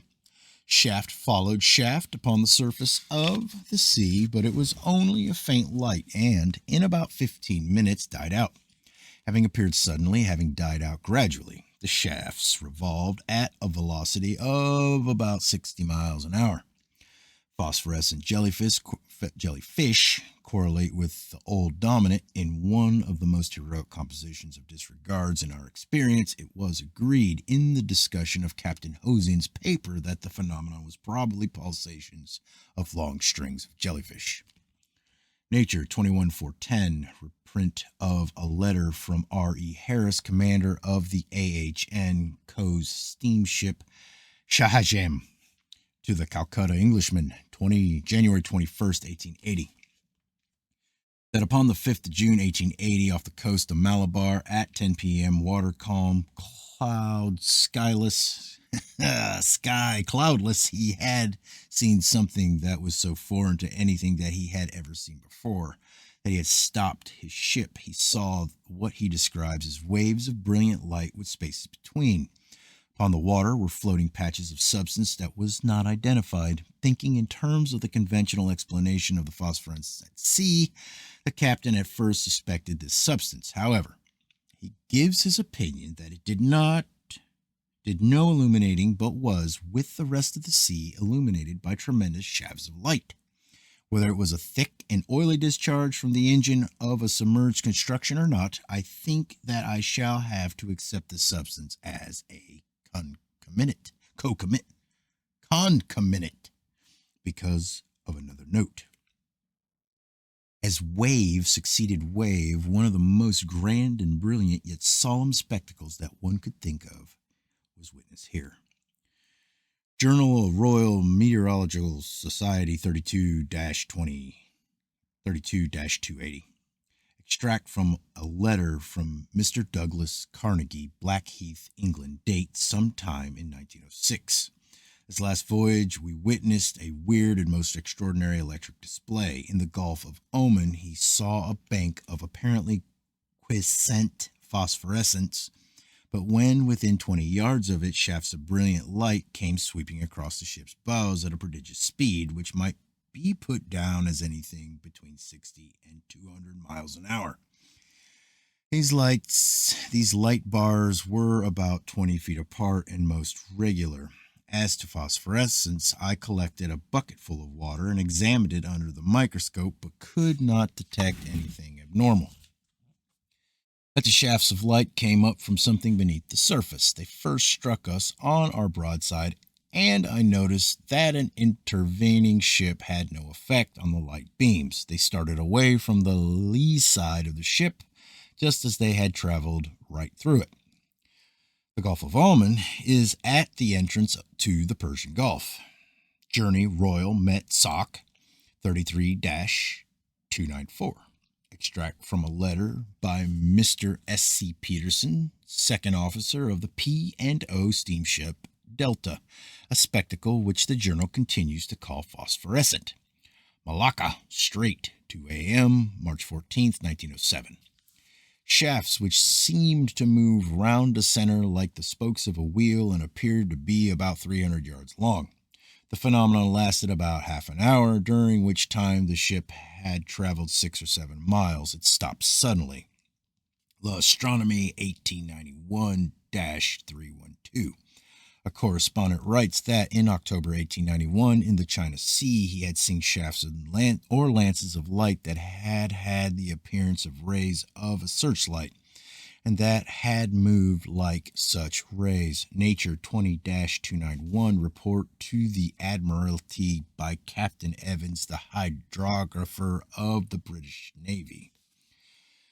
The commander, G.A.E. Pringle of HMS Vulture, had reported that at latitude 26 latitude 26 degrees 26 feet north and longitude 53 degrees 11 feet east in the Persian Gulf, May 15, 1879, he had noticed luminous waves of pulsations in the water moving at great speed. This time we have a definite datum upon origin somewhere below the surface. It is said that these waves of light passed under the Vulture. On looking toward the east, the appearance was that of a revolving wheel with a center on that bearing and whose spokes were illuminated, and looking towards the west, a similar wheel appeared to be revolving, but in the opposite direction. Or finally, as to submergence, these waves of light extended from the surface well under the water. It is Commander Pringle's opinion that the shafts constituted one wheel and that doubling was an illusion. He judges the shafts to have been about 25 feet broad and the spaces about 100. Velocity about 84 miles an hour. Duration about 35 minutes. Time 9:40 p.m. Before and after this display, the ship had passed through patches of floating substance described as oily-looking fish spawn. Upon page 428 of this number of Nature, E.L. Moss says that in April 1875, when upon HMS Bulldog, a few miles north of Veracruz, he had seen a series of swift lines of light. He had dipped up some of the water, finding it animical, which would, however, not account for phenomena of geometric formation and high velocity. If he means Veracruz, Mexico, this is the only instance we have out of Oriental waters. Scientific American 106-51, that in the Nautical Meteorological Annual, published by Danish Meteorological Institute, appears a report upon a singular phenomenon that was seen by Captain Gabe of the Danish East Asiatic Company's steamship Bintang. At 3 a.m., June 10, 1909, while sailing through the Straits of Malacca, Captain Gabe saw a vast revolving wheel of light flat upon the water, long arms issuing from the center around which the whole system appeared to rotate.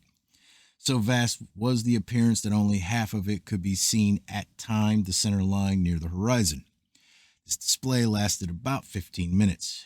Heretofore, we have not been clear upon the important point that forward motions of these wheels do not synchronize with a vessel's motion, and freaks of disregard, or rather commonplaces of disregard, might attempt to assimilate with the lights of a vessel. This time we are told that the vast wheel moved forward, decreasing in brilliancy and also in speed of rotation, disappearing when the center was right ahead of the vessel, or my own interpretation would be that the source of light was submerging deeper and deeper and slowing down because meeting more and more resistance.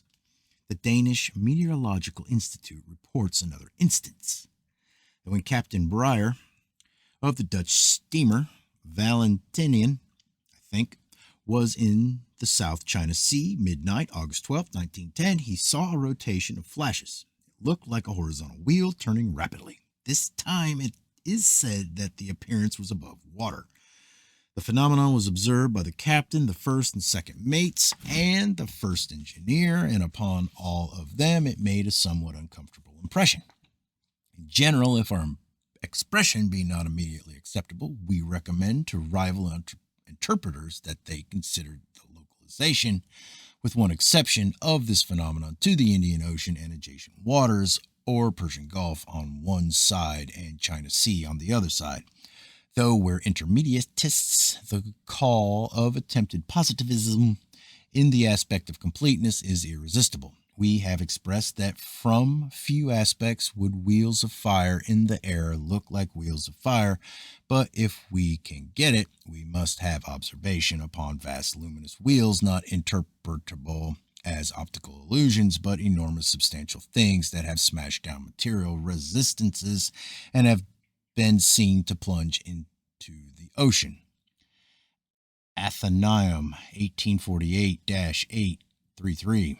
That at the meeting of the British Association 1848, Sir W.S. Harris said that he had recorded an account sent to him of a vessel towards which had whirled two wheels of fire, which the men described as rolling millstones of fire. When they came near, an awful crash took place. The topmasts were shivered to pieces. It is said that there was a strong sulphurous odor. Chapter 22. Journal of the Royal Meteorological Society 1-157. Extract from the log of the Bark Lady of the Lake by Captain F.W. Banner. Communicated by R.H. Scott, FRS. That upon the 22nd of March, 1870, at latitude 5 degrees 47 feet north, longitude 27 degrees 52 feet west, the sailors of the Lady of the Lake saw a remarkable object, or cloud, in the sky. They reported it to the captain. According to Captain Banner, it was a cloud of circular form with an included semicircle divided into four parts, the central dividing shaft beginning at the center of the circle and extending far outward, and then curving backward. Geometrically and complexity and stability of form, and the small likelihood of a cloud maintaining such diversity of features, to say nothing of appearance of organic form. The thing traveled from a point at about 20 degrees above the horizon to a point about 80 degrees above. Then it settled down to the northeast, having appeared from the southeast, light gray in color, or it was cloud color. It was much lower than the other clouds, and this datum stands out. That whatever it may have been, it traveled against the wind. It came up obliquely against the wind and finally settled down right in the wind's eye. For half an hour, this form was visible. When it did finally disappear, that was not because it disintegrated like a cloud, but because it was lost to sight in the evening darkness. And here is Captain Banner draws the following diagram, because I'm too lazy to scan it. See that? That's a diagram. That thing? That's what that's about. Pay attention. All right, chapter 23.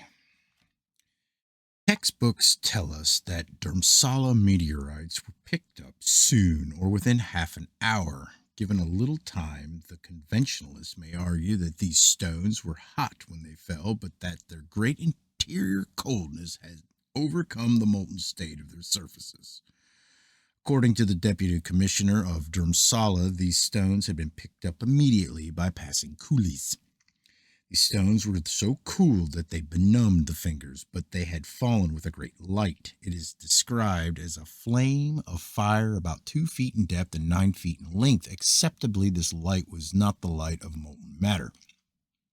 In this chapter, we are very intermediatistic and unsatisfactory. To the intermediates, there is but one answer to all questions, sometimes and sometimes not. Another form of this intermediatist solution of all problems is yes and no. Everything that is also isn't. A positivist attempts to formulate. So does the intermediatist, but with less rigorousness. He accepts but also denies. He may seem to accept in one respect and deny in some other respect, but no real line can be drawn between any two aspects of anything. The intermediatist accepts that which seems to correlate with something that he has accepted as a dominant. The positivist correlates with a belief. In the Dhurmsala meteorites, we have support for our expression that things entering this Earth's atmosphere sometimes shine with a light that is not the light of incandescence, or so we can account, or offer an expression upon thunderstones, or carved stones that have fallen luminously to this Earth in streaks that have looked like strokes of lightning. But we accept also that some things that have entered this Earth's atmosphere disintegrate with the intensity of flame and molten matter, but some things we accept enter this Earth's atmosphere and collapse non-luminously, quite like deep-sea fishes brought to the surface of the ocean. Whatever agreement we have is an indication that somewhere aloft there is a medium denser than this Earth's atmosphere. I suppose our stronghold is in that such is not popular belief, or the rhythm of all phenomena. Air dense at sea level upon this earth, less and less dense as one ascends, then denser and denser. A good many bothersome questions arise. Our attitude. Here are the data. Luminous rains sometimes fall. This is light that is not the light of incandescence. But no one can say that these occasional or rare rains come from this Earth's externality. We simply note cold light of falling bodies. For luminous rain, snow and dust, see Hartwig, Aerial World, page 319. As to luminous clouds, we have more nearly definite observations and opinions. They mark transition between the old dominant and the new dominant. We have already noted the transition in Professor Schwedeldorf's theory of external origin of some hailstones, and the implications that to a former generation seemed so preposterous. Droll was the word.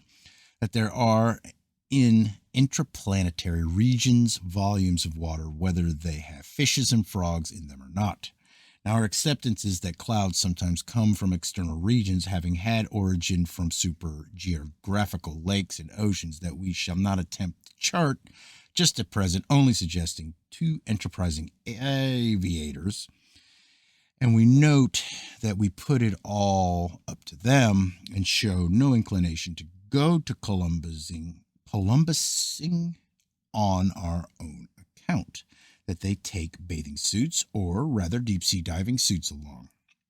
So then that some clouds come from interplanetary oceans of the Super Sargasso Sea, if we still accept the Super Sargasso Sea, and shine upon entering the Earth's atmosphere. In Himmel und Art, February 1889, a phenomenon of transition of 30 years ago, Herr Jesse, in his observations upon luminous night clouds, notes the great height of them, and drolly or sensibly suggests some of them may have come from regions external to this Earth. I suppose he means only from other planets, but it's a very droll and sensible idea either way. In general, I am accounting for a great deal of this Earth's isolation. That it is relatively isolated by circumstances that are similar to the circumstances that make for relative isolation of the bottom of the ocean, except that there is a clumsiness of analogy. Now, to call ourselves deep-sea fishes has been convenient, but in a quasi-existence there is no convenience that will not sooner or later turn awkward. So, if there be denser regions aloft, these regions should now be regarded as analogous of far submerged ocean regions, and things coming to this Earth would be like things rising to an antiquated medium and exploding, sometimes incandescently, sometimes with cold light, sometimes non-luminously, like deep-sea fishes brought to the surface, altogether conditions of inhospitality. Inhospitality. I can't say that word. Inhospitality.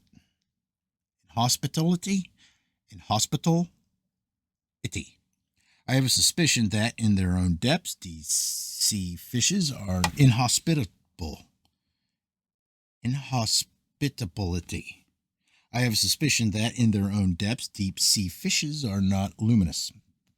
If they are, Darwinism is mere Jesuitism. in attempting to correlate them. Such advertising would so attract attention that all advantages would be more than offset. Darwinism is largely a doctrine of concealment. Here we have brazen proclamation. If accepted, fishes in the mammoth cave need no light to see by. We might have an expression that deep sea fishes turn luminous upon entering a less dense medium, but models in the American Museum of Natural History specialized organs of luminosity upon these models. Of course, we do remember that awfully convincing dodo, and some of our sophistications we trace to him. At any rate, disruption is regarded as a phenomenon of coming from a dense to a less dense medium. On account by M. Arcarius in the Transactions of the Swedish Academy of Science, 1808-215, translated for the North American Review 3-319, that M.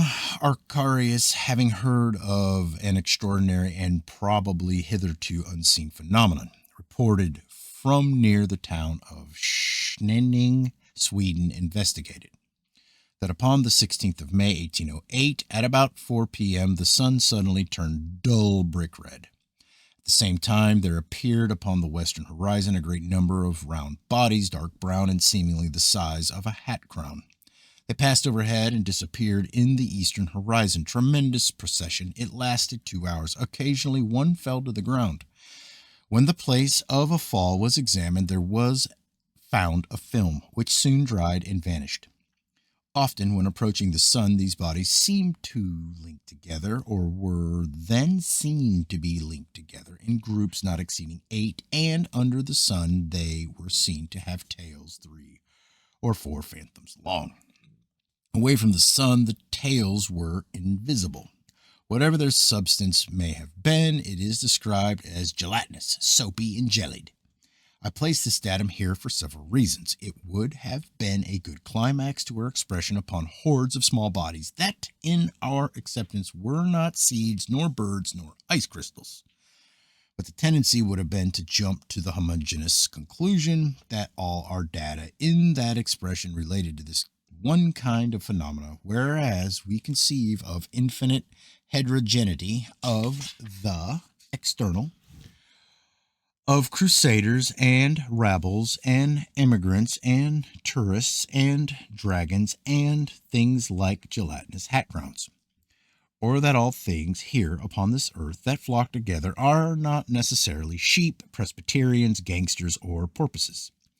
The datum is important to us here as indication of disruption in this Earth's atmosphere, dangers in entering this Earth's atmosphere.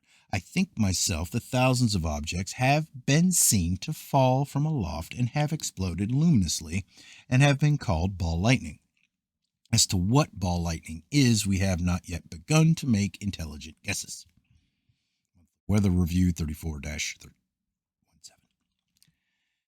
In general, it seems to me that when we encounter the opposition ball lightning, we should pay little attention but confine ourselves to guesses that are at least intelligent, that stand phantom-like in our way. We note here that in some of our acceptances upon intelligence, we should more clearly have pointed out that they were upon the intelligent as opposed to the instinctive. In the Monthly Weather Review 33-409, there is an account of ball lightning that struck a tree. It made a dent such as a falling object would make. Some other time I shall collect instances of ball lightning to express that they are instances of objects that have fallen from the sky, luminously exploding terrifically.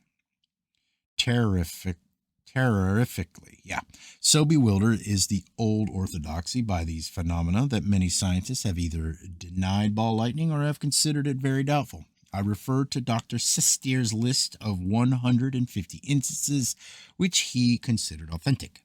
In accord with our disaccord is an instance related in a Monthly Weather Review, March 1887, something that fell luminously from the sky, accompanied by something that was not so affected or that was dark.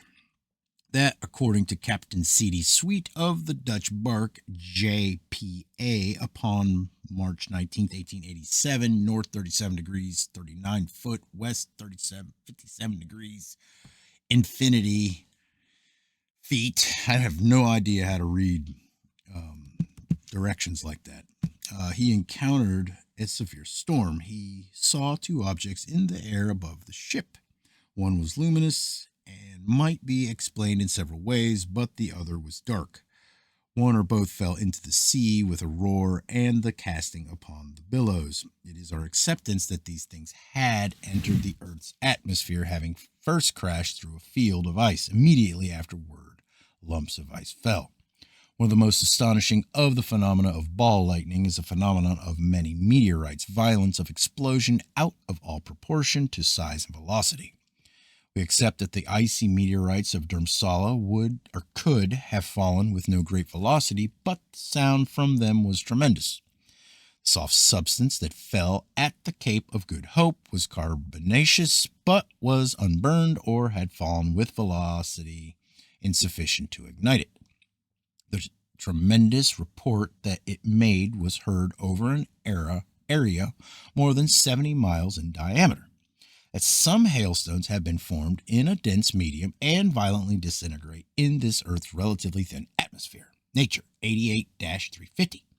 Large hailstones noted at the University of Missouri, November 11th, 1911. They exploded with sounds like pistol shots. The writer says that he had noticed a similar phenomenon 18 years before at Lexington, Kentucky.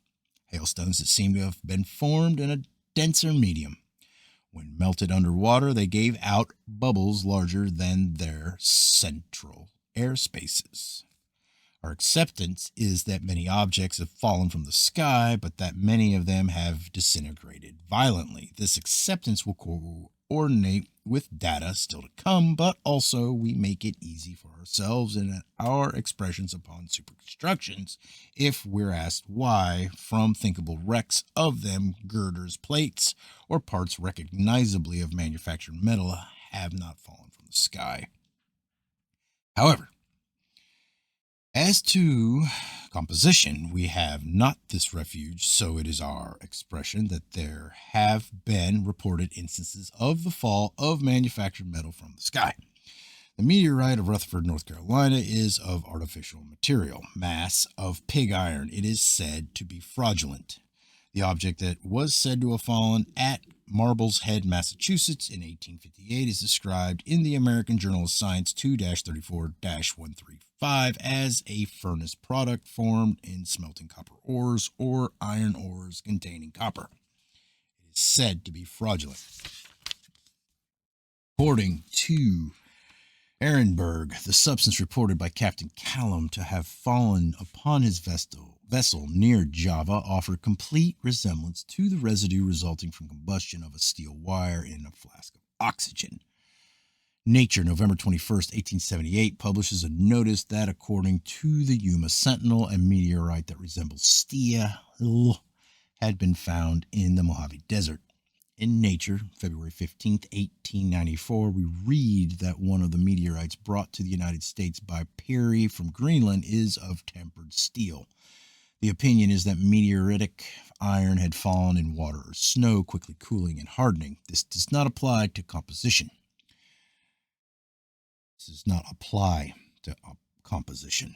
November 5th, 1898, Nature publishes a notice of a paper by Professor Berwith of Vienna upon the close connection between meteoric iron and steelwork steel. At the meeting of November 24th, 1906, of the Essex Field Club was exhibited a piece of metal said to have fallen from the sky October 9th, 1906, at Braintree, according to the Essex naturalist Dr. Fletcher of the British Museum, had declared this metal to be smelted iron, so that the mystery of its reported fall remained unexplained. All right, Chapter 24. We shall have an outcry of silences if a single instance of anything be disregarded by a system. Our own attitude is that a single instance is a powerless thing. Of course, our own method of agreement of many instances is not a real method. In continuity, all things must have resemblances with all other things. Anything has any quasi identity you please. Some time ago, conscription was assimilated with either autocracy, nope, acracity, autocracy, autocracy. I don't know that word. Auto, yeah, autocracy or democracy. Democracy? Autocracy or democracy. That's it, with equal facility. Note the need for a dominant to correlate to. Scarcely anybody said simply that we must have conscription, but that we must have conscription, which correlates with democracy, which has taken as a base or something basically desirable. Of course, between I can't say that word, autocracy and democracy, nothing but false demarcation can be drawn. So I can conceive of no subject upon which there should be such poverty as a single instance. If anything one pleases can be whipped into line. However, we shall try to be more nearly real than the Darwinites who advance concealing coloration as Darwinism, and then drag in proclaiming luminosity too as Darwinism. I think the Darwinites had better come in with us as to the deep sea fishes and be sorry later, I suppose. It will be amazing or negligible to read all the instances now to come of things that have been seen in the sky and to think that all have been disregarded. My own opinion is that it is not possible or very easy to disregard them now that they have been brought together, but that if prior to about this time we had attempted such an assemblage, the old dominant would have withered our typewriter, as it is the letter E has gone back on us, and the letter S is temperamental. Most extraordinary and singular phenomenon, North Wales, August 26, 1894. A disc from which projected an orange-colored body that looked like an elongated flatfish, reported by Admiral Omeni, Nature 50-524, disc from which projected a hook-like form, India, about 1838. Diagram of it given, disc about the size of the moon, but brighter than the moon, visible about 20 minutes, by G. Petit in Professor Baden-Powell's catalog. Very brilliant hook-like form seen in the sky at Portland, Trumbull County, Ohio, during the stream of meteors of 1833. Visible more than an hour, large luminous body, almost stationary for a time, shaped like a square table. Niagara Falls, November 13th, 1833, something described as a bright white cloud at night, November 3rd, 1886, at Hamar, Norway. From it were emitted brilliant rays of light, drifted across the sky, retained throughout its original form. Thing with an oval nucleus and streamers with dark bands and lines, very suggestive of structure. New Zealand, May 4th, 1888. Luminous object, size of a moon, visible an hour and a half. Chile, November 5th, 1883. Bright object near sun, December 21st, 1882. Light that looked like a great flame far out at sea, off Ryuk Fayo, December 2nd, 1845. Something like a gigantic trumpet, suspended vertical, oscillating gently, visible 5 or 6 minutes. Length estimated at 425 feet. At Oaxaca, Mexico, July 6, 1874, 2 luminous bodies seemingly united, visible 5 or 6 minutes. June 3rd, 1898.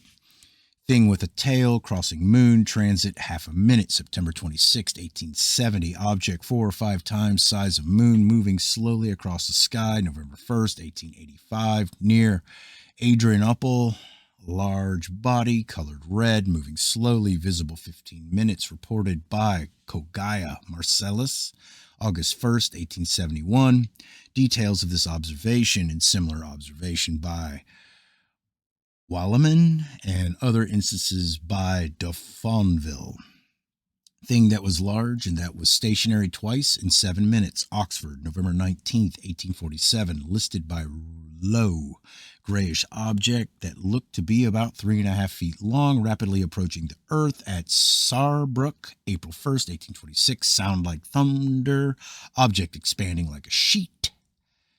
Report by an astronomer, N.S. Drayton, upon an object duration of which seemed to him extraordinary. Duration 3/4 of a minute. Jersey City, July 6, 1882. Object like a comet, but with proper motion of 10 degrees an hour. Visible 1 hour. Reported by Purin and Glancy from the Cordoba Observatory, Argentina, March 14, 1916. Something like a signal light reported by Glacier, October 4th, 1844, bright as Jupiter, sending out quick flickering waves of light. I think that with the object known as Eddie's Comet passes away the last of our susceptibility to the common fallacy of personifying. It is one of the most deep-rooted and positivist illusions that people are persons. We have been guilty too often of spleens and spites and ridicules against astronomers as if they were persons or final unities, individuals, completenesses, or selves, instead of intermediate.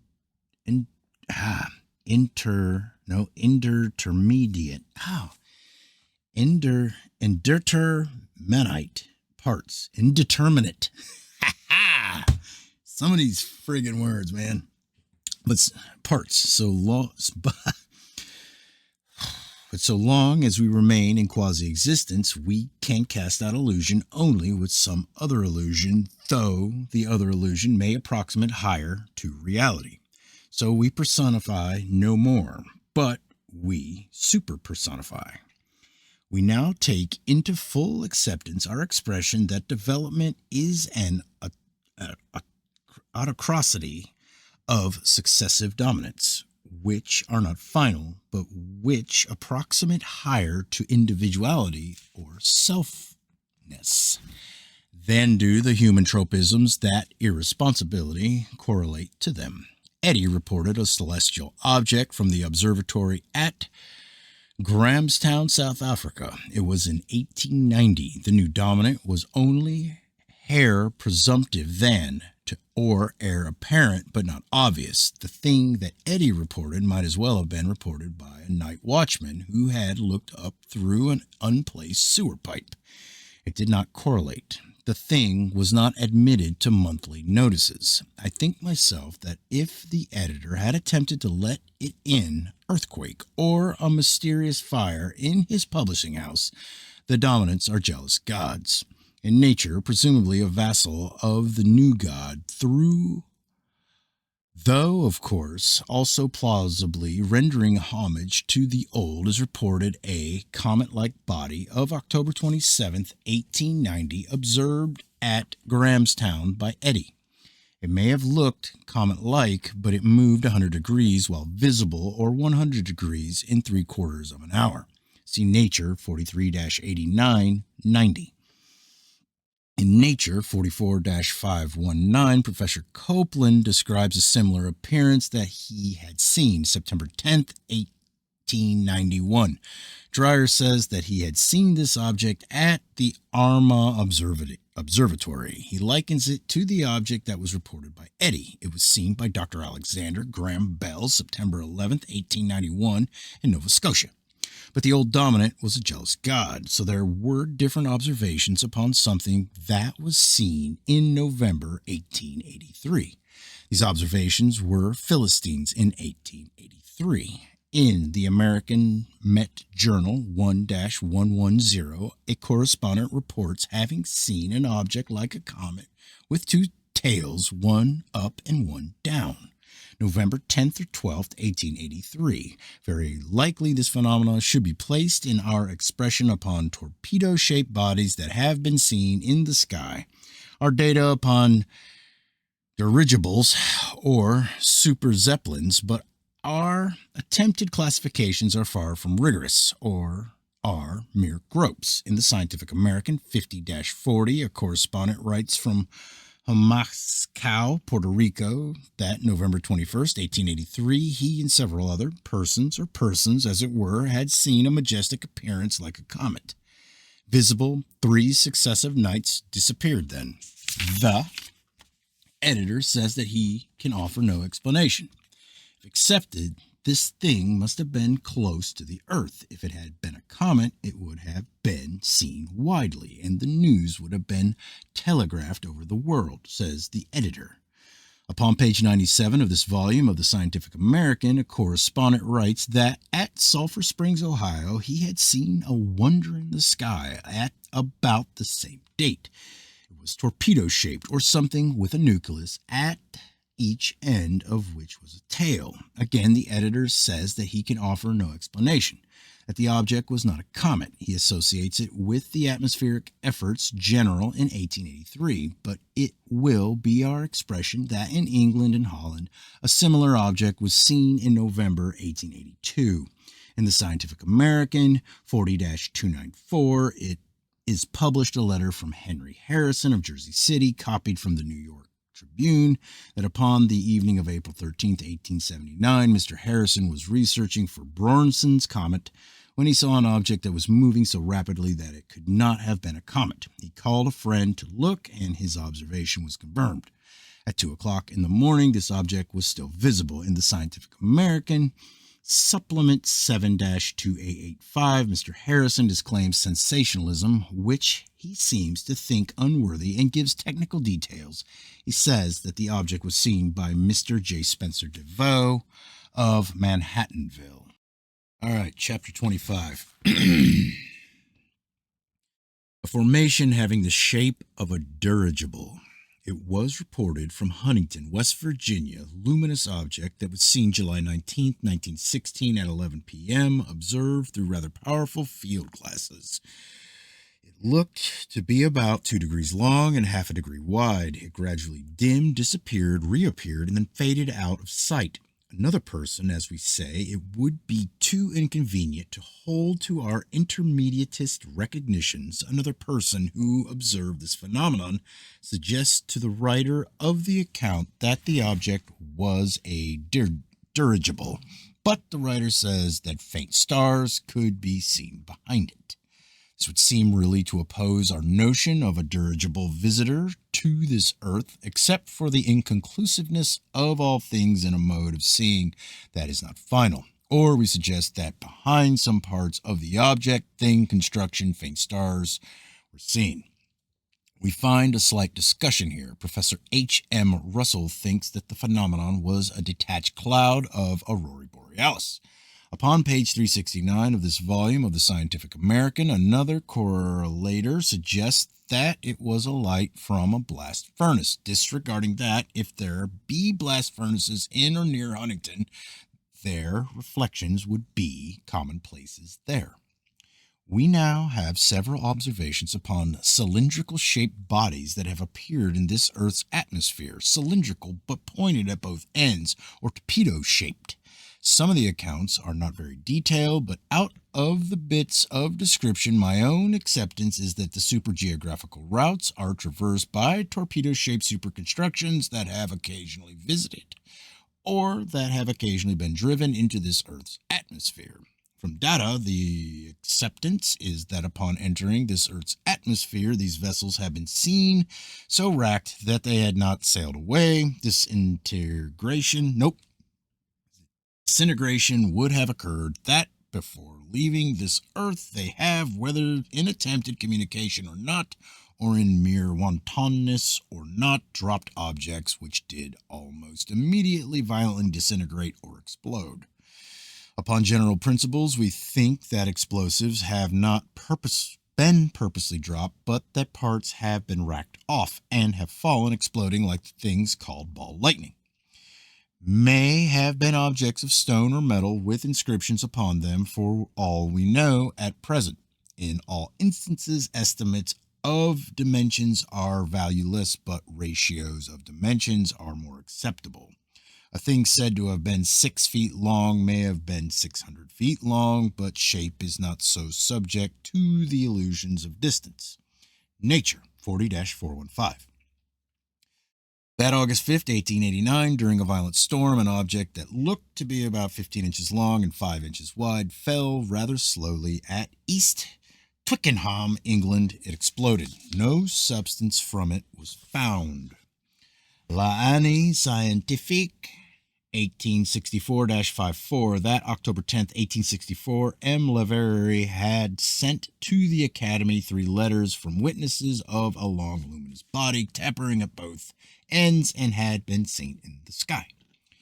In Thunder and Lightning, page 87, Flammarion says that on August 20th, 1880, during a rather violent storm, M.A. Tracoul of the French Academy saw a very brilliant yellowish-white body, apparently 35 to 40 centimeters long and about 25 centimeters wide, torpedo-shaped, or a cylindrical body. With slightly conical ends, it dropped something and disappeared in the clouds. Whatever it may have been that was dropped, it fell vertically like a heavy object and left a luminous train. The scene of this occurrence may have been far from the observer. No sound was heard. For M. Tracoul's account, see Comtesse Rende, 103-849. Monthly Weather Review, 1907-310. That July 2nd, 1907, in the town of Burlington, Vermont, a terrific explosion had been heard throughout the city. A ball of light or a luminous object had been seen to fall from the sky, or from a torpedo-shaped thing or construction in the sky. No one had seen this thing that had exploded fall from a larger body that was in the sky, but if we accept that at the same time, there was a larger body in the sky. My own acceptance is that a dirigible in the sky, or a construction that showed every sign of disrupting, had barely time to drop whatever it did drop and to speed away to safety above. The following story is told in the review by Bishop John S. MacLeod. I was standing on the corner of Church and College Streets, just in front of the Howard Bank, and facing east, engaged in conversation with ex-Governor Woodbury and Mr. A.A. Buell, when, without the slightest indication or warning, we were startled by what sounded like the most unusual and terrific explosion, evidently very nearby. Raising my eyes and looking eastward along College Street, I observed a torpedo-shaped body some 300 feet away, stationary in appearance and suspended in the air about 50 feet above the tops of the buildings.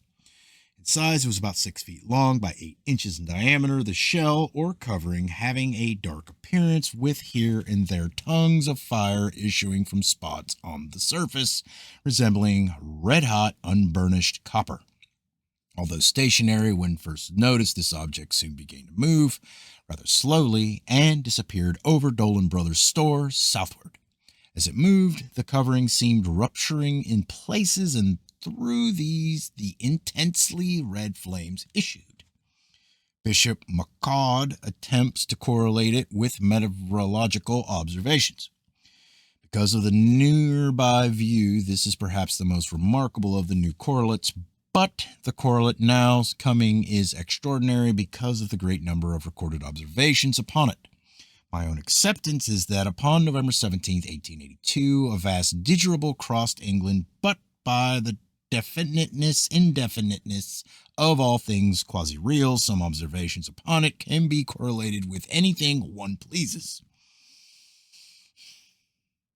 E.W. Maunder, invited by the editors of the observatory to write some reminiscences for the 500th number of their magazine, gives one that he says stands out. It is upon something that he terms a strange celestial visitor. Maunder was at the Royal Observatory, Greenwich, November 17, 1882, at night. There was an aurora, without features of special interest. In the midst of the aurora,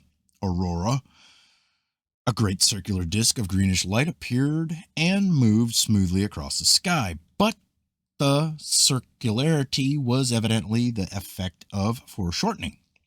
The thing passed above the moon and was by other observers described as cigar-shaped, like a torpedo, a spindle, a shuttle. The idea of foreshortening is not mine. Maunder says this. He says, Had the incident occurred a third of a century later, beyond doubt, everyone would have selected the same simile. It would have been just like a zeppelin. The duration was about 2 minutes. Colors said to have been the same as that of the auroral glow in the north. Nevertheless, Maunder says that this thing had no relation to the auroral phenomena. It appeared to be a definite body, motion too fast for a cloud, but nothing could be more unlike the rush of a meteor.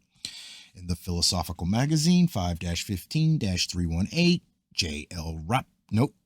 Capron, in a lengthy paper, alludes throughout to this phenomena as an auroral beam, but he lists many observations upon its torpedo shape and one observation upon a dark nucleus in it. Host of most confusing observations, estimates of height between 40 and 200 miles, observations in Holland and Belgium. We are told that according to Capron's spectroscopic observations, the phenomenon was nothing but a beam of auroral light.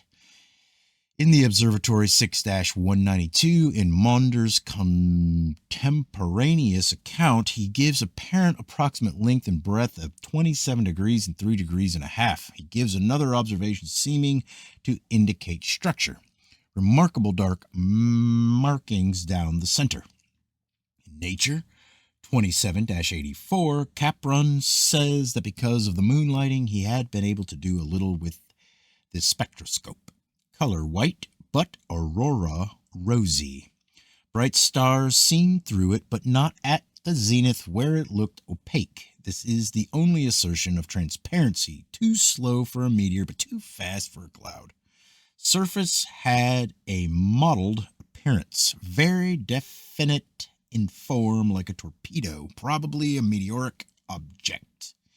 Technical demonstration by Dr. Gronman that it was a cloud of meteoric matter. See Nature 27-315, 338, 365, 388, 412, and 434. Very little doubt it was an electric phenomenon. In the London Times, November 20th, 1882, the editor says that he had received a great number of letters upon this phenomenon. He publishes 2. One correspondent describes it as well-defined and shaped like a fish, extraordinary and alarming. The other correspondent writes of it as a most magnificent luminous mass shaped somewhat like a torpedo.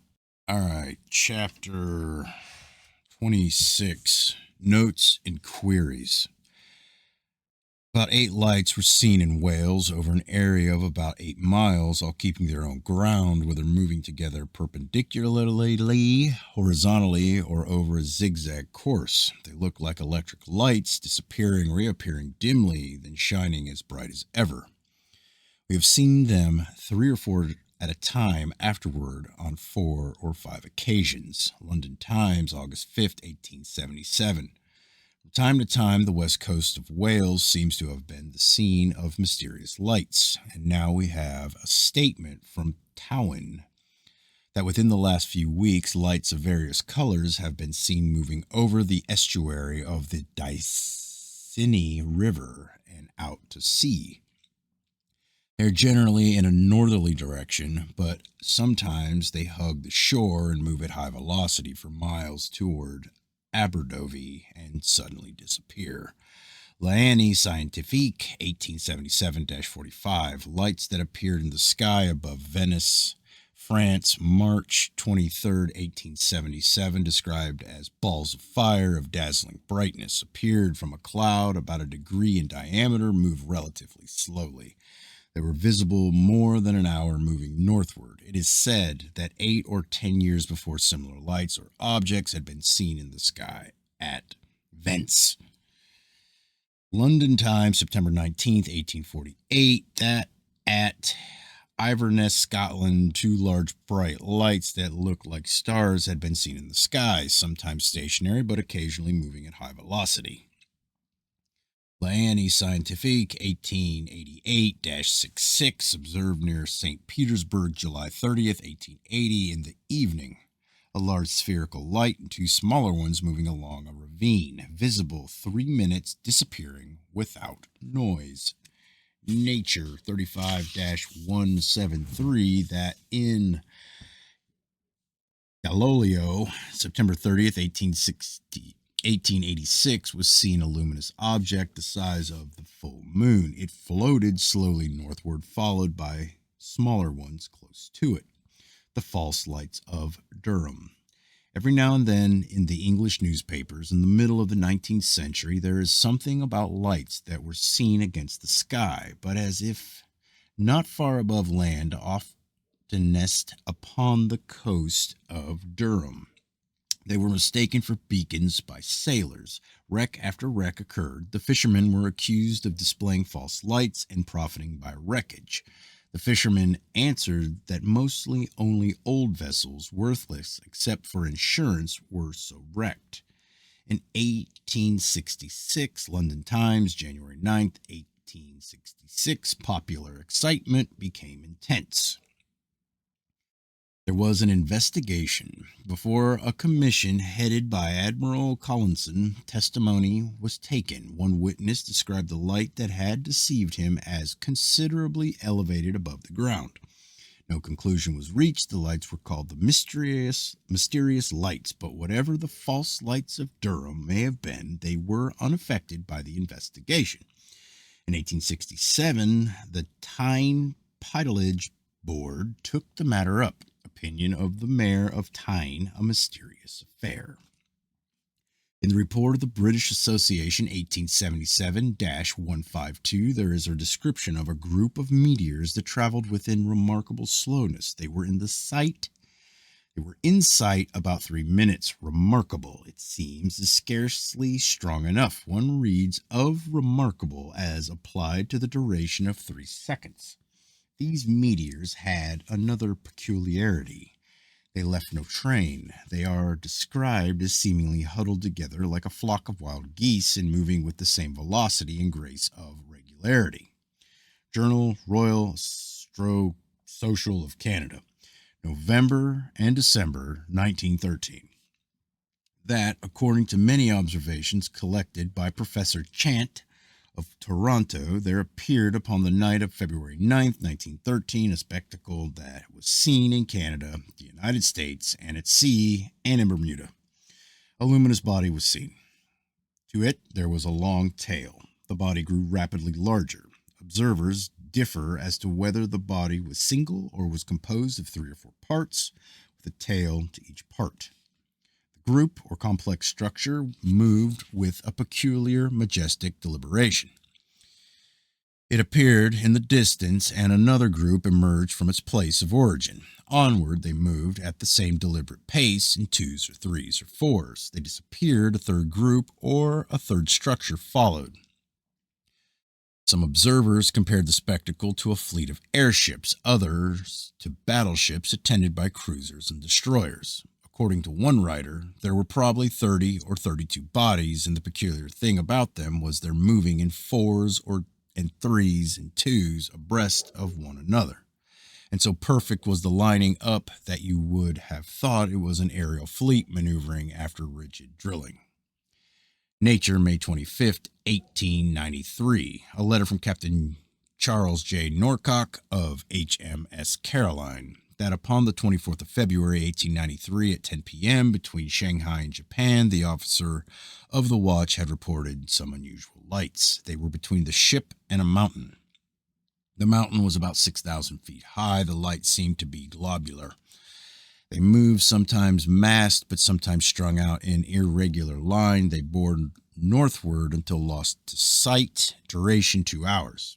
The next night, the lights were seen again. They were, for a time, eclipsed by a small island. They bore north at about the same speed and about the same direction as speed and direction of the Caroline, but they were lights that cast a reflection. There was a glare upon the horizon under them. A telescope brought out but few details, that they were reddish and seemed to emit a faint smoke. This time the duration was 7.5 hours. And Captain Norcock says that in the same general locality and about the same time, Captain Castle of HMS Leander had seen lights. He had altered his course and had made toward them. he had altered his course and had made toward them. Okay. The lights had fled from him.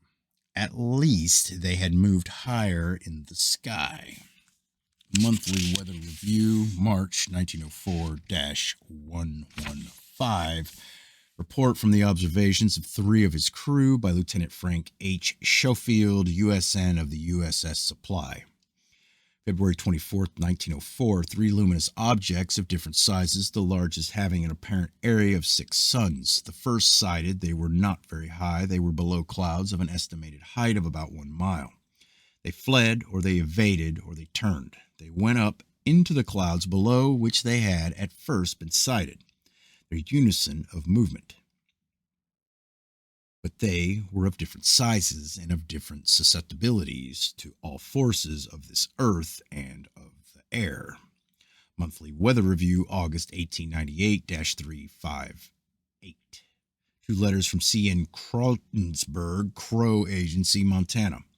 That in the summer of 1896, when this writer was a railroad postal clerk, or one who was experienced in train phenomena while his train was going northward from Trenton, Montana, he and another clerk saw in the darkness of a heavy rain a light that appeared to be round and of dull rose color and seemed to be about a foot in diameter. It seemed to float within 100 feet of the earth, but soon rose high or midway between horizon and zenith. The wind was quite strong from the east, but the light held a course almost due north. Its speed varied. Sometimes it seemed to outrun the train considerably. At other times it seemed to fall behind.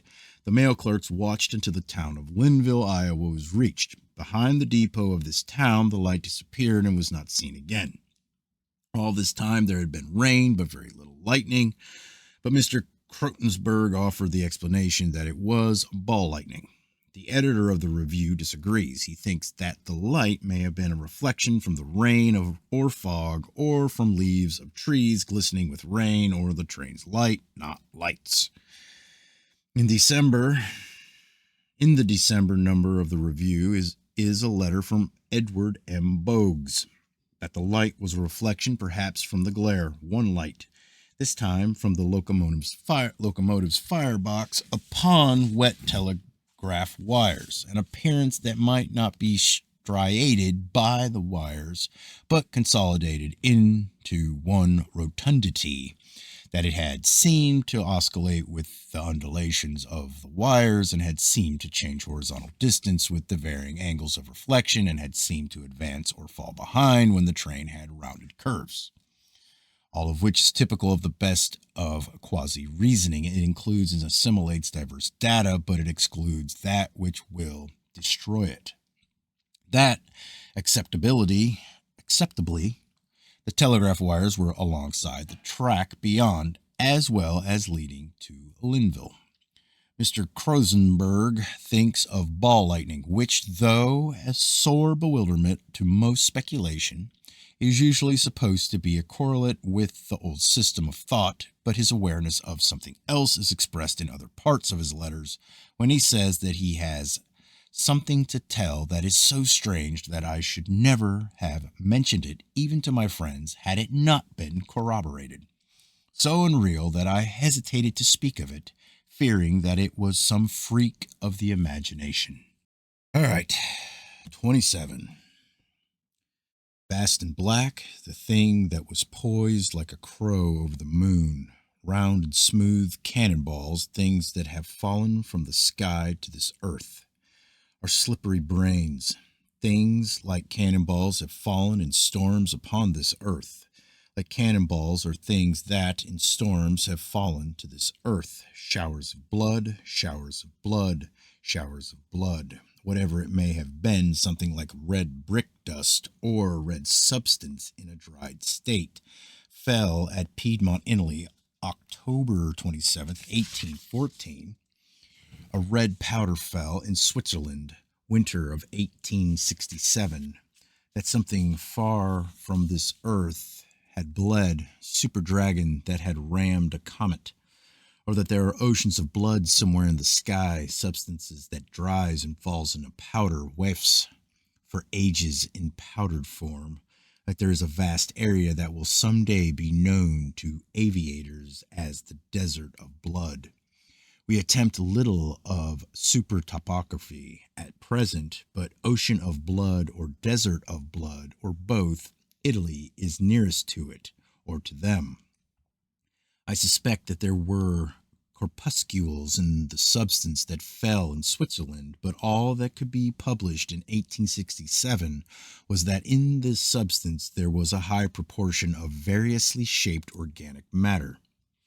At Gießen, Germany in 1821, according to the report of the British Association 5-2, fell a rain of a peach red color. And this rain were flakes of a hyacinthian tint. It is said that this substance was organic. We are told that it was pyrene. But distinctly enough, we are told of one red rain that was of corpuscular composition, red snow rather. It fell March 12, 1876, near the Crystal Palace, London. As to the red snow of polar and mountainous regions, we have no opposition because the snow has never been seen to fall from the sky. It is a growth of microorganisms or of a protococcus that spreads over snow that is on the ground. This time nothing is said of the sand from the Sahara. It is said of the red matter that fell in London March 12, 1876, that it was composed of corpuscles. Of course, that they looked like vegetable cells. A note that 9 days before had fallen the red substance, flesh, whatever it may have been, of Bath County, Kentucky. I think that a super egotist, vast but not so vast as it had supposed, had refused to move to one side for a comet. We summarize our general supergeographical expressions: gelatinous regions, sulfurous regions, frigid and tropical regions. A region that has been source of life relatively to this earth, regions wherein there is density so great that things from them entering this earth's thin atmosphere explode. We've had a datum of explosive hailstorms. We now have support to the acceptance that they have been formed in a medium far denser than air of this earth at sea level. In the Popular Science News 22-38 is an account of ice that had been formed under great pressure in the laboratory of the University of Virginia. When released and brought into contact with ordinary air, this ice exploded. And again, the flesh-like substance that fell in Kentucky, its flake-like formation. Here is a phenomenon that is familiar to us. It suggests flattening under pressure. But the extraordinary inference is pressure not equal on all sides. In the Annual Records of Science, 1873-350, it is said that in 1873, after a heavy thunderstorm in Louisiana, a tremendous number of fish scales were found for a distance of 40 miles along the banks of the Mississippi River. Bushels of them picked up in single places, large scales that were said to be of the garfish, a fish that weighs some 5 to 50 pounds. It seems impossible to accept this identification. One thinks of a substance that had been pressed into flakes or scales and round hailstones with wide, thin margins of ice irregularly around them. Still, such hailstones seem to me more like things that had been stationary, had been held in a field of thin ice. In the Illustrated London News 34-546 are drawings of hailstones so margined as if they had been held in a sheet of ice. Some day we shall have an expression which will be to our advanced primitiveness a great joy, that devils have visited this earth, foreign devils, human-like beings, with pointed beards, good singers, one shoe ill-fitting, but with sulphurous exhalations at any rate. I have been impressed with the frequent occurrence of sulphurousness with things that come from the sky. A fall of jagged pieces of sky, Orkney, July 24th, 1818. They had a strong sulphurous odor, and the coke, or the substance that looked like coke, that fell at Mortaix, France, April 24th, 1887. With it fell a sulphurous substance, the enormous round things that rose from the ocean near the Victoria. Whether we still accept that they were superconstructions that had come from a denser atmosphere and in danger of disruption had plunged into the ocean for relief, then rising and continuing on their way to Jupiter or Uranus. It was reported that they spread a stench of sulfur. At any rate, this datum of proximity is against the conventional explanation that these things did not rise from the ocean but rose far away above the horizon with illusion of nearness. And the things that were seen in the sky July 1898, I have another note. In Nature 58-224, a correspondent writes that upon July 1st, 1898, at Sedberg, he had seen in the sky a red object, or, in his own wording, something that looked like the red part of a rainbow, about 10 degrees long. But the sky was dark at the time, the sun had set, a heavy rain was falling. Throughout this book, the datum that we are most impressed with, successive falls, or that if upon one small area things fall from the sky and then later fall again upon the same small area, they are not products of a whirlwind, which, though sometimes axially stationary, discharges tangentially. So the frogs that fell at Wigan, I have looked that matter up again. Later, more frogs fell.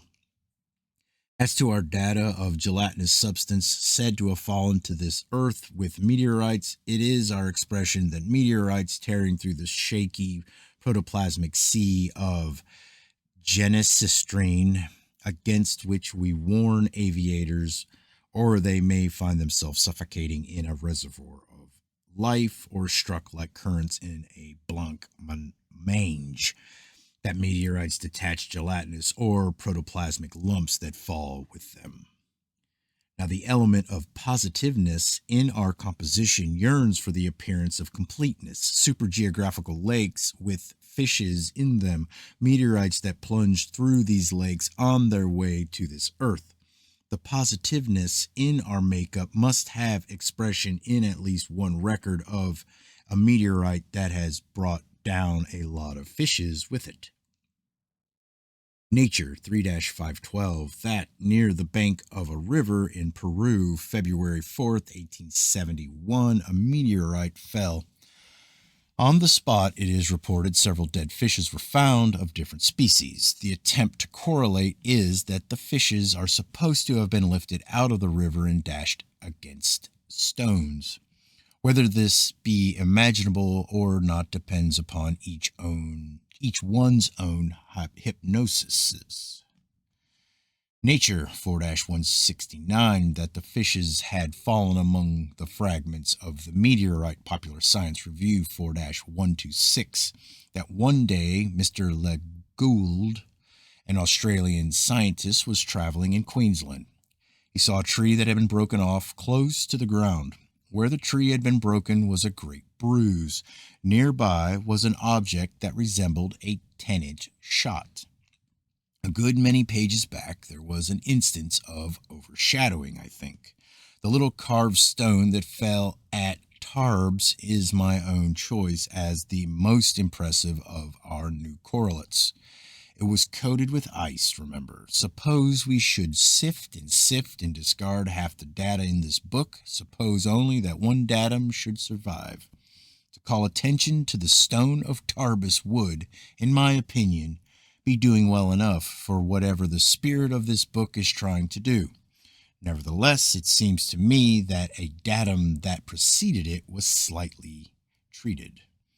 The disk of quartz said to have fallen from the sky after a meteoric explosion.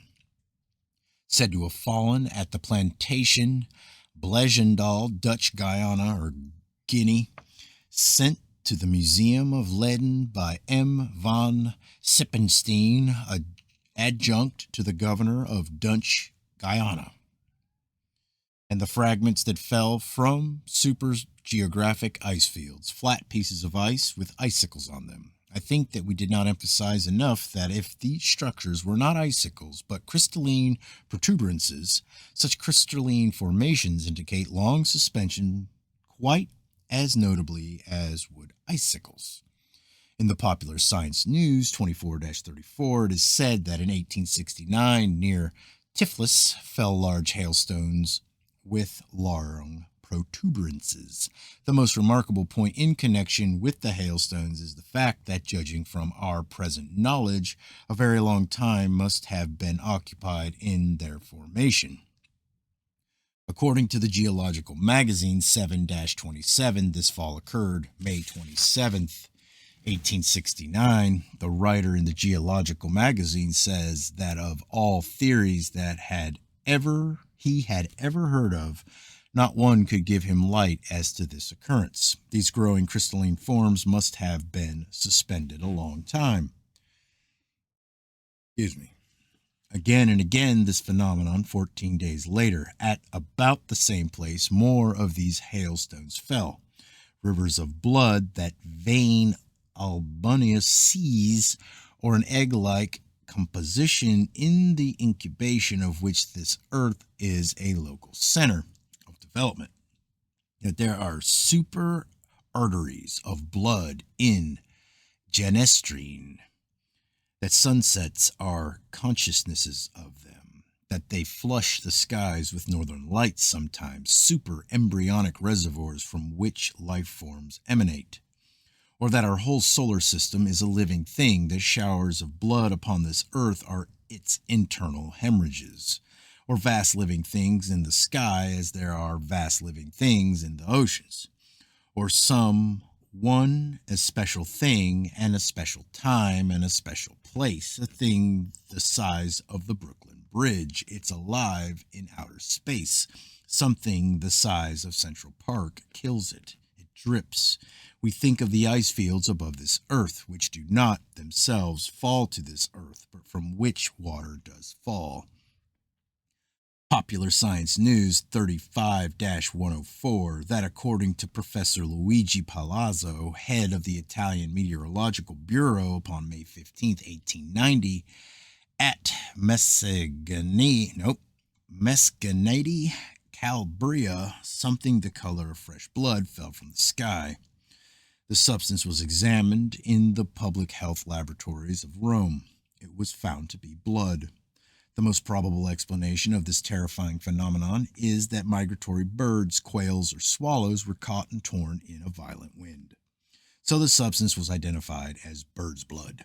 What matters is what the microscopists of Rome said or had to say. And what matters is that we point out that there is no assertion that there was a violent wind at the time, and that such a substance would be almost infinitely dispersed in a violent wind, that no bird was said to have fallen from the sky, or said to have been seen in the sky, that not a feather of a bird is said to have been seen. This one datum, the fall of blood from the sky, but later, in the same place, blood again fell from the sky. Chapter 28. Notes and Queries 7-8-508. A correspondent who had been to Devonshire writes for information as to a story that he had heard there, of an occurrence of about 35 years before the date of writing. Snow upon the ground of all South Devonshire, waking up one morning to find such tracks in the snow as had never before been heard of. Clawed footmarks, or an unclassified form alternating at huge but regular intervals with what seemed to be the impression of the point of a stick, but the scattering of the prints, amazing expanse of territory covered, obstacles such as hedges, walls, houses seemingly surmounted. intense excitement that the track had been followed by huntsmen and hounds until they had come to the forest from which the hounds had retreated, baying and terrified, so that no one had dared to enter the forest. Notes and Queries 7 9 18. Whole occurrence well remembered by a correspondent. A badger had left marks in the snow. This was determined as the excitement that had dropped to a dead calm in a single day. Notes and Queries 7 9 70. That for years a correspondent had a tracing of the prints which his mother had taken from those in the snow in her garden in Exmouth, that they were hoof-like marks but had been made by a biped. Notes and Queries 7 9 253. Well remembered by another correspondent who writes of the excitement and consternation of some classes. He says that a kangaroo had escaped from a menagerie. The footprints being so peculiar and far apart gave rise to a scare that the devil was loose. We have had a story, and now we shall tell it over from contemporaneous sources. We have had the latter accounts first very largely for an impression of the correlating effect that time brings about by addition, disregard, and distortion. For instance, the dead calm in a single day. If I had found that the excitement did die out rather soon, I'd incline to accept that nothing extraordinary had occurred. I found that the excitement had continued for weeks. I recognized this as a well-adapted thing to say to divert attention from a discorrelate. All phenomena are explained in the terms of the dominant of their era. This is why we give up trying really to explain and content ourselves with expressing. Devils that might print marks in snow are correlates to the third dominant back from this era. So it was an adjustment by 19th century correlates or human tropisms to say that the marks in the snow were clawed. Hoof-like marks are not only horsey but devilish. It had to be said in the 19th century that those prints showed claw marks. We shall see that this was stated by Professor Owen, one of the greatest biologists of his day, except that Darwin didn't think so. But I shall give reference to two representations of them that can be seen in the New York Public Library. In neither representation is there the faintest suggestion of a claw mark. There never has been a Professor Owen who has explained, he has correlated. Another adaptation in the later accounts is that of leading this discorrelate to the old dominant into a familiar scenery of a fairy story and discredit it by assimilation to the conventionally fictitious. So the idea of the baying, terrified hounds in forests like enchanted forests which no one dared to enter. Hunting parties were organized, but the baying, terrified hounds do not appear in contemporaneous accounts. The story of the kangaroo looks like adaptation to needs for an animal that could spring far because marks were found in the snow on roofs of houses. But so astonishing is the extent of snow that was marked that after a while another kangaroo was added. But the marks were in single lines. My own acceptance is that not less than 1,000 one-legged kangaroos, each shod with a very small horseshoe, could have marked the snow of Devonshire. London Times, February 16, 1855. Considerable sensation has been caused in the towns of Topsham, Lipstone, Exmouth, Teignmouth, and Dawlish in Devonshire in consequence of the discovery of a vast number of foot tracks of a most strange and mysterious description. The story is of an incredible multiplicity of marks discovered in the morning of February 8, 1855, in the snow by the inhabitants of many towns and regions between towns. This great area must, of course, be disregarded by Professor Owen and the other correlators. The tracks were in all kinds of unaccountable places, in gardens enclosed by high walls and up on the tops of houses as well as in the open fields. There was in Lymphstone scarcely one unmarked garden. We've had heroic disregards, but I think that here disregard was titanic. And because they occurred in single lines, the marks are said to have been more like those of a biped than a quadruped, as if a biped would place one foot precisely ahead of another, unless it hopped, but then we have to think of 1,000 or of thousands. It is said that the marks were generally 8 inches in advance of each other. The impression of the foot closely resembles that of a donkey's shoe and measured from 1.5 inches in some instances to 2.5 inches across. Or the impressions were cones in incomplete or crescentic basins. The diameters equal diameters of very young colts' hoofs, too small to be compared with marks of donkeys' hoofs.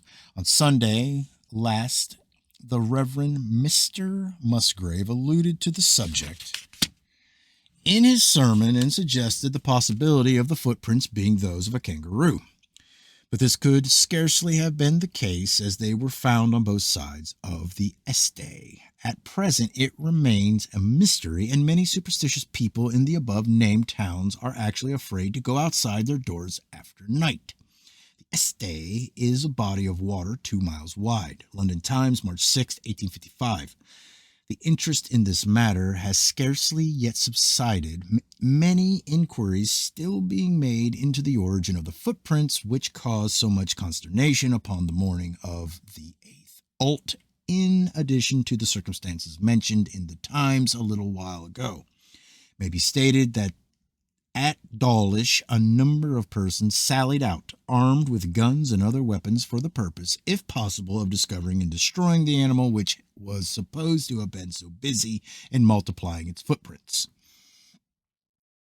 As might have been expected, the party returned as they went. Various speculations have been made as to the cause of the footprints. Some have asserted that they are those of a kangaroo, while others affirm that they are the impressions of claws of large birds driven ashore by stress of weather.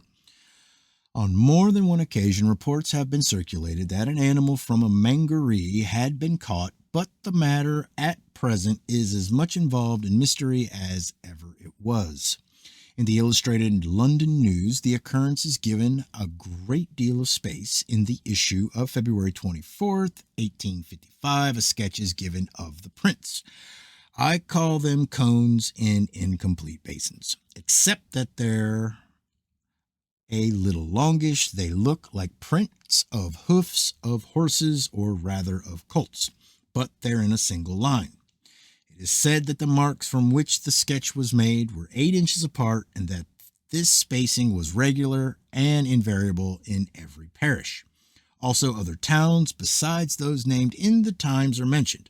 The writer, who had spent a winter in Canada and was familiar with tracks in snow, says that he had never seen a more clearly defined track. Also, he brings out the point that was so persistently disregarded by Professor Owen and the other correlators, that no known animal walks in a line of single footsteps, not even man. With these wider inclusions, this writer concludes with us that the marks were not footprints. It may be that his following observation hits upon the crux of the whole occurrence, that whatever it may have been that had made the marks, it had removed rather than pressed the snow. According to his observations, the snow looked as if branded with a hot iron. Illustrated London News, March 3rd, 1855-214, Professor Owen, to whom a friend had sent drawings of the prints, writes that there were claw marks. He says that the track was made by a badger.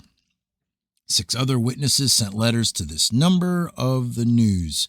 One mentioned but not published is a notion of a strayed swan. Always this homogeneous seeing, a badger, a swan, a track. I should have listed the other towns as well as those mentioned in the Times. A letter from Mr. Musgrave is published. He, too, sends a sketch of the prints. It, too, shows a single line. There are 4 prints, of which the third is a little out of line.